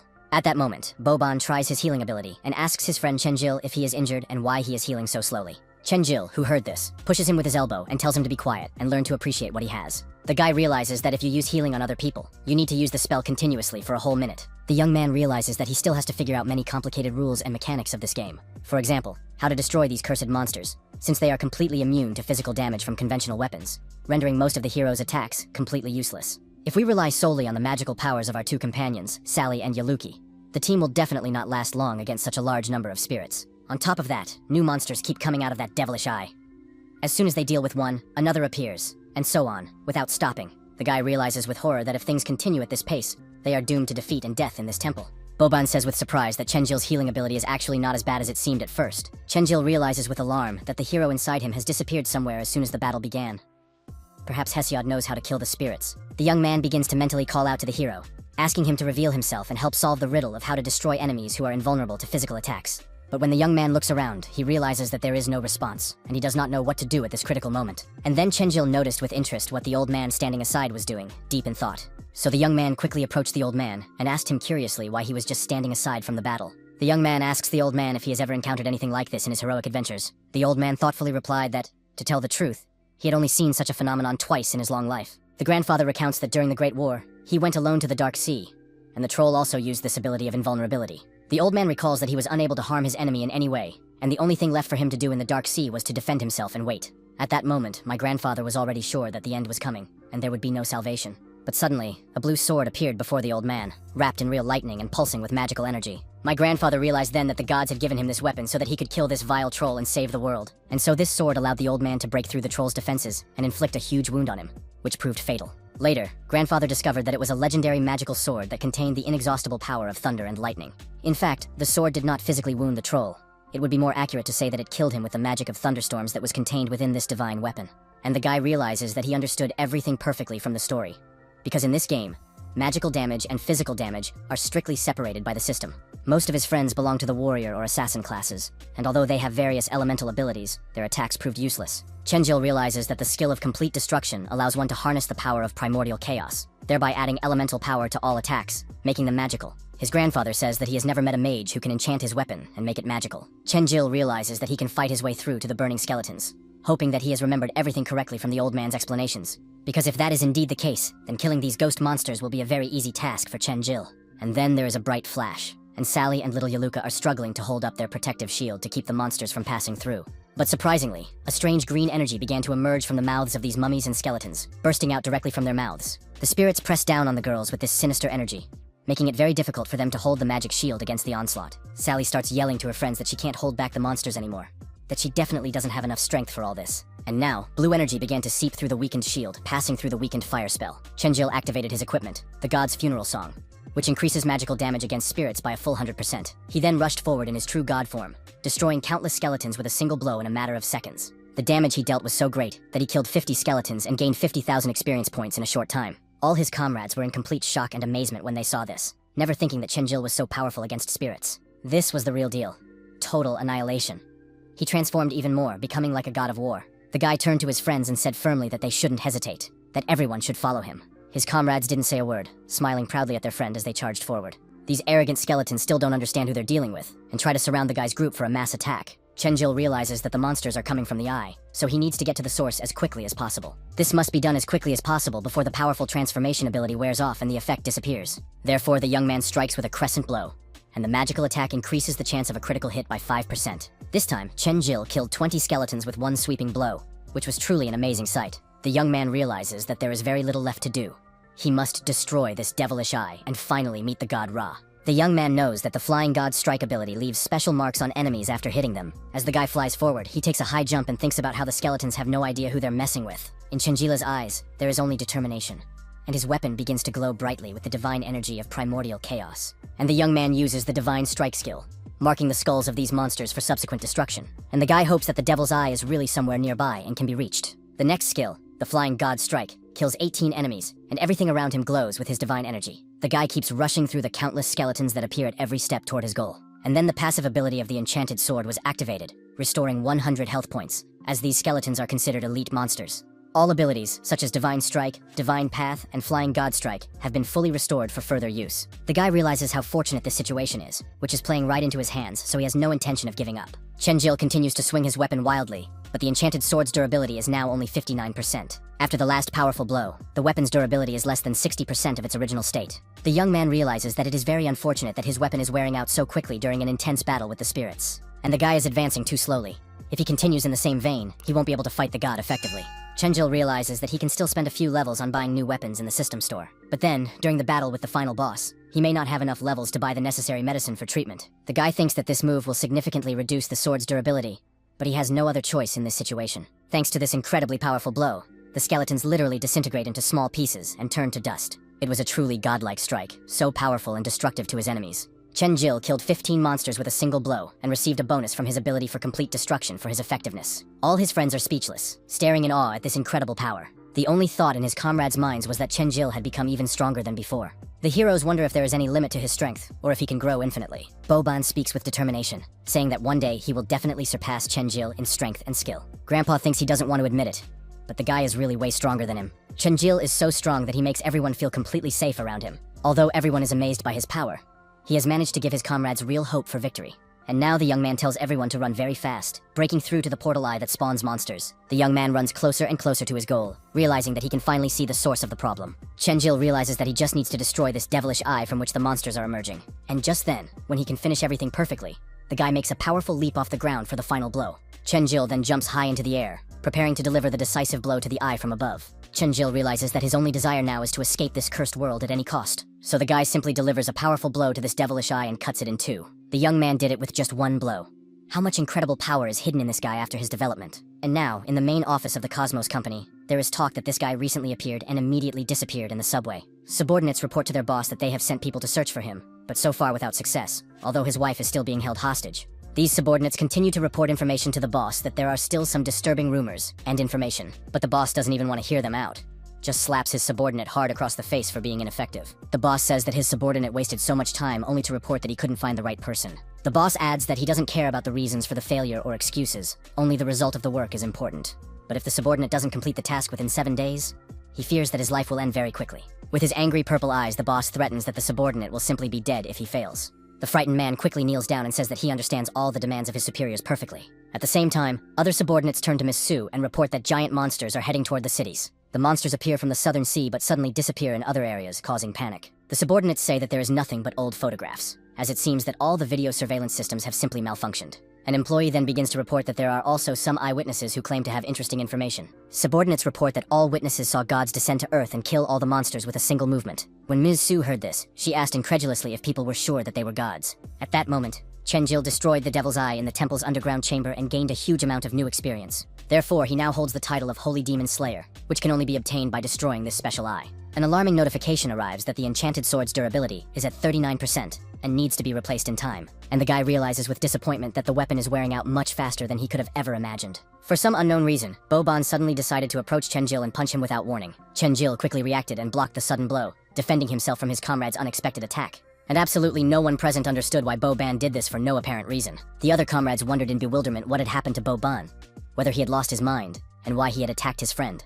Boban curiously asked the guy when he had become so incredibly strong in such a short time. Bras starts joking and tells Boban that he thought he was possessed by a demon, but it turns out he's just jealous of his friend's strength. Boban admits that he wasn't always this strong, but one day he will catch up with and surpass Chenjil in skill. When Chenjil heard this statement, he didn't understand why his friend was competing with him so persistently and trying to prove his superiority. But then the guy says that they are all on the same team now and that he should trust his comrade as he trusts himself. Boban suggested that they go and defeat the temple guard together, joining forces to achieve victory. Chenjil looked at his friend's outstretched hand, which seemed sincere. Of course, there is nothing left to do but shake his hand in response, demonstrating the unity of the team. The guy tells Boban that he'll have to try hard not to fall behind him in battle. Boban responds defiantly that they'll see which one of them will have to try harder. Grandpa and Sally watch the friendly banter between the guys, realizing that Chenjil has really changed a lot. But then a strange, ominous sound is heard from behind, and everyone turns around in alarm. The sound came from deep within the temple, from the very heart of the ancient structure. Sally also wonders anxiously what that strange and frightening sound was. And then a powerful earthquake began in the temple, and the ceiling began to shake dangerously from the vibrations. Huge, heavy stones began to fall straight from the ceiling, threatening to crush the heroes. The assassin reacted in time and saved his companions, stopping the deadly stones with earth magic. Chenjil shouted to his friends to protect themselves as best they could from the falling debris. The young man thinks excitedly about whether the legendary temple guardian will appear for battle right now. And when Chenjil turned around, he saw something that surprised and even shocked him greatly. The young man saw a huge eye floating in the air, glowing not red, but a different color. In the real world, monsters are causing widespread destruction, and military fighter jets are flying to intercept the beasts. Hospitals are overflowing with wounded people who have been severely injured by the attacks of unknown creatures. People are going mad, realizing that this is the end of the world, that the gods are punishing humanity for its sins. Those in panic say that the gates of hell will soon open, and everyone will face a real divine judgment for their deeds. This crazy guy in the hospital says that everyone will simply die. Absolutely everyone on the planet. A frightened little girl asks her mother who the gods are and if they are connected to these monsters. But the woman does not answer, wondering if it is possible to create a world identical to the real one using a computer. In that case, the creators would be gods to the inhabitants of that virtual world, the female scientist concludes. The woman asks the professor if everything is really as he says. Could their world be virtual? The professor replies that it is actually easy to prove. If the world is real, then 3 basic conditions must be met. First, humanity must not be interested in creating virtual worlds and developing such technologies for its own entertainment or research. Second, people's scientific and technical capabilities cannot be so advanced as to create a complete simulation. And third, if a virtual world is somehow created, humanity must be completely destroyed. The professor explains that if these 3 conditions are strictly observed, then no matter how strange the surrounding world may seem, it is more than real. The girl, hearing this shocking information, says that before, it was just a scientific hypothesis, but the appearance of monsters confirmed the professor's guesses about the nature of reality. It turns out that all people are just puppets acting according to a script written by someone else, with no real control over their destiny. And so began the final battle of the quest to avenge Hepri. To free the god, they must defeat the powerful guardian of the temple named Nabusil.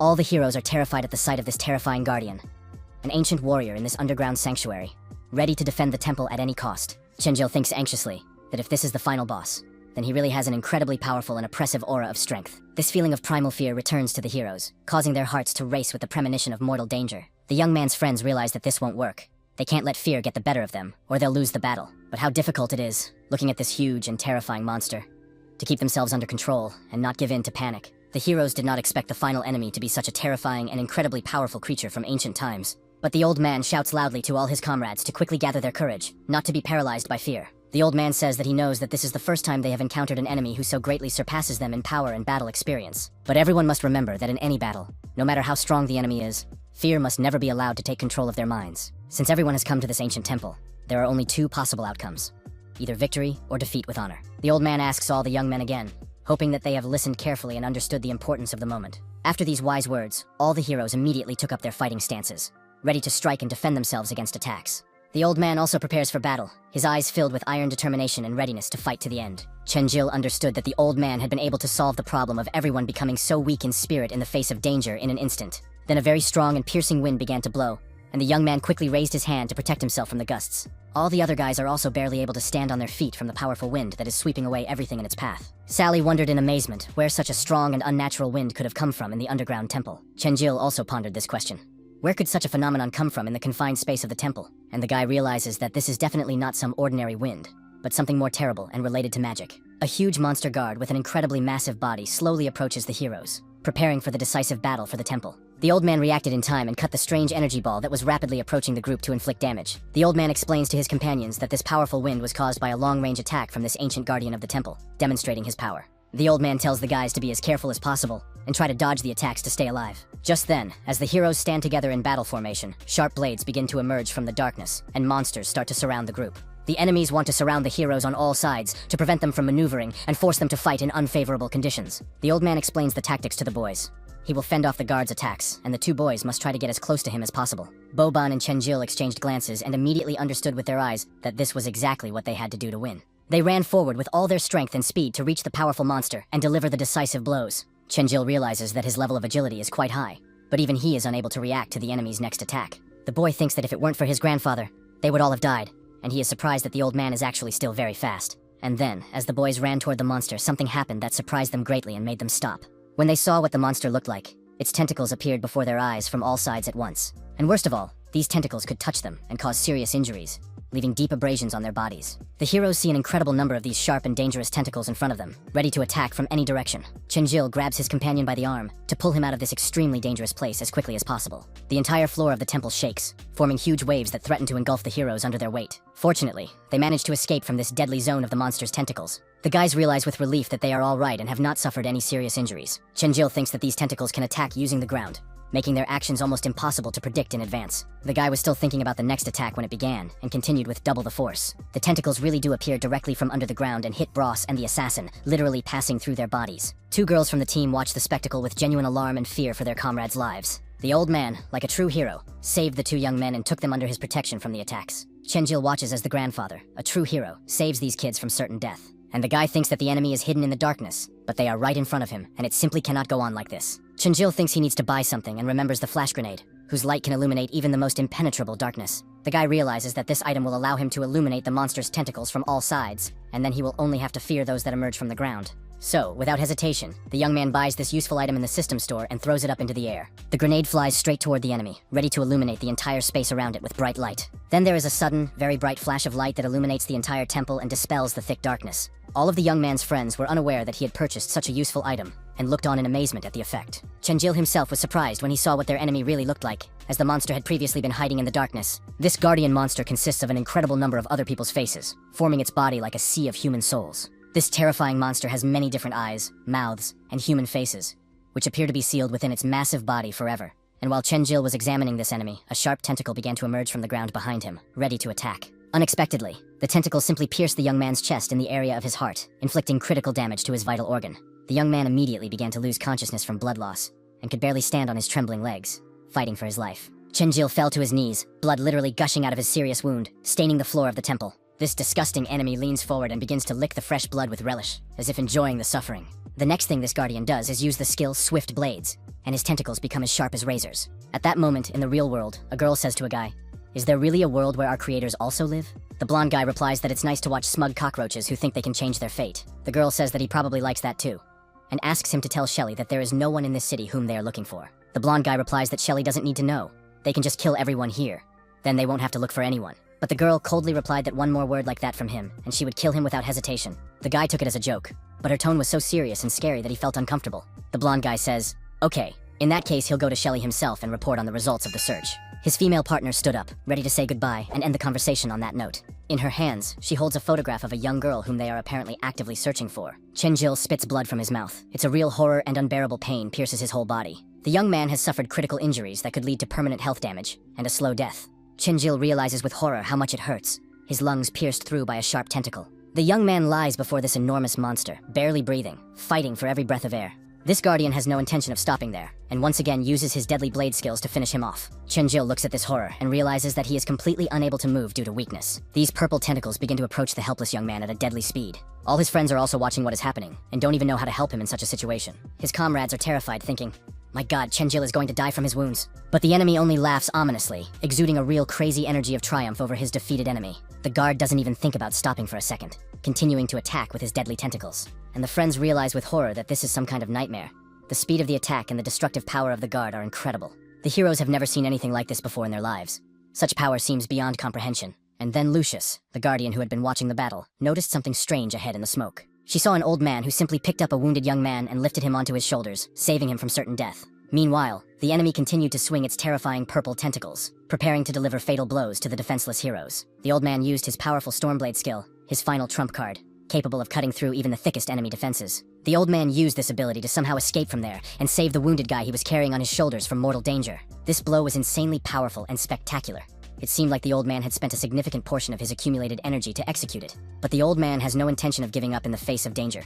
He strikes again with a lightning bolt that cuts through the darkness and moves very quickly from place to place. Guardian Lucius watches this spectacle and thinks with admiration that even with a guy on his shoulders, this old man is so skillfully dodging all the attacks. She realizes that this old man, one of the 12 legendary heroes who wields blue lightning, is truly very strong and experienced. Chenjil, who is on the old man's shoulders, doesn't even fully understand where he is due to blood loss and shock. The young man tries to tell his grandfather that he is absolutely fine and that he shouldn't risk his life to save him. But most of all, the young man thanks his grandfather, who truly saved him from certain death at the last moment. The old man says that Chenjil's wounds are not fatal, that he will protect the boy, and that he should get treatment and recover his strength. The young man thinks in amazement how his grandfather managed to do it, even when he was wounded and unable to completely avoid the attacks. Chenjil, looking at the old man, thinks that on top of everything else, he carried him on his shoulders during the battle. The young man smiles and admits that his grandfather is actually much stronger than he could ever have imagined. The old man had just saved the boy, and now he was standing in a fighting stance, ready to continue striking his enemy. Argos, who has also descended into the temple, wonders if the heroes have escaped the trap and are heading toward the guard. The demon realizes that he really underestimated these pathetic insects, even though the guard should have torn them to pieces by now. Argos thinks with irritation that, damn it, Lord Hades ordered him to bring the Godslayer back alive, not dead. The dragon presses his glowing palm, filled with dark energy, against the stone wall of the temple to create a passage. A huge energy door appears, and Argos thinks that now Hades will tear his brains out for failing to complete the task. The demon decides that in that case, he should at least bring the guy's corpse as proof that he completed part of the mission. At this moment, the battle with the guard continues. The old man skillfully dodges attacks, demonstrating incredible fighting skills. Chenjil, watching this, thinks how truly incredible the speed is. How easily the old man dodges the deadly blows. The young man notices that with each attack, the guard becomes faster and faster, building up momentum for the decisive blow. Chenjil is currently at level 100, and even if he spends most of his points on agility, he still can't compare to his grandfather. The guy thinks it's incredible how the old man managed to achieve such a level of mastery in his lifetime. And now those sharp tentacles are rushing forward at deadly speed, while the old man moves his legs quickly, dodging each blow with surgical precision. The old man swings his weapon forward to cut off one of the monster's tentacles and protect himself and Chenjil from the attack. But after the old man did this, something changed dramatically in his mind, as if long-forgotten memories had been awakened. The old man remembered his distant past, as if someone had spoken to him and his comrades many years ago. A female mentor addressed him and his companions, and solemnly announced that they had passed their trials and become heroes of the elite class. At that time, my grandfather was only 10 years old, so young and already successful in those early years of his life. They were told that the three of them were now part of the first-class combat unit number 27, and it was hoped that they would become loyal comrades. Then these three young heroes walked home and discussed among themselves, two of the boys talking about my grandfather, who would have thought that they would end up in the same unit with him. They said that someone had told them that the boy who possessed the power of thunder had passed the test to become a hero in just 30 minutes. The friends told each other that it was impossible to pass the tests so quickly. He was not a human being, but a real monster. Grandfather recalled that geniuses and fools are similar in some ways. The former are envied by those around them, while the latter are simply despised. In short, if you are different from ordinary people, everyone will simply consider you a strange fool. While the young future grandfather sat alone, someone approached him and extended his hand in a friendly manner to introduce himself. It was Morris, who said that he had heard about the successful completion of the trials, and that his wife Luna had also become a first-class hero this year. They said they had heard a lot about him but didn't think he was really that young for such a high level. The couple discussed with the grandfather that they wanted to apply and form a small squad of the three of them, and asked if he would agree to this proposal. The young man then realized that life can be surprising, and that there will always be someone who will accept you no matter what. So, of course, the future grandfather agreed to join them in a friendly combat squad. Chenjil looked at the illustrated reference book where this information about the old man's past had been added. Seeing this touching story, the young man felt a little sad about what his grandfather had to go through. But the most important thing was that now the old man was an incredibly strong warrior, whose skill was unmatched by anyone. Sally's mother, Luna, had already given birth to a baby girl, and she was told that it would be better to let her grandfather and the other heroes carry out their dangerous mission. The grandfather then said that Morris should actually stay, as his wife needed care and they could handle the task themselves. Morris then said that they had agreed to go on missions together, and asked her to convince Luna to stay, asking why her grandfather had suddenly changed his mind. But when Luna heard this, she turned around angrily and said that the two of them had secretly conspired behind her back. The heroes began to explain that Luna, the task was indeed quite dangerous, so it would be better to stay home with the child. But a serious argument broke out between the two best friends about whether both parents should stay at home with the newborn baby for the safety of the family. The mother of the girl, Luna, used a powerful fire attack and shouted at the men to stop this senseless argument immediately. The grandfather then said that today's task was quite difficult and dangerous. All the members of the two second-class squads had been killed, and now they had a child, so why take such a risk? The little girl's mother said that yes, they now had a daughter, but the grandfather was also very important to them as a friend. The couple couldn't allow him to go alone on such a deadly mission, as they were true friends for life. Besides, there is a true genius in their squad, someone who is rarer than a 100-year-old hero. Luna tells her grandfather that they believe in his strength and know that he will help them in any situation. When the grandfather hears these warm and sincere words from his friends, he is deeply moved by their support and trust. And now, in the current battle, the old man realizes that this time he will definitely protect everyone and lead them out of the desert alive. The grandfather uses a powerful lightning strike and knows that he will do it, even if it means giving his own life for his comrades. The old man understands that he will do absolutely everything in his power to protect his beloved granddaughter from death. The grandfather leaps forward at his enemy, his weapon filled with powerful electrical energy, ready to discharge onto the enemy. The old man only wants to deliver the decisive blow, but his opponent begins to use the power of shockwaves from his mouth. The grandfather does not understand what this ability is. It is the first time in his life he has seen anything like this in battle. But these powerful shockwaves emanating from the guard's mouth severely interfere with the hero's ability to coordinate their actions. The sound waves make everyone's heads spin, and they wonder what kind of magic is happening. As it turns out, this is a special ability that causes a negative effect of dizziness on enemies, lasting 30 seconds. While this disorienting effect is in effect on all the heroes, dangerous tentacles begin to quickly reach out to their defenseless victims. They simply grab the guys by their bodies, as they are unable to do anything to resist. These disgusting tentacles toss the guys into the air and hold them in their embrace, slowly pulling them toward the monster's hideous mouth. The Guardian rejoices that with one combined blow, he will now be able to kill many people at once and feast on their flesh. But then, a bright bolt of lightning strikes from the grandfather, and most of the guys are saved from the tentacles at the last moment. Only one of Sally's granddaughters remains, her body wrapped tightly in the tentacles, unable to escape. The old man realizes that things are going very badly, and that he may not be able to save his beloved girl from certain death.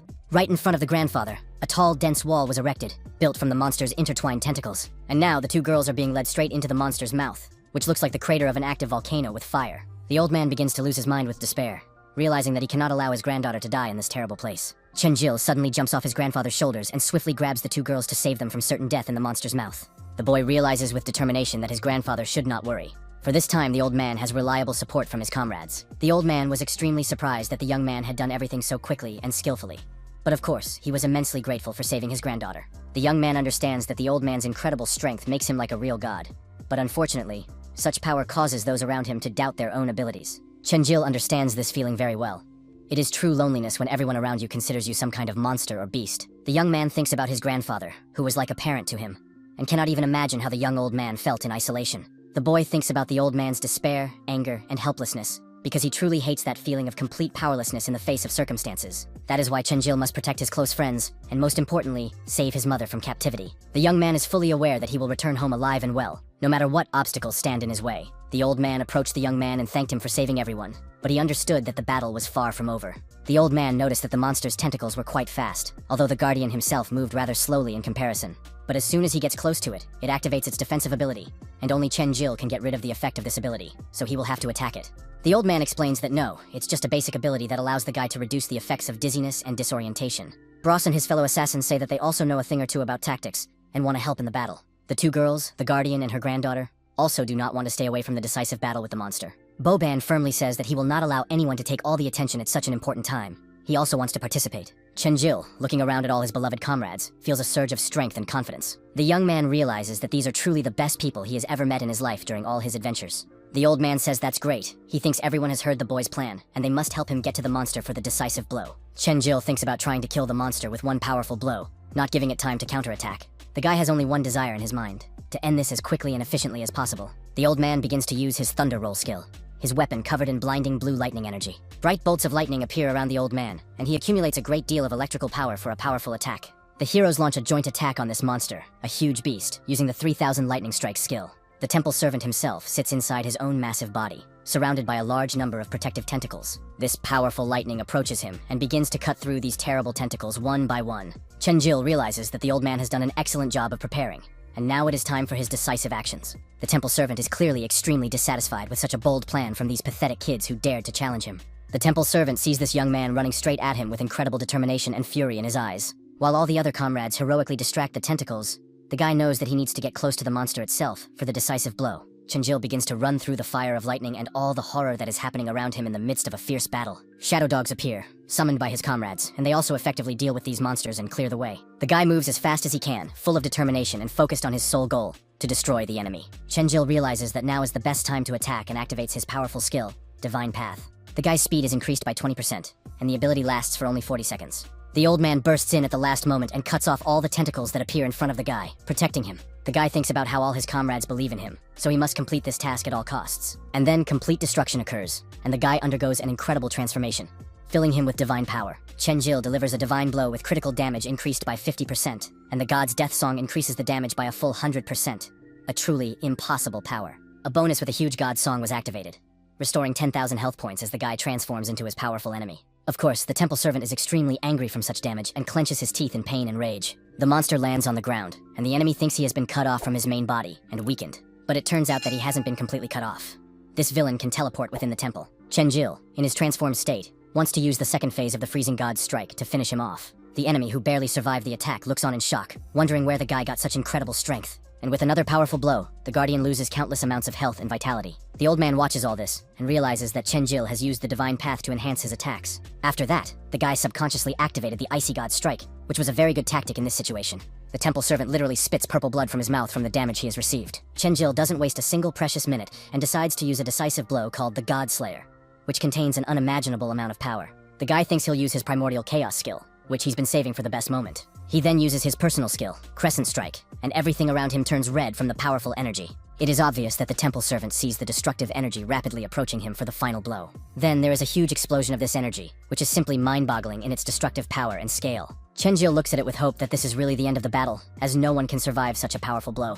But the guy still feels a hint of disbelief that something might have gone wrong with the attack. And then Ada's subordinate, the dragon Argos, appears and says that these little bugs have indeed destroyed the Dream God's trap and reached the temple guard. Everyone heard the voice of this villain and was shocked that he had managed to get here to the temple at all. The heroes saw this dragon in front of them and the simply insane sadistic smile on his face. Argos contemptuously says that he really did underestimate these pathetic bugs and their abilities. Chenjil thinks with horror about how he put all his strength into that blow, and how this dragon was able to block it. The guy realizes that his body has already reached its limit, using so many skills that his body has reached its limit, and his abilities have not yet recovered. Chenjil thinks that all his skills will only be useful in 20 minutes. So what should he do now? The young man realizes that his comrades have directed all their fighting spirit toward the battle with the servant, and this guy has ruined everything with his appearance. Worst of all, the heroes have not only suffered serious injuries, but have also lost all their fighting spirit after a long battle. The guy thinks that now there are two of these scoundrels, which makes the situation for the team even worse than it was before. The dragon turns to the guy and says that he understands that this is the very god killer that Hades is looking for. Argos teleports directly to the guy's face in a split second, demonstrating incredible speed. With a maniacal grin, the demon says that he and Chenjil have not seen each other in person for a long time. The guy, shocked by the surprise, quickly jumps back to increase the distance between them. Chenjil realizes that this was truly extremely dangerous, and he is lucky that everything ended relatively well. The dragon laughs ominously and says that there is no need to be afraid. He will not kill the guy. It is not part of his plans. This subordinate of Hades looks away, having heard a suspicious sound behind him. Argos sees the old man swing his weapon, which is filled with powerful blue lightning energy. But this means nothing to the demon, who raises a protective shield in front of him with a single finger. He contemptuously tells the old man that he is a pathetic little man, how annoying he is, sticking to him like a piece of paper. The dragon added that he should have killed the old man earlier, but the old man continued to press him with attacks. The old man uses his thunderclap skill, but he can't even slightly penetrate the magical shield. The dragon jumps back and says how infuriating these weak humans are with their pathetic attempts at resistance. The old man then tells the young men that he will delay the dragon while they find a way to kill the guardian of Nabusul and complete their mission. Chenjil realizes that in any case, they just need to kill the guardian of this temple, and then they will finally be able to leave this terrible desert forever. The dragon sneers that these pathetic insects really think they can kill such a powerful enemy. Chenjil thinks that the beast Ada is not so weak after all, since some pathetic humans almost defeated him in fair combat. Argosis thinks that if he hadn't wasted time dealing with this servant, he would have captured the boy long ago, and then he would have reached the endless sea. How all this is beginning to annoy him, his patience is about to snap. And the dragon thinks that this is a gift from Hades for the temple servant, and hands him this dark gift with a smile. It is a huge beam of fiery energy that rushes straight into the heart of the defeated temple guard. Argos sees the result of his actions, and a very wide, sadistic smile of satisfaction appears on his face. The demon says with relish that this is the real hellfire, which begins to envelop the servant's body with powerful energy. As the heroes watch this process unfold, they can't believe their eyes. The heroes cannot understand what the enemy is doing, whether he is giving strength to his ally, or on the contrary, killing his subordinate. And for them, this was the worst possible outcome, as the Guardian had now transformed and looked like a real devil. The so-called fiery form had been activated, and the hellish flames had unleashed the power of the underworld within the Guardian's body. The dragon said that this masterpiece of Hades had never failed him in the past, so let it kill everyone, but leave the old man to him. Chenjil, looking at this incredible sight, cannot understand what is happening at this critical moment. And the guy sees this Guardian, who really looks like a real devil from the depths of hell. Chenjil starts shouting to his companions, saying that they don't understand the situation yet, so they should just run away. And then the young man begins to hear the loud beating of his heart, not understanding what this strange feeling is that is taking hold of him. Chenjil's body seems to have lost its physical form, and the young man thinks with horror about what this could mean. The young man finds himself in a completely different place, wondering why it is so dark here, just a solid, impenetrable blackness. Chenjil tries to call out to any of his loyal companions, but no one responds to his cries. The boy looks around carefully and sees only complete darkness around him. But in addition to the thick darkness, the young man feels an oppressive silence, and wonders if he is the only one who has fallen into this strange dimension. Suddenly, a bright beam of unknown energy flies straight at his heart at tremendous speed. Chenjila is simply thrown back by some invisible force, causing him serious damage and disorienting him in space. The guy falls flat on his back and begins to roll painfully across the unknown surface from the impact. Chenjila realizes with despair that he can't see or hear anything in the darkness, so how can he dodge the attacks? The guy remembers that he has a flashbang grenade, which he bought just a moment ago at a lighting store. The young man throws the grenade high into the air to illuminate the space a little and understand what is happening around him. But the flashbang grenade has absolutely no effect in this strange dimension of darkness. Chenjilu takes another powerful blow, Blood gushes from his wounds, and he falls painfully to the ground. The guy leans on his trembling hands and thinks he feels just like a fish that is about to suffocate. The old man in the real world tries to call out to the guy and yells at him to tell him where he is and what is happening to him. Chenjil is actually in the real world, but his pupils are invisible, and blue energy is emanating from his body. The dragon addresses the heroes and explains that the guy has been struck by the hellish eye, which was created by Hades himself. Argo says that the guy's soul is stuck in a space filled with endless darkness and primal fear. The dragon adds that there is no need to worry, as everyone else will soon die just like this guy. Boban sees that his grandfather's granddaughter is about to be hit by the hellish flames of the transformed guardian. But as it turns out, it's not just her who's in danger, but all the other guys on the team. Only the old man remains, filled with energy to confront the enemies and protect his comrades. The dragon says that the old man should not be touched yet, that he needs to be dealt with in a special way. Suddenly, a bright yellow flash appears behind the enemy, blinding everyone present. It is the old man who has teleported directly behind the dragon, his entire body burning with a divine yellow fire. The old man is imbued with the true yellow energy of lightning, which has awakened in him to protect his loved ones. When the dragon Argo saw this, he was completely shocked and wondered how the old man had escaped from the trap of the devil's eye. At that moment, in the real world, a military aircraft lands in the desert near an ancient temple for investigation. A subordinate reports that 30 years ago, the Giza financial group suddenly bought the desert south of Cairo to turn it into a tourist destination. But soon after, the country's satellites discovered that a temple had appeared there that simply could not have been built in such a short time. The president then began inviting the head of this mysterious Giza company to his office almost every day for a month. The strangest thing is that the Giza financial group, which was mainly involved in energy, suddenly announced the creation of a game called Cosmos. The officer says they have no photos or any information about the head of the company, not even his name. But photos of Chenjila and his mother were found at his home. But the most interesting thing is that all members of this mysterious family have simply disappeared without a trace, and it is now impossible to find them by any means. The female captain tells her subordinates that they only have 3 days to find out everything about this mysterious family. They arrive at this ancient temple and want to go inside to understand what is really going on there. As they approach the temple, the lady thinks that this guy is probably the key to solving the mystery. But what is his family hiding? Chenjil, in another dark space, is barely walking and thinking about what he needs to do to survive. The guy has lost his ability to see and hear in this cursed place, and cannot use any of his skills. Any sensation of pain is at its limit, and Chenjil is simply waiting slowly for real death in solitude. And now, the young man has only 30% of his health left, and this feeling of uselessness and helplessness enslaves his consciousness. But the young man understands that it doesn't matter what kind of enemy he faced. He never lost his head, and just fought. If his eyes cannot see and his ears cannot hear, he simply needs to give up his dependence on these two senses. Chenjil understands that he must rely solely on his reflexes and instincts to repel the enemy's frenzied attacks. And the young man can sense that something is approaching him at great speed, intent on delivering a fatal blow. The young man takes up the fight against this invisible enemy, shutting down all his previous means of perception and relying on his intuition. After thinking for a moment, Chenjil manages to parry the blow and realizes with relief that everything has worked out perfectly. The young man is aware that his skin and hair felt the approach of this attack through vibrations in the air. But his invisible opponent attacks too quickly, managing to graze Chenjil a little.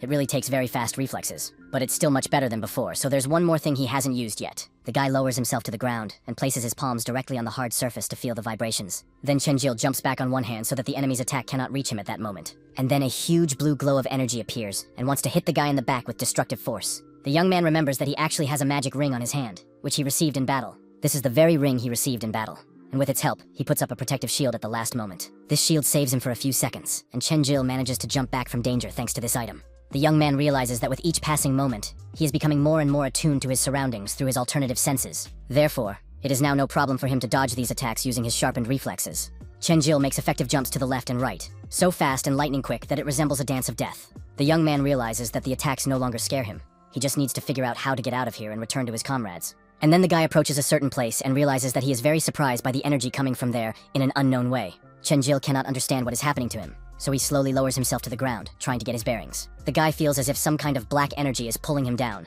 as if he were being submerged in a bottomless abyss of darkness. The young man cannot stop gasping for air in this environment, so he tries to hold his breath to avoid drowning in this energy. Chenjil slightly opens his eyes to try to understand what is happening around him in this strange place. The guy, being in this strange space, sees tentacles slowly approaching him from all sides. At that moment, the old man realizes that the hellish eye is not creating an illusion.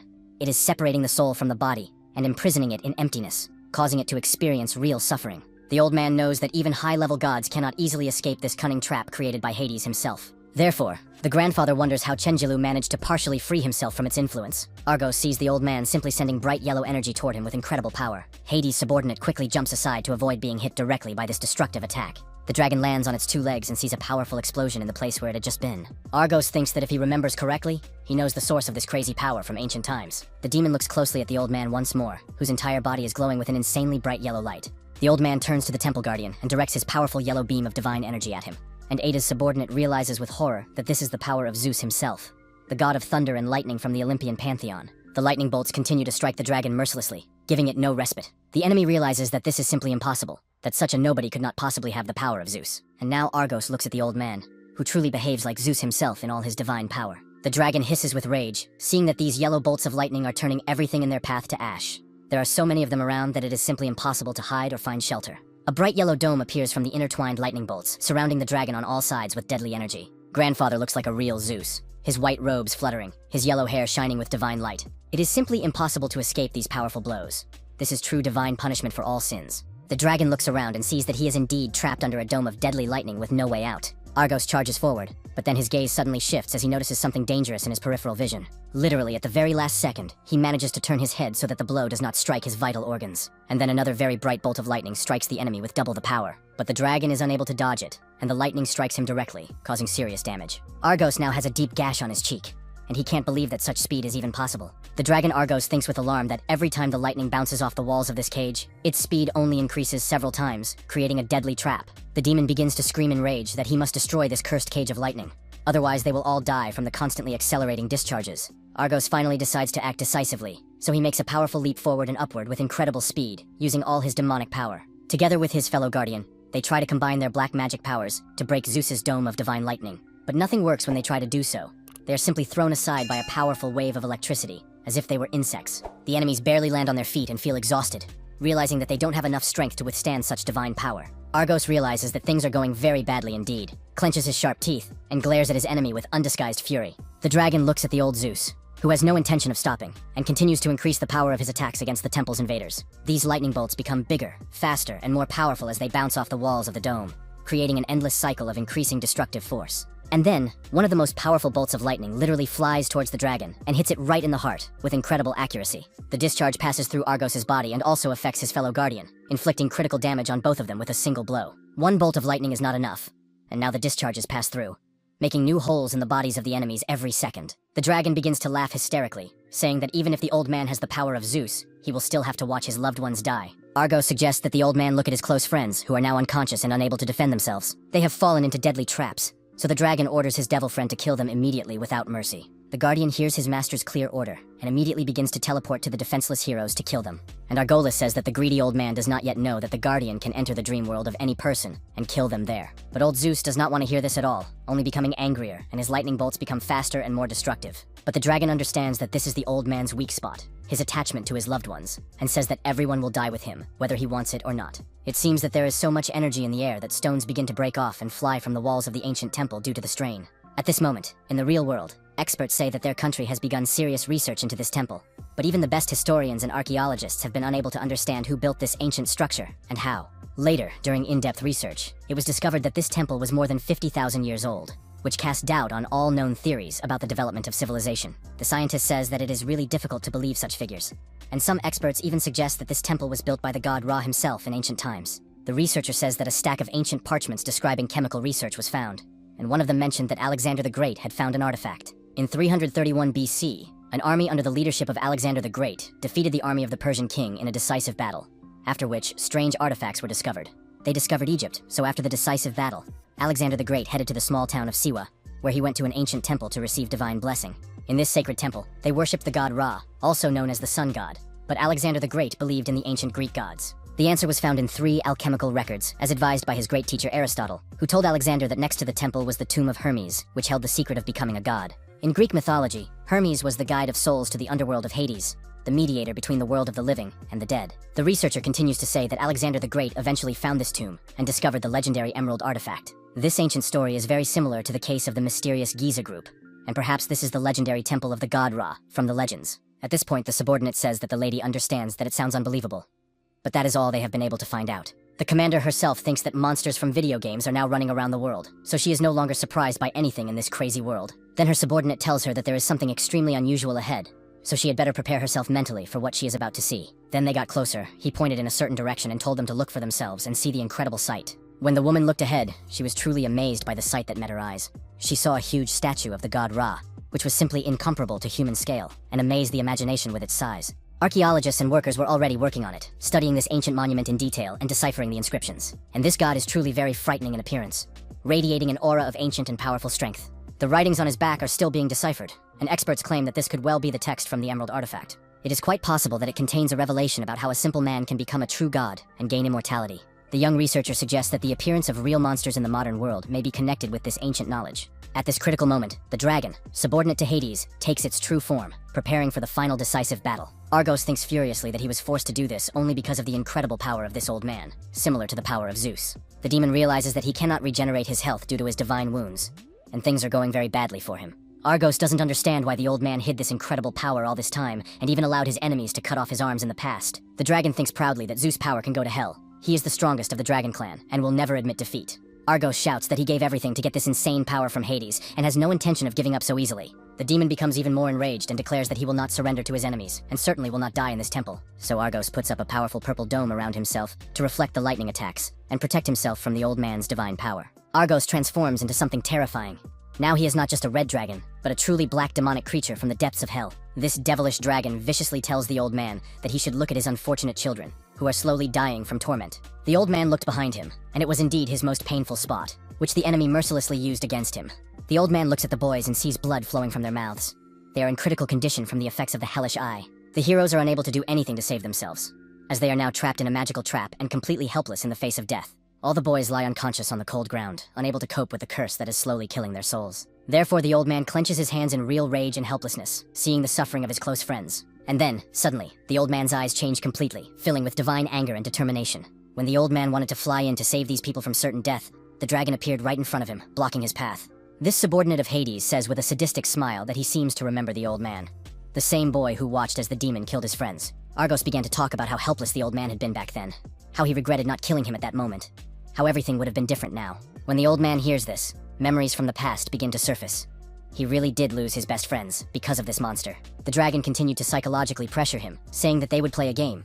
Every 10 minutes, one of the 3 flames of life would go out, and for each flame that went out, he would kill one of his friends. Argos bursts into devilish laughter and says how well he has thought this out, how much fun it will be to watch the suffering. But the old man, in the divine form of Zeus, completely disagrees with these sadistic rules of the game, and is ready to fight to the end. The old man begins to clench his fist, yellow lightning gradually enveloping his body, preparing for a decisive attack against the demon. A subordinate of Hades provocatively says that it's time to attack, otherwise he'll be waiting too long for a proper battle with a worthy opponent. And so the old man literally bursts from his seat, saying nothing, heading toward this disgusting creature from hell. The enemy narrows his eyes, which are filled only with hatred and a thirst for the destruction of all living things in his path.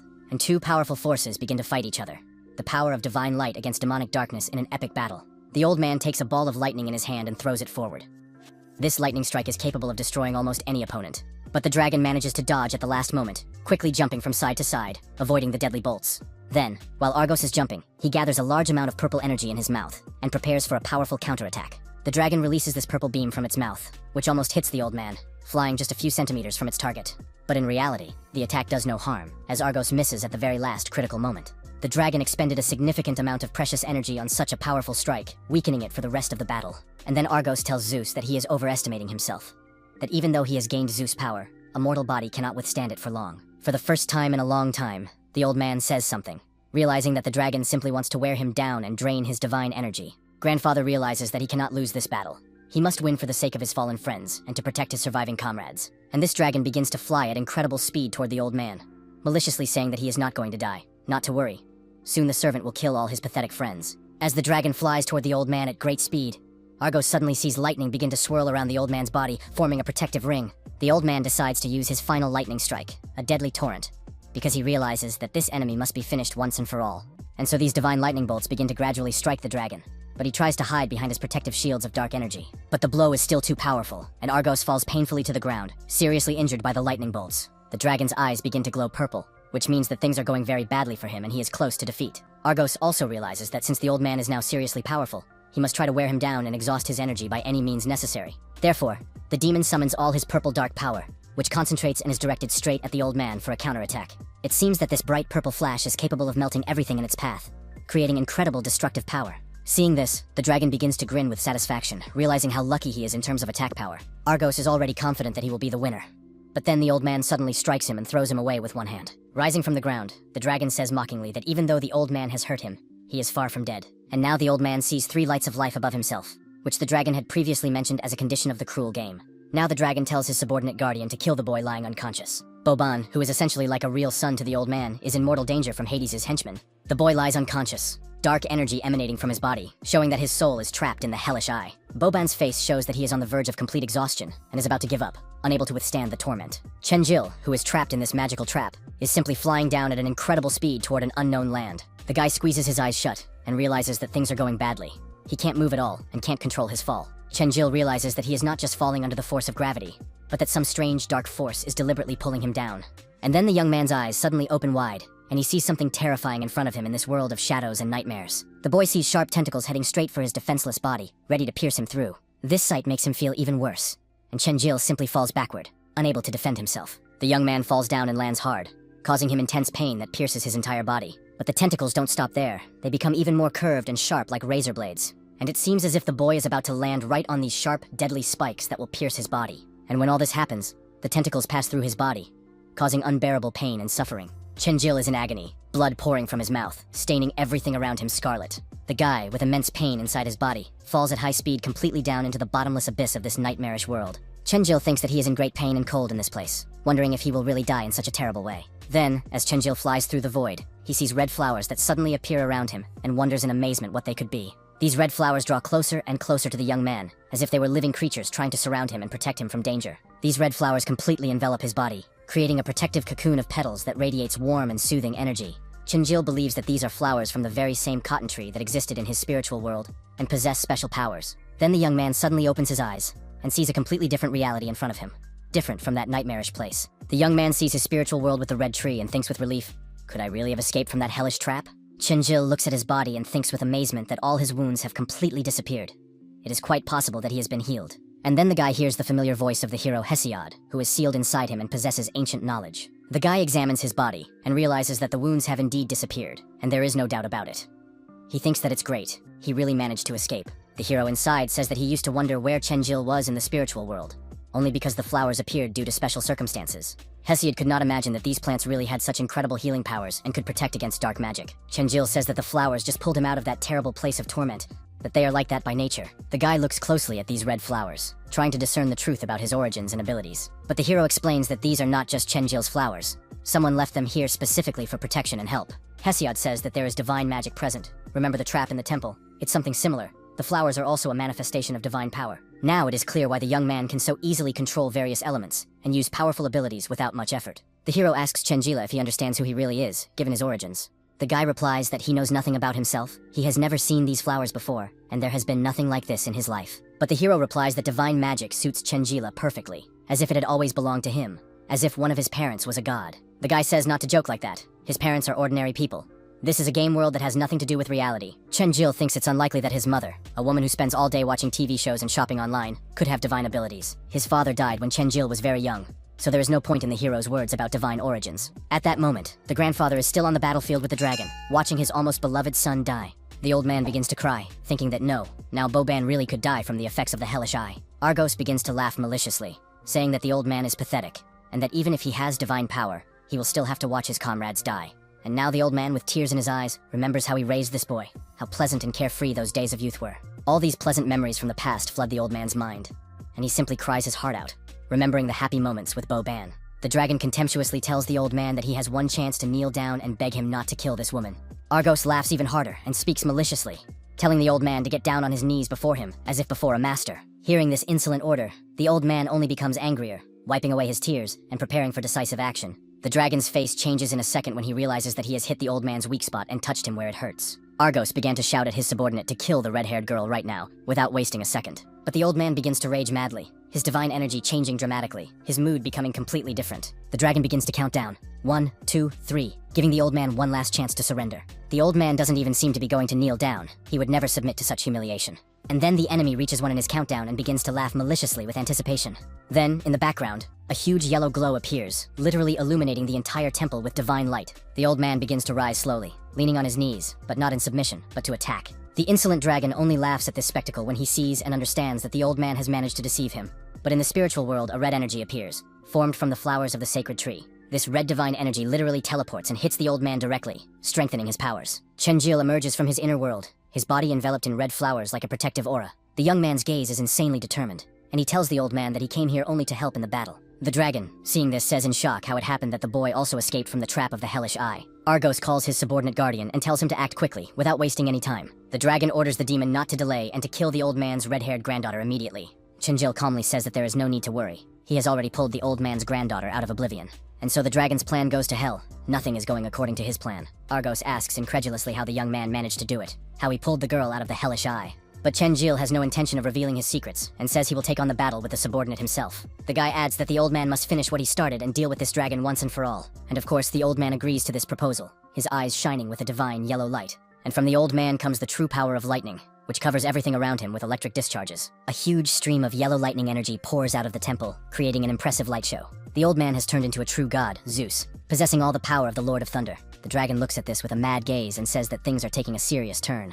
Argos sees the old man, who has the power of Zeus sealed within him, slowly approaching him for the final battle. The dragon thinks that this does not scare him, he must overcome this challenge at any cost. And the old man swings his fist, striking his insolent opponent with all his divine power. From such an incredibly powerful blow, the dragon simply falls to the ground, unable to comprehend what has happened. As Chenjil watches the old man's divine power, he realizes the true extent of his grandfather's might. Chenjil thinks that he had always suspected that his grandfather was hiding something important from everyone, but he couldn't figure out what it was. When the boy turns around, he addresses the guardian of Nebulis, saying that they have met again in battle. His grandfather stands before this devilish dragon, who can barely stand after such a powerful blow. Argos tells him furiously that the old man will never make him admit defeat in this battle. The dragon starts running toward the old man very quickly, saying that he should believe him, that today it is the grandfather who will die, not him. Argos rushes towards the old man and wants to deliver a fatal blow, but the old man blocks it with all his strength. With just one fist, the old man is able to hold back the incredible power of the attacking dragon. And so, unable to break through the defense, the dragon releases a purple beam of destructive energy from its mouth. But Zeus jumps high into the air and strikes his enemy with his foot with divine force. After that, clumps of lightning begin to materialize in the old man's hands,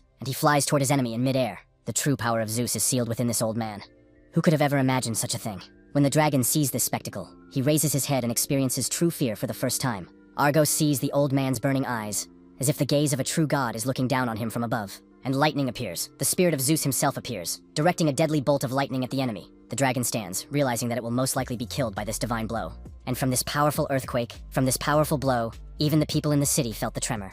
A huge bolt of lightning strikes, and everything around begins to melt from the incredible temperature of the discharge. After such a powerful expenditure of energy, the old man falls to the ground, completely exhausted. The old man has lost his divine appearance as Zeus and now looks like an ordinary old man. The old man thinks about his granddaughter's parents, and how he has finally managed to avenge them.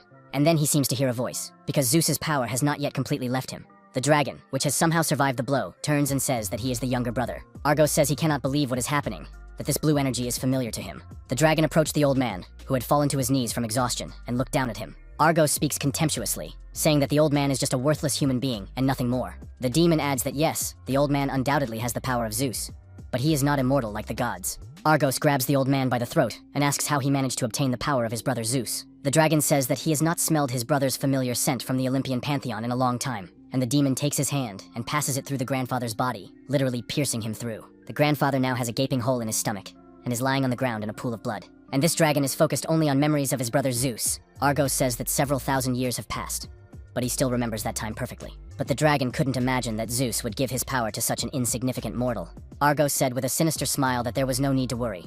He would take care of bringing his brother back, and they would soon be reunited in the afterlife. And then the dragon, who was sitting next to the dying old man, suddenly saw a strange destructive energy approaching them at incredible speed. It was the energy of primordial chaos from the crescent moon strike that Chenjil had unleashed, using all his accumulated power to save the old man.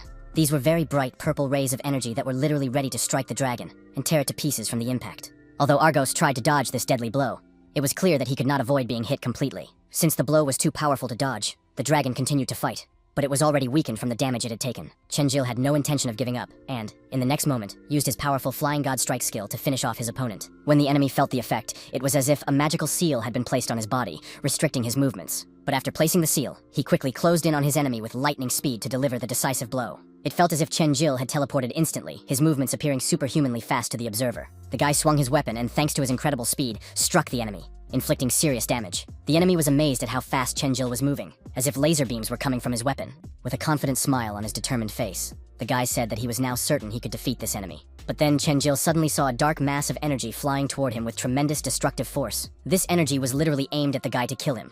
But at the last critical moment, he managed to jump aside. The young man thought that in this case, he would use his wave strike skill to counterattack his opponent. and Chenjil continued the intense battle, using this strike to sever his enemy's arm with one precise movement. The young man had 2 weapons in his hands, from which purple streams of energy emanated, amplifying each blow with divine power. Chenjil realized that his opponent was using the same techniques that he himself had used in battle. This was the so-called Godslayer, whom the young man had already encountered in previous battles and knew his techniques. The opponent thought with surprise that he hadn't expected this surprise, that he would one day meet a man with such fighting techniques. Chenjil thought that it was really extremely dangerous.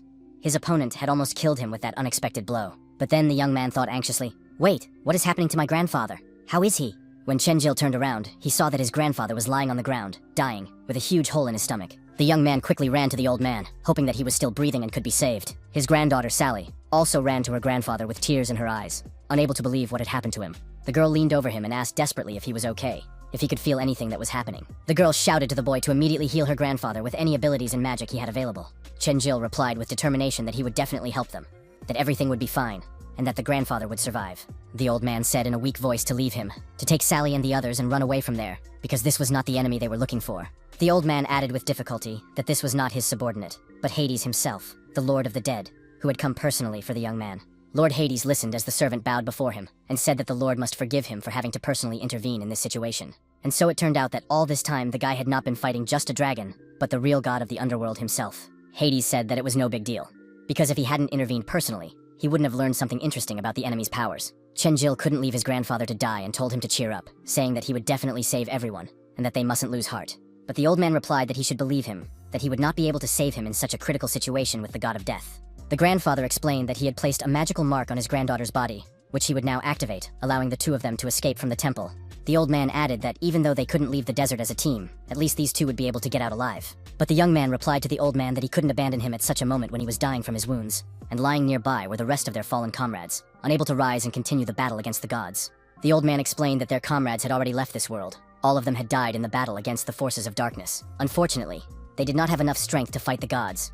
These devils were far superior to mere mortals in power. The old man said that they must admit defeat, for mere mortals cannot defeat true gods in fair combat. The old man added that this was probably their fate, which they must accept as inevitable. Chenjil began to recall his past, when he was bullied by hooligans at school as a child. They told him that if he wanted to make his mother worry, he should just give them his money willingly. They told the boy that he should think about whether they really needed his small change, since he was so pathetic and didn't even have a father to support him. So the bullies told him to remember one thing: he had to do what they said, or else they would make people deal with his mother. And for the boy, even then, as a child, this topic was incredibly painful, so he took it upon himself to strike the bully between the legs. It was quite unexpected that a young boy would want to stand up for himself and his mother in this way. He said that he didn't fight back not because he didn't want to, but only so that his mother wouldn't worry about him. Chenjil told the bully that if he ever bothered him again, he wouldn't like his reaction. The most important gangster began telling his subordinates that they should beat up this insolent boy, asking them why they were standing around doing nothing.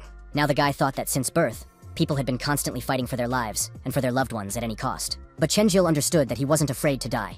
He was only afraid of giving up and accepting his fate without a fight. The guy didn't know why he was here in this world. The only thing he knew was that he was still alive and could fight. Therefore, the only thing left for him to do was to keep fighting to the very end, not giving up in the face of death and the gods. It didn't matter who his enemy was. As long as Chenjil could stand on his feet, he had to keep fighting until the end. At that moment, in the city, the lady stood by the window, digesting all the information she had received from the researchers about the temple and the artifacts. She believed that despite the huge differences in culture and lifestyle, every people had similar beliefs. People believed that our world was created by so-called gods who gave rise to everything that exists in the universe. She remembered how the game's creator said that order arose from primordial chaos.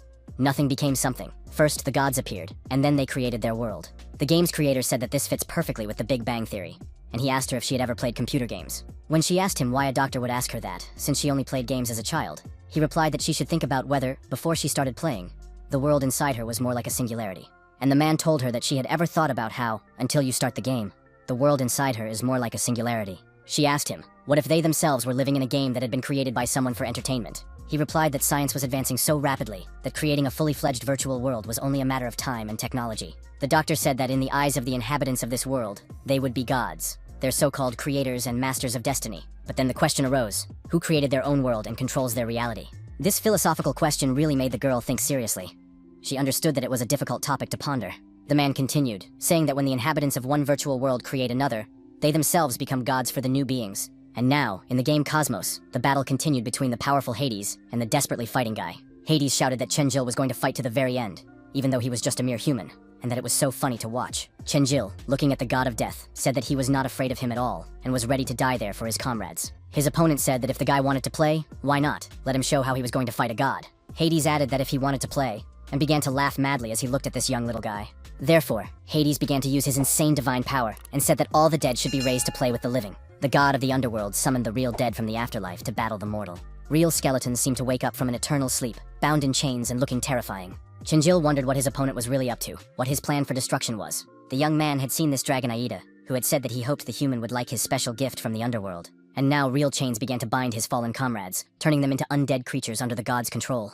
Chains appeared over their faces, and they now looked more like zombies under Ada's control. Chinjil, watching this sacrilege, wondered what was happening, feeling uneasy at what he saw, and Hades said that these insects were his friends, that he loved to watch people kill each other to survive. The god continued, saying that if Chinjil destroyed their souls now, they would never be able to be reborn in the afterlife. And Hades added that now the real show would begin, which would amuse him even more than the previous battles. The Lord of the Underworld summoned the bodies of these fallen comrades, who were ready to attack the guy on his orders. Yaluka appeared right in front of Chenjil, and the guy said he wouldn't even give his friends a chance to get to him. This little girl put up a special protective dome so that his friends couldn't get to him and thus wouldn't die. They simply tried to break through this sturdy shield, but they couldn't penetrate the magical protection. Chenjil asked the little girl if she could hold the protective shield for longer. And Hades, watching this, thought that the foolish little man was declaring that he would fight to the end of his life. The god said that the obstacles standing in the boy's way to defeat must be removed. Chenjil replied that Hades was wrong, that perhaps someone else would fight against their friends, but not him. The young man was not interested in such matters.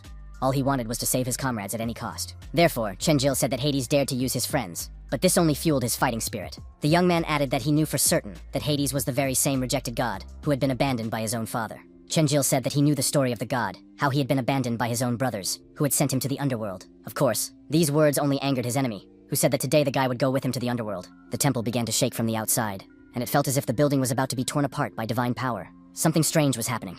A real fight was beginning. The guy wanted to get close to his opponent, but was met with a counterattack. Chenjil lost 1,000 health points from a single blow to the stomach from the divine power, and Hades himself said angrily that no one had abandoned him. How dare the guy say such a thing? In his rage, the god began to strike with his fists, repeating that no one had betrayed him. He struck countless times with his fists, and his health dropped by 3,000 points. The young man simply fell onto his back from the power of the divine blows of the Lord of the Underworld.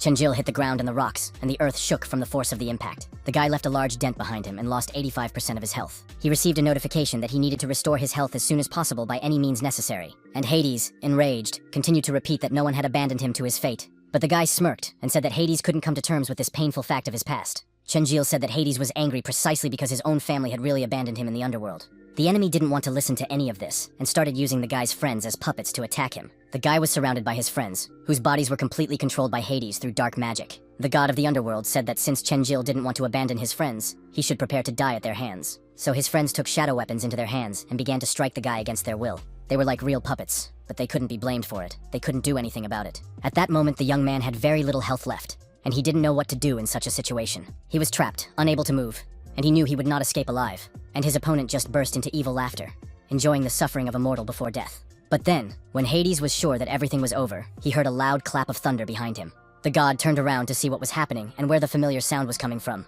And when Hades saw what was happening with his own eyes, he saw the severed head of his subordinate guardian.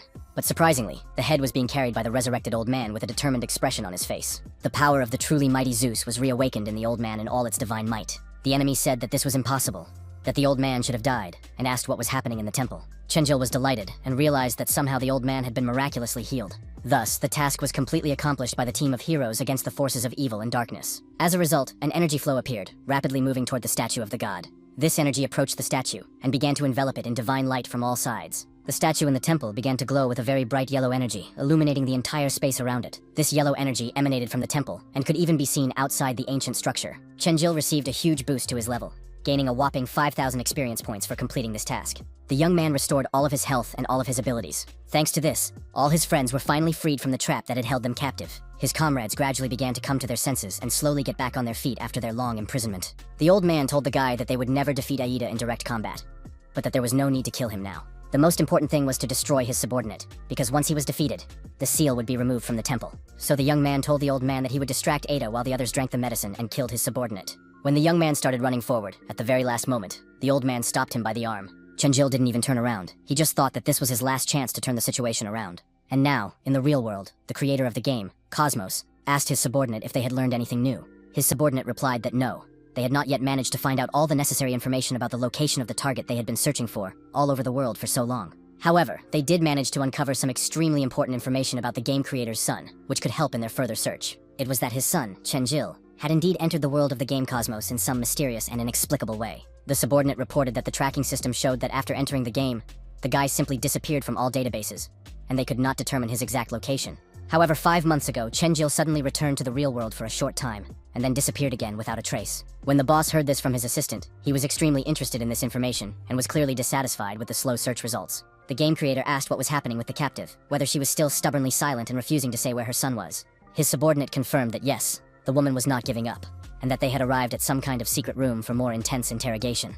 The boss turned to his loyal assistant and said that he had a brilliant plan to finally make the stubborn woman talk. In this gloomy room, they saw a woman chained with heavy chains, in a terrible and emaciated state from long imprisonment. She was in some kind of strange energy cube shield, which consisted of constantly flickering ones and zeros of digital code. This influential man ordered that a high-quality photo of this woman be taken and posted to all active players of the game Cosmos. In this cunning way, the son of this unfortunate woman would surely come to them soon in search of his missing mother. And of course, his loyal assistant immediately grabbed a modern phone and took the necessary high-quality photo. He did it this way so that it would be possible to identify this mysterious woman and quickly attract the necessary attention. The game's creator smiled madly and sinisterly, sincerely rejoicing in the ingenious and cunning plan he had just devised. And then, in the virtual game, a huge red light of completely unknown and frightening nature suddenly appeared above the peaceful city. Peaceful people ran through the streets in panic and terror, looking at this incredible phenomenon and wondering what was happening, as they had never seen anything like it before. Raktler, the most powerful orc warlord, wondered what this strange phenomenon could be. Could his grand plan really have succeeded? A huge and destructive red lightning bolt struck the peaceful city mercilessly, flying straight from the dark sky onto the defenseless ground. The orc confidently told his loyal comrades that there was no need to worry anymore, that they would soon be able to leave this cursed desert forever. Aida, standing in an ancient temple, thought furiously that this cunning guy was deliberately distracting him, so that the old man could free the powerful god. And then the guy triumphantly turned to the god of the underworld himself, confidently saying that he had finally and irrevocably lost today. At this critical moment, the young man's body was completely enveloped by an incredibly huge stream of dazzling yellow divine energy, of completely unprecedented and transcendent power. It seemed as if this colossal energy would tear Chenjila to pieces right then and there. So incredibly powerful and all-consuming was it. Even his loyal companions could barely stand on the safe side and watched in amazement at the fantastic transformation of the young man. Even the almighty Hades himself struggled to remain standing on his trembling legs. It was truly a mad and devastating torrent of energy. The great god Ra had finally been freed from centuries of imprisonment, so the young man awoke and received his true divine power as the Lord of the Sun. And so Chenjil, with divine dignity, told the frightened Hades that they had finally met face-to-face in an honest and decisive battle. His enemy replied with hatred that yes, they had not seen each other for a long time, since the time of the great betrayal of the Olympian gods. The young man swung his leg with incredible force, aimed directly at the disgusting and terrifying dragon, filled with pure divine energy. The power that suddenly came to the guy at that moment was truly the divine power of the greatest sun god Ra. Pure solar energy surged and flowed through Chenjila's body, and he was determined to completely destroy this vile spawn of hell. The mighty Hades could no longer do anything significant against such colossal divine power. He was already completely exhausted from this grueling battle. Chenjil, with a triumphant smile, said how much he liked this welcome gift and hoped that it had made a strong impression. The god Ra, who was now sealed inside the young man's body, struck the dragon with his foot with incredible divine power. It seemed like a simple kick, but how much destructive power was contained in that one blow? The divine essence began to press even harder on the powerful dragon with its dazzling yellow energy, crushing its defenses. Ra turned to Ida and demanded that he reveal the location of his true physical body as soon as possible. The dragon laughed with his last ounce of strength and said that if he wanted to know the location, he would have to kill him first. But the god only smiled contemptuously and said that Hades was an incredible, insolent creature, bargaining in such a situation.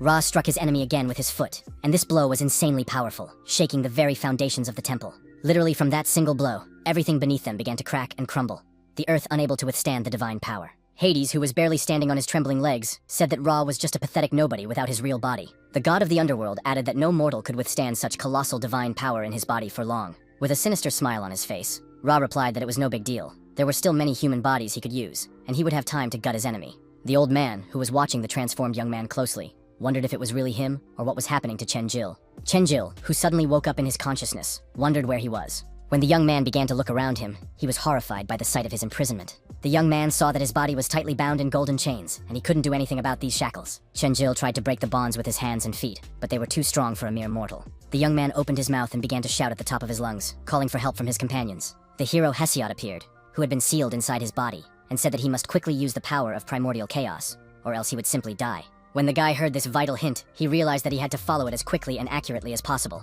At this critical moment, Hades told Ra that there was something he did not know about this guy. He was a god killer by nature. When Ra heard this revelation, he decided to ask Hades to clarify what he meant. Chenjil, at that moment, tried with all his might to break free from this magical cage, using his accumulated magical energy. With the power of primordial chaos, he managed to remove the incredibly strong golden shackles of the gods from himself. Thanks to this liberation, the spirit of the powerful god Ra was forced to leave his human body, unable to withstand the resistance. Chenjil slowly came to his senses and managed to open his heavy eyes, struggling to get to his feet. Ra said with respect that this young man had regained complete control over his body and was truly incredibly strong. Suddenly, a bright portal appeared, and a notification from the game system appeared, asking him to enter the portal and leave the desert. When the powerful Aida saw this system notification, he couldn't believe his own eyes that he had lost to a mortal. Chenjil began to run quickly toward his loyal friends and shouted for them to look closely at the portal that had appeared for their salvation. All his companions were in complete shock at what they saw, their mouths literally agape in amazement at the events unfolding in the temple. The young man said hopefully that they only needed to go through this magical door, and they would finally escape from this ill-fated place. The old man told the young man that the others should go ahead to the portal, and he would catch up with them after finishing his business. But when the old man wanted to follow them, strange yellow rays suddenly appeared in front of him, blocking the path to salvation. Hades took a vicious step forward with such force that the ground beneath his feet began to crack from his divine power. The god of the underworld transformed his body and now resembled a real devil, created from red flames and lava. He moved so fast that the boys were overcome by a wave of terror and despair at the sight of this monster. With a mad, sadistic grin, this devil ominously declared that none of them would leave this cursed desert alive. Chenjil said irritably that Hades was getting on his nerves, and asked if he could leave them alone. And again, a stream of bright yellow energy entered the young man's body, threatening to take control of his consciousness. The young man realized that things were going badly, as if the god Ra wanted to enter him again and take control of his body. Chenjil knew that he couldn't let the god leave his body now. He had to think of something quickly. This was truly the devilish dragon Aida in his final transformation form for the final battle. The god of the underworld said that he had not expected this pathetic guy to be able to resist his power for so long. Hades reached out with his razor-sharp claws toward the boy's body to kill the god Ra inside him. Blood began to drip onto the ground, and Hades did not understand what was happening with his attack against the mortal. Chenjil stopped the bloody claws of this powerful devil with one hand, demonstrating incredible willpower. The young man was breathing heavily, as it was not easy to withstand such pressure from the god of death. And the young man resolutely told the cursed god that today he would not allow him to triumph over the living. Hades said in surprise that the vitality of this mortal was truly astonishing. But the god added that the boy must understand that his futile attempts to fight would only prolong his suffering.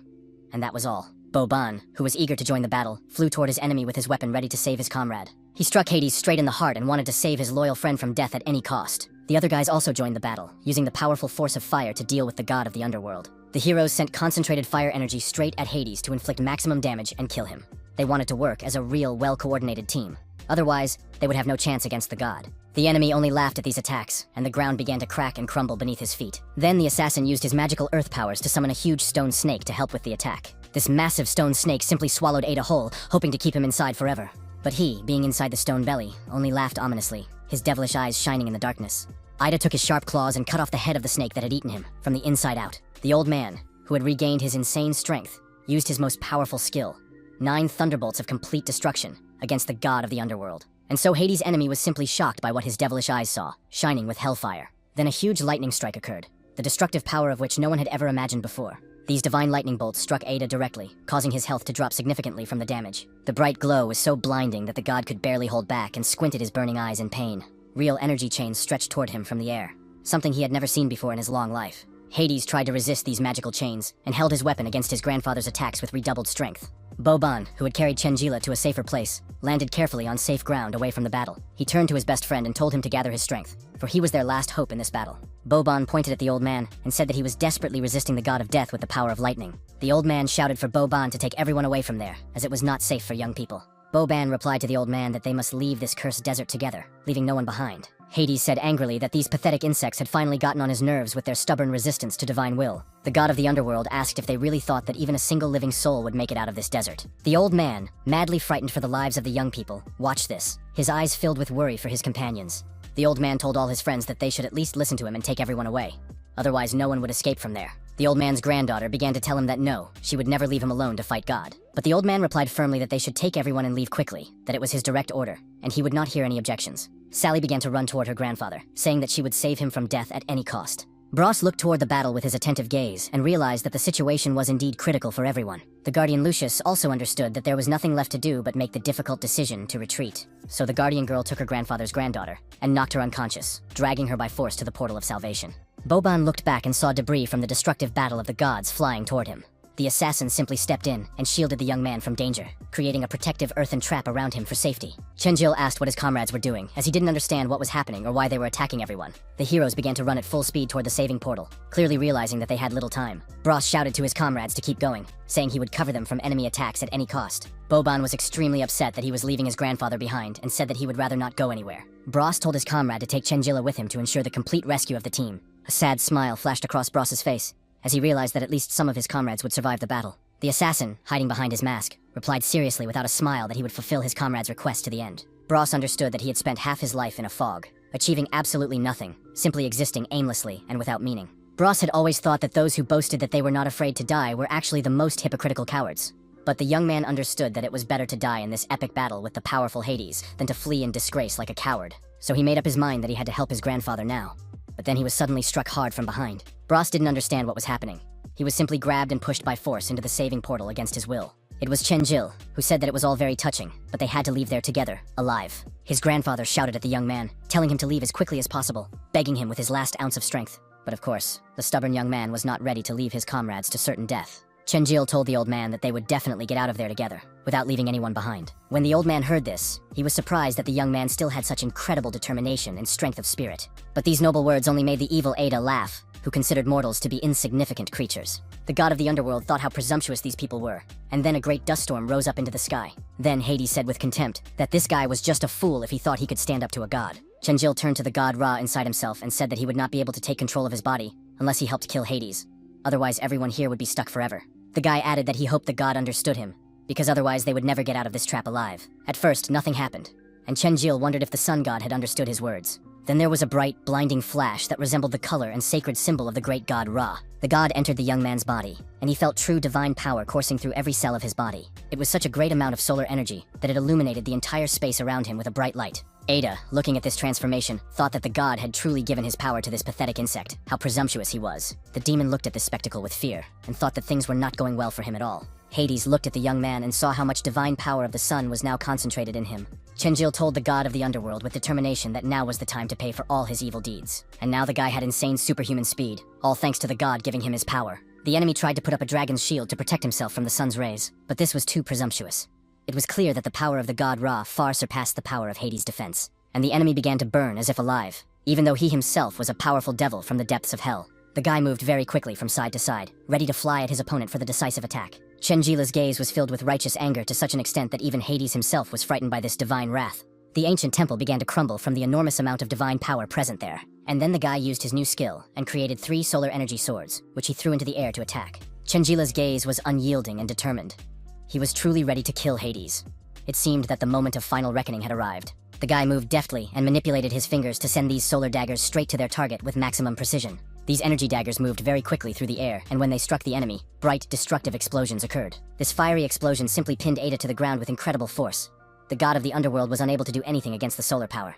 The yellow flash literally infected the entire air in the temple with divine energy. What a terrible and beautiful miracle at the same time. Grandfather, who watched this with his mouth agape in amazement, saw something like this for the first time in his long life. Chenjil, looking at the result of his attack, jumped back and looked in amazement at the huge destructive flash he had created. The young man received a notification from the game system that he had killed Argos, and received a significant level increase for this achievement. First and foremost, after the battle, the young man ran to his grandfather to help him to his feet. With a determined and concerned tone, Chenjil asked the old man if he could check that it was really over. But the old man's gaze did not inspire complete confidence, as if he understood that this was not the end of all their trials. Nevertheless, they finally reached the portal of salvation to escape this cursed desert, and the boy said that now they could finally leave. Chenjil admitted that he didn't know if they would meet again after passing through this magical door, but he thanked him for everything. When the old man heard this, he said that of course they would meet again, and that once they got out, they should definitely go to a cozy bakery together. The young man replied that if he managed to survive, he would definitely keep his promise to the old man. Chenjil decided to give the old man a big hug and say a warm goodbye before facing the unknown.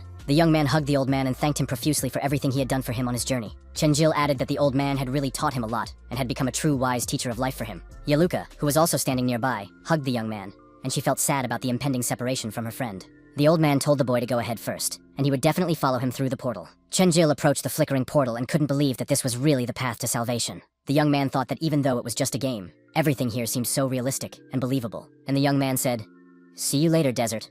Or rather, goodbye forever, you terrible place." Chenjil took a decisive step forward, and finally passed through the flickering portal to freedom. When he passed through the portal, his pupils narrowed, and the boy realized that something was very wrong. The young man turned around and began to shout desperately to the old man to stay where he was and not move any further. And then the old man calmly said that he would remember Chenjil's name forever, and ominous purple smoke began to pour out of his eyes. Chenjil tried to run back through the portal to reach his companions and save them from danger, but the bright energy of the portal simply captured him and prevented him from returning, no matter how hard he tried. The portal began actively transporting the young man to another place, and no matter how much he resisted the process, nothing helped. The old man told the young man goodbye, saying that they would definitely meet again in the future, no matter what. Chenjil began to speak furiously, saying that he hated Ada with all his heart for his treachery and betrayal of his comrades. On the continent, in the hospital of the city of Zerk, doctors discovered that people from the Broken Moons Guild had been brought there, found in a wasteland outside the city. The doctor told his colleagues that these were the same people who had gone missing several months earlier during an expedition. The medical staff reported that more than 300 injured people had been brought in, and the rest had already been distributed to other hospitals in the city. Bo Ban, who was in a hospital ward, shouted at the doctors to leave him alone and began running away from the medical staff through the corridors. He said that the doctors had gotten to him, that he was perfectly fine, and that he just needed to find a girl with red hair. The man began running around the hospital, saying he wanted to see who was there. Maybe he would find the person he was looking for. Bo Ban explained to the staff that he would just take a quick peek, but he really needed to find this girl. When he entered one of the wards, he saw very strange creatures, cyclops girls, lizards, and other mutants. The guy realized that these were not the people he was looking for, and felt very awkward about the situation. Bo Ban apologized and politely said hello, explaining that he was just looking for someone among the patients. But the angry mutant girls immediately threw their slippers at him for invading the ward. The guy said, "Oh sorry, I didn't mean to, but I suddenly saw Sally coming out of the next room." She came out and saw her old friend, and was very surprised and delighted by this unexpected meeting after such a long separation. Boban also couldn't believe that he had managed to find her alive and well when he saw the girl. The doctors told him not to worry, that all the patients who had been found had been distributed to different hospitals for treatment. The medical staff explained that information about them would be uploaded to a central system, and that the people he was looking for, Bros and Lucius, had already regained consciousness. But the nurse informed them that the two were in another hospital, Phoenix Hospital, on the other side of town. Boban told the girl not to worry. He thought that his grandfather and Chen Jilong must be fine. Sally replied that he was right, but for some reason she felt very uneasy, as if something had happened. The guy said he had asked the nurse to check the system every hour, so she would definitely let them know about their friends. They continued talking, and Boban said that she had often talked about this place before, that it was much better than the desert, and all the dishes the girl had mentioned, like sushi. They would definitely go out to eat together when they found the others. As they sat there together on the bench, two strange black cars with tinted windows appeared on the street. These cars did not give off any friendly vibes, and it was clear that they had not come with friendly intentions. The young people sat on the bench in the drizzling rain, and were already quite tense from the suspicious appearance of the cars. The two doors of the car opened, and a mysterious woman with pink hair and a stern expression stepped out. She walked purposefully and decisively toward the young couple sitting on the hospital bench in the rain. The guy immediately asked the girl anxiously if this was her friend or someone else. Maybe he had offended her when they first met. The nurses who were watching everything happening whispered to each other and said that it was the head of the Broken Moon Guild. They wondered what the head of such a high-ranking and influential guild was doing here in an ordinary city hospital. Sally and Boban had no idea what to expect or what this mysterious stranger wanted from them. The girl with pink hair introduced herself and politely said that she was Lady Xiao Mei, the head of the influential Broken Moon Guild. She regretfully informed them that the people they were looking for had unfortunately not been able to leave the dangerous desert alive. Chen Jil was still in the desert, his little daughter lying on top of him, crying desperately. The girl kept repeating, "Daddy, Daddy, wake up!" But the man did not wake up and did not respond to her voice. Then, with great effort, the man managed to open his heavy eyes and saw the little frightened girl in front of him. Her eyes were filled with tears of despair. She was sure that the guy had died and would never wake up again.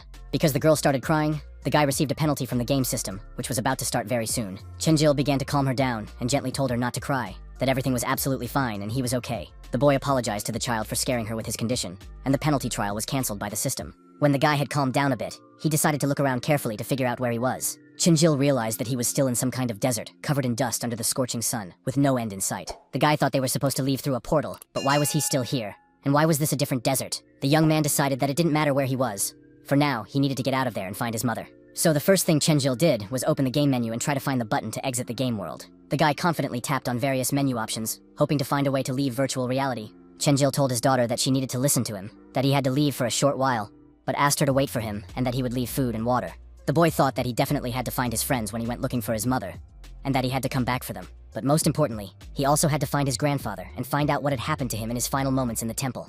But the boy received a system notification that he couldn't leave the game at that moment, so he should try later. Chenjil tried again and again to exit the game, but nothing worked. The same message kept appearing. The guy wondered why nothing was working, since he had freed the god Ra and completed the main task. The young man thought that he couldn't stay in the same desert, as it hadn't been opened on the map yet, so it must be some other place. Chenjil couldn't contact the game's support service and thought that something strange was happening with the system. But the guy noticed that it wasn't just his imagination. His level had dropped to 1, and all his accumulated stats had been reset to their initial values. Chenjil thought in bewilderment, Wait, all the experience points I earned are still there, but all my accumulated experience has mysteriously disappeared. The guy checked his abilities and the power of the primordial chaos, saw that his level was at the first place, and all his equipment had also disappeared.